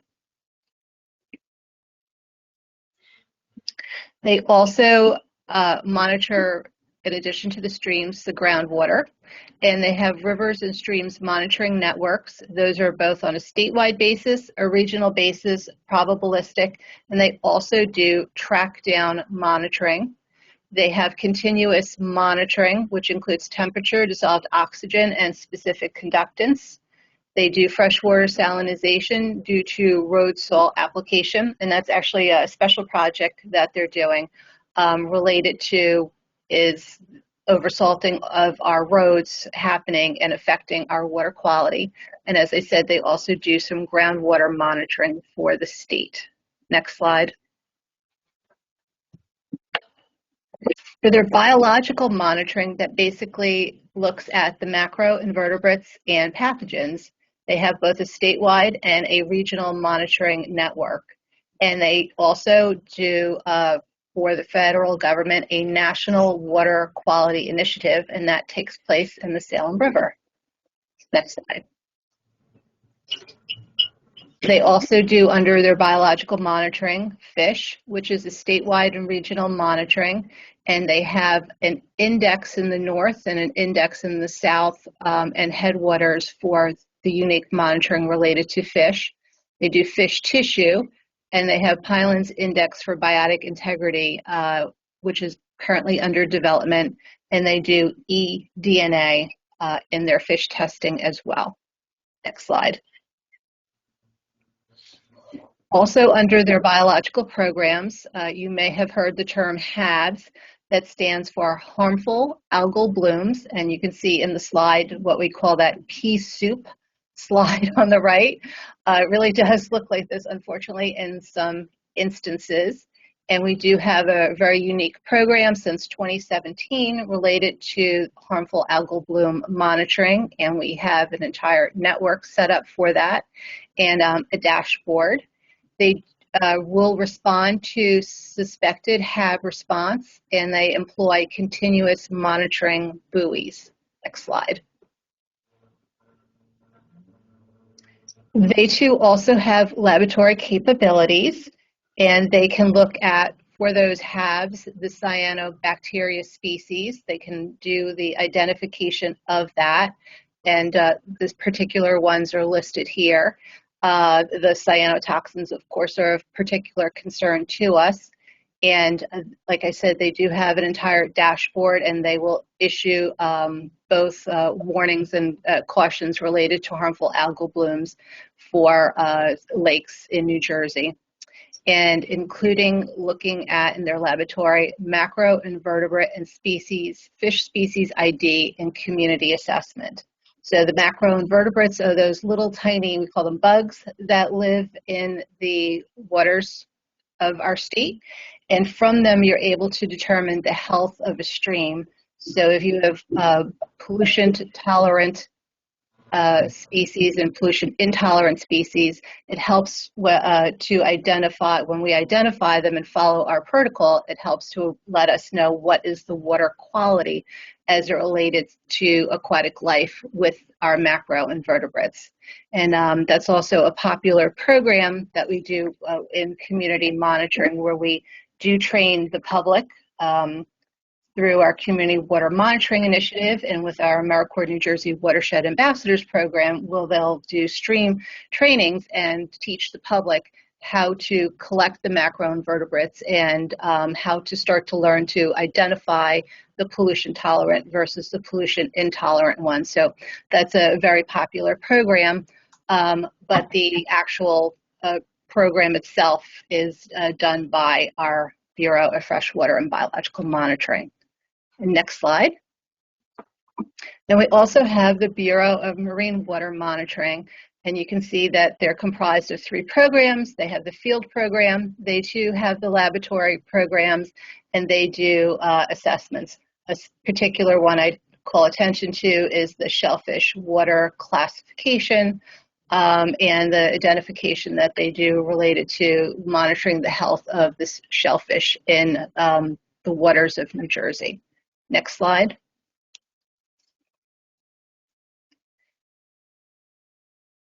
And then they do this through the National Shellfish Sanitation Program.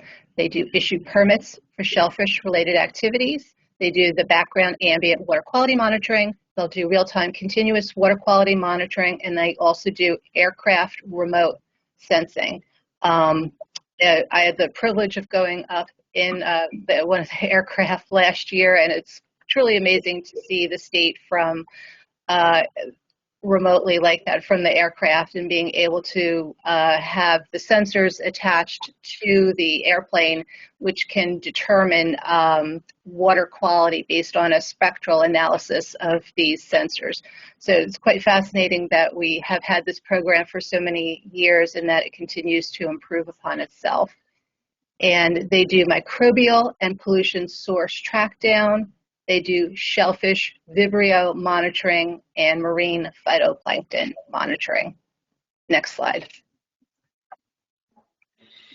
This is just a snapshot of where they have continuous water quality networks throughout the state. Next slide. Oh, and here is what I was talking about earlier, the aircraft remote sensing, and that shows you the little airplane that's used to go up, and shows the coastline on the map of New Jersey, and you'll see the green highlight. That is the part of the coastline that is followed, and they go out, I believe it's twice a week to do the coastline. And one time a week, they'll also go out to some of the lakes across northern New Jersey as well, and have the sensors determine also harmful algal blooms remotely as well. So it's a fascinating program, and all the details can be found on our websites. Next slide.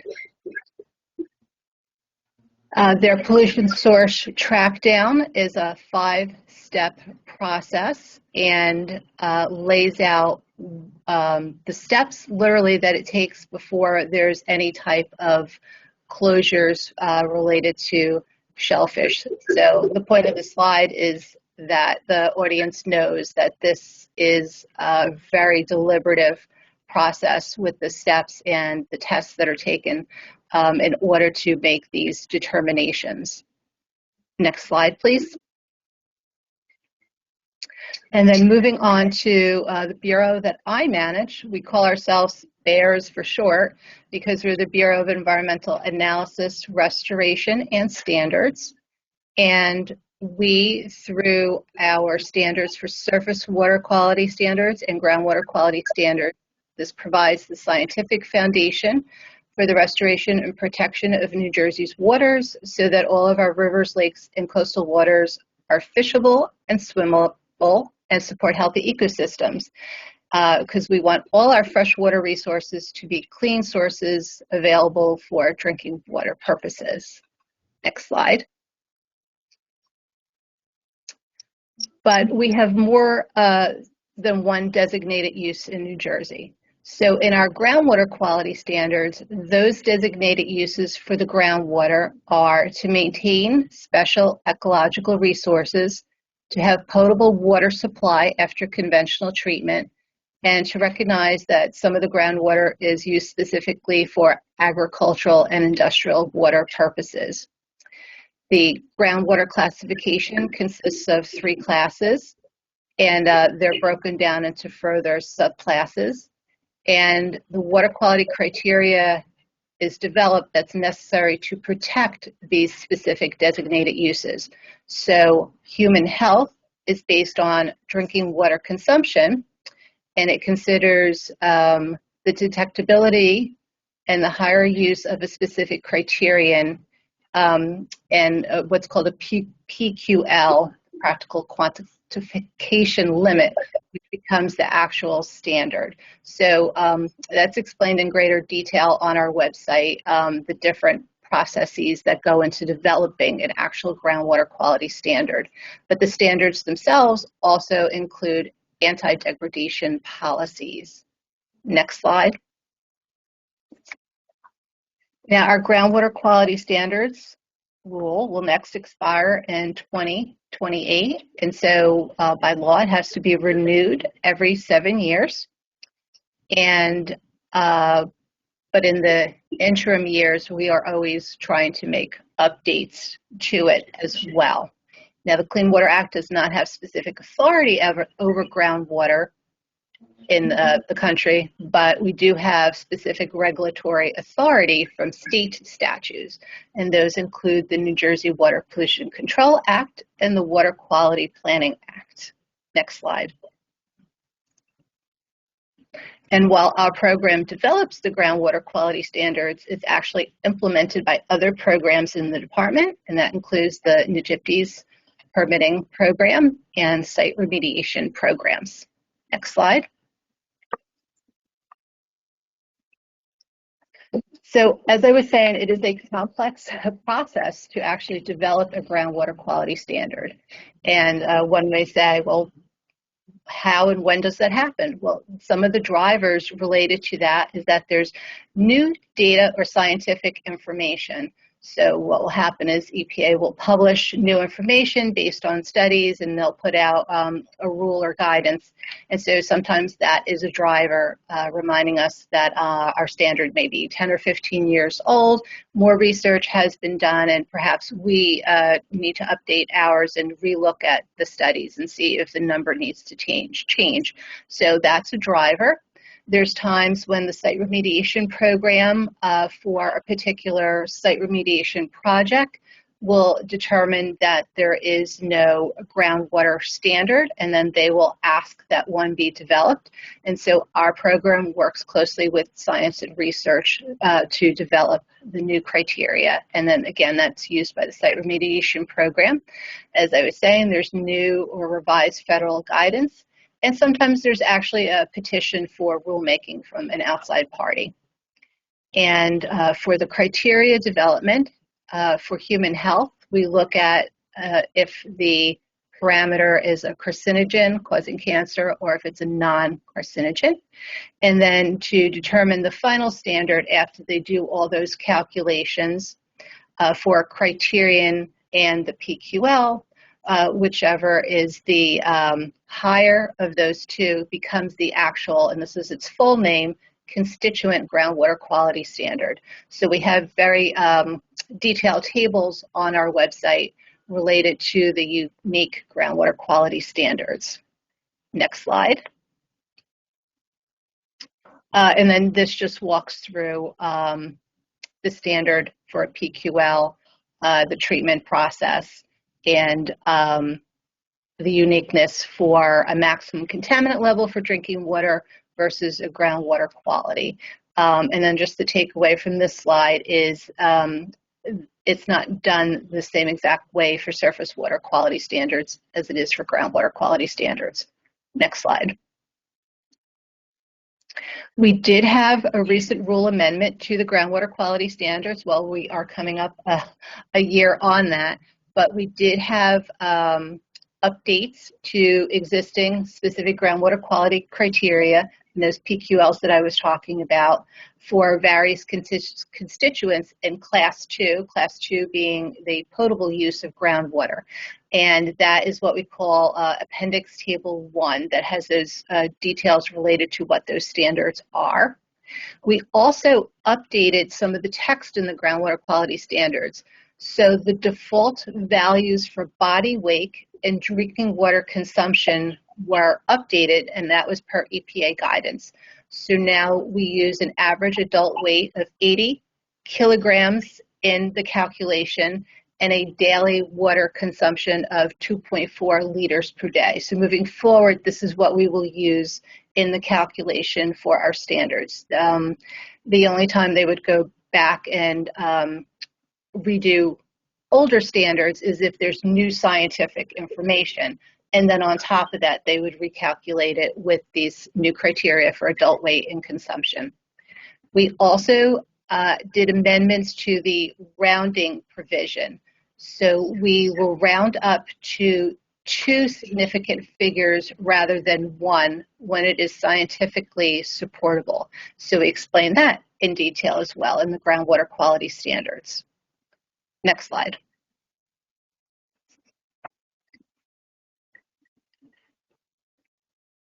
And so as a result, we had 72 constituents that were looked at, and there was a change in standard for 63 of them.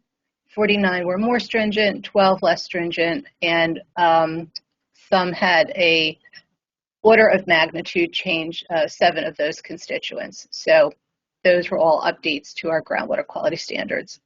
Next slide, back in that February rule adoption.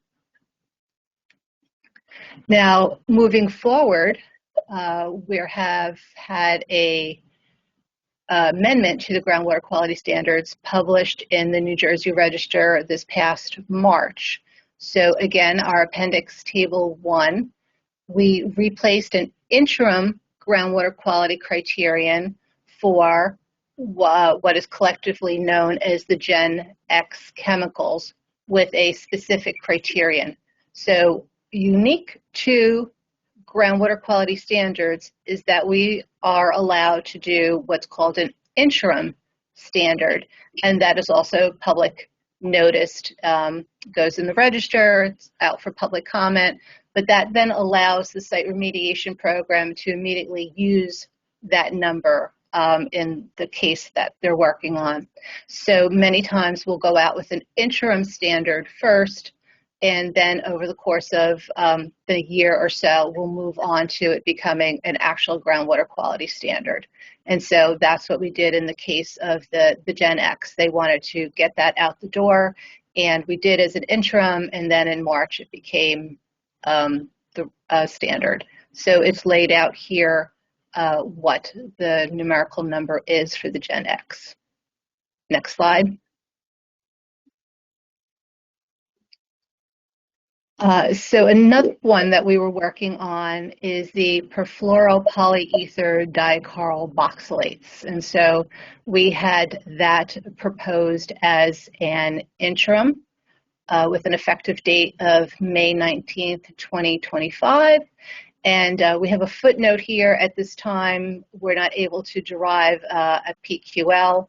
There's a myriad of reasons for that. So temporarily, it will stay as an interim groundwater quality standard for this particular parameter only. And again, that's explained in the fact sheet and the technical support documents on our webpage. Next slide. And then moving on to our surface water quality standards, similar to the groundwater quality standards, there's designated uses. We have aquatic life, general and trout aquatic life. We have potable drinking water use after conventional treatment. We recognize agricultural, industrial supply, and recreation. So these are all designated uses for our water bodies, our surface water bodies in New Jersey. And we have unique stream classifications for our fresh waters, our saline waters, and our pinelands waters.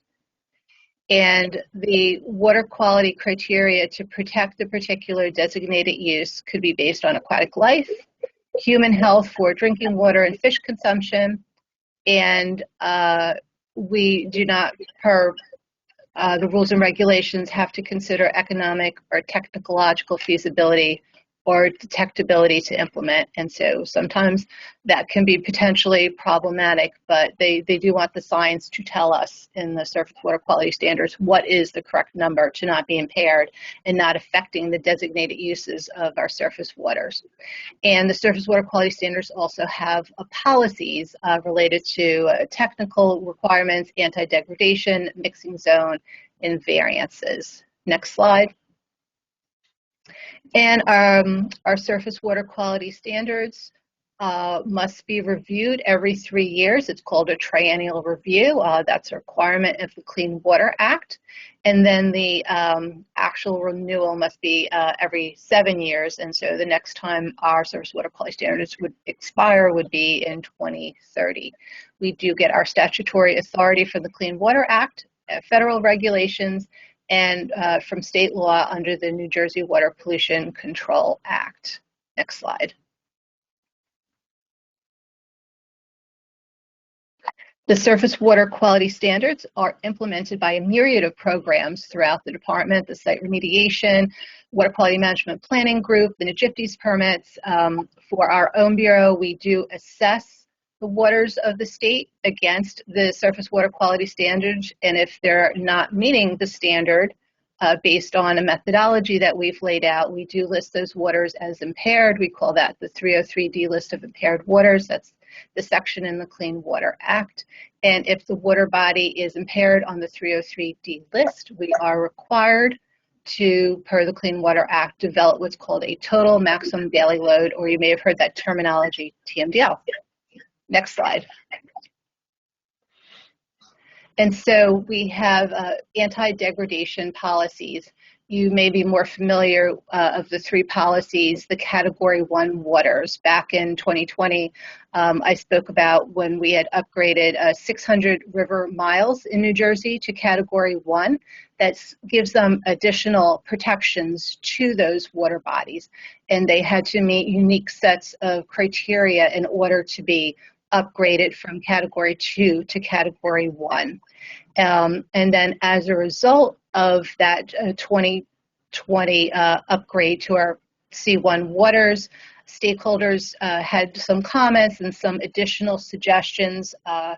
And so we, the department, have followed up on those suggestions through some work groups that we have done, and we will do additional stakeholdering in the new year regarding Category 1. Related to definitions of Category 1, different criteria for Category 1, and so we'll want to stakeholder that. And in the anticipation of somewhere down the road, future rulemaking related to Category 1. But we were very happy with the upgrades in 2020 that we did. Next slide, please. So drivers for surface water quality standards, again, did EPA come out with new federal guidance? Do we have enough data now in order to make a determination on what the standard should be? And at times, there's also petitions from outside parties for rulemaking. For our criteria development, if it's aquatic life, we look at both fresh and saline waters, human health-based criteria, or conventional pollutants. So a little bit of different for the different criteria, depending what different designated use it is supporting. And then the criteria itself, upon implementation, actually becomes the surface water quality standard. Next slide. So that's a little bit different than the groundwater quality standards. So exciting times in the world of surface water quality standards. We have an ongoing rulemaking, which we're calling our toxics rule proposal. So we've had several stakeholder meetings, the most recent, which was held last November, and we discussed potential updates to human health surface water criteria. And we talked about new definitions for carcinogen and non-carcinogen.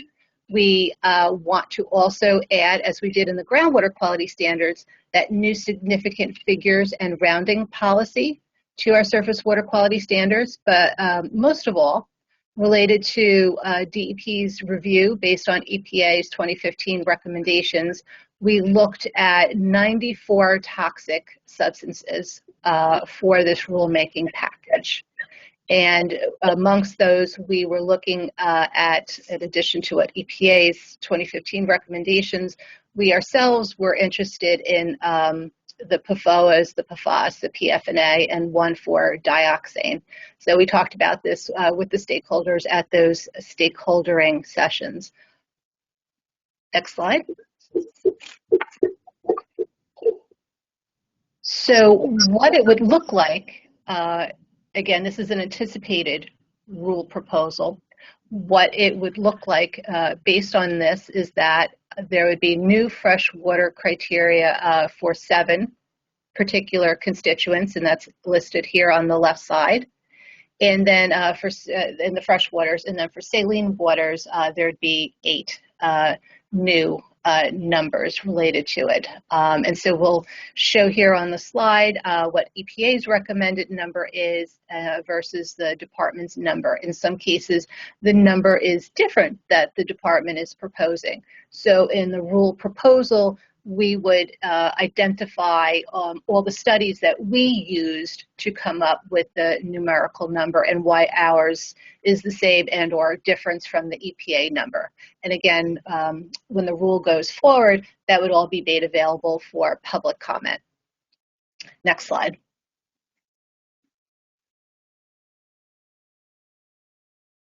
As I said, we were looking at having numbers, not new, but having actual numbers for PFNA, PFOA, and PFAS in the 1,4-dioxane. And so we have those numbers laid out here in the table.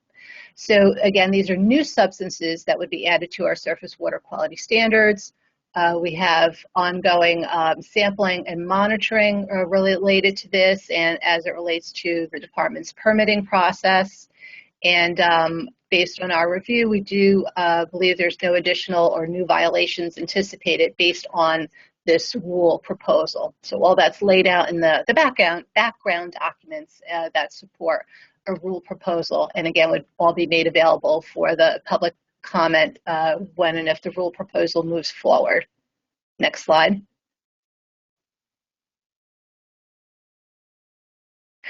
And not on the slide, but I did want to add, I talked about TMDLs. We anticipate in 2026 having a total maximum daily load, a TMDL in the Barnegat Bay, where we would have a site-specific total nitrogen number for Barnegat Bay. We've stakeholdered that, and the number would be a 0.45 milligrams per liter total nitrogen as a seasonal average. There's 9 assessment units that comprise the Barnegat Bay. So those unique 9 assessment units would have a site-specific criteria for total nitrogen. And then based on our analysis and studies, 4 of the 9 assessment units are not currently attaining that unique number. So thus we consider them impaired. So we're working on a TMDL document, which we would anticipate having in 2026 also for public comment. And that would be sort of like a 2 for both the TMDL restoration requirements, reductions, and the number itself, and how we derive that number is explained in the TMDL document. So we're pretty excited that that would get to move forward in the new year. So I have listed here all of the bureau chiefs and contact information for the different programs that I walked through. And I think we're close to wrapping up time. If we have time for a question or two, I'd be happy to answer them. And I thank everybody for sitting with me here at the end of the day on a Friday. So again, thank you for your time. Yes, and thank you so much for a very informative presentation. There are a few questions. One was from this morning, and it was, will there be public notification requirements if a site finds PFAS? My town has to do water sampling and issue quarterly reports that scare the hell out of everyone. Yeah, it sounds like that's a combination of different programs. Again, our program would put forth the numerical number for public comment. Other programs would implement it. But I'd be happy if you write up the question and send it to me. We can get the response from myself and the implementing programs to the person that acquired. Okay, thank you very much. I was wondering, is there a pesticide reporting law in New Jersey like other states have, where the pesticide applicators who have to be certified report the location and quantity of pesticides applied? And I believe so. Holly could answer that question. I mean, she's running the program, but I believe from my knowledge of the program, that sounds like a yes. Okay, that's great. And you may have covered this, but and I think you did, but I'm not sure, so I'll ask the question. Has the department commented on the proposed surface water quality standard values for PFAS? You mean the federal numbers? Well, Yeah, I'm presuming you're right on that. Yes. yes. That's a good question. Did we officially? I know we were in communication on that. I'm sorry, I don't actually know if we officially responded to that, but of course I could certainly report back. Okay. I know there was a lot of talk on it. I don't remember if there was an official response from the department. Mm-hmm. Okay. Thank you very much. I do not have any other questions from the audience or myself. So wait, Paul, there's a few more. I couldn't get them to you quick enough. Okay, no problem. So, go ahead. Why don't you just ask them? So, well, one question is there a timeline for adopting the toxics proposal? We did not put it out yet for public comment. We've only stakeholdered it. We anticipate it being a proposal in 2026. And I don't know if this question's for you, but I'll ask it anyway. Is DEP considering any state-specific requirements for GHG reporting, SF6 phase out, anything like that? That doesn't ring a bell. I don't think that would be my program. Yeah, it doesn't look like it. Yes, so when we would put out a rule proposal, there's the 30 or 60-day public comment period of formal public hearing and the request for written comments. And then the department has a year from the date of proposal to adopt a rule. Right. I think that's everything. Well, thank you very much, Bureau Chief Sino, and we look forward to the progress you're going to make with your program over the next year, and hopefully we'll check back in with you again next year. I'll pass it over to Joanne for final comments. Right. My job is to provide a few reminders and a whole lot of thank yous. And so let's start with the reminders. If we can have next slide, please. Yes, of course. We would really appreciate your feedback. And if you scan that QR code, you'll be able to go to a simple survey that will easily be accumulated for us so that we can get feedback and begin planning next year.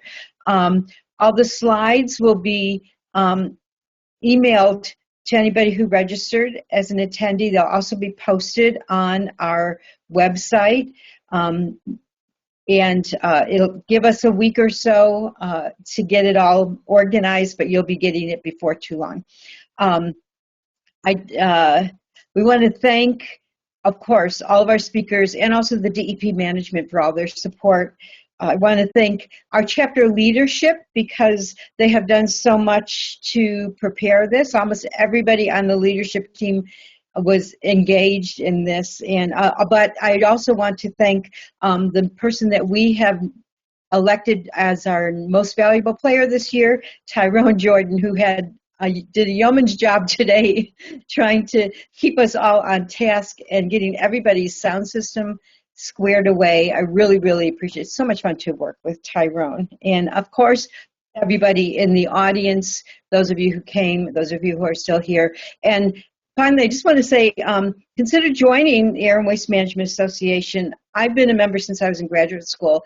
I learned so much all the time, and I really enjoy working with all of what Chris kept referring to us all as friends, and we really are. And if you're a member and you would like to join us in a leadership capacity, please reach out to us. We would welcome you. And with that, I hope you all have a wonderful weekend and a great Thanksgiving, and good luck in the new year. Thank you, everybody. Goodbye.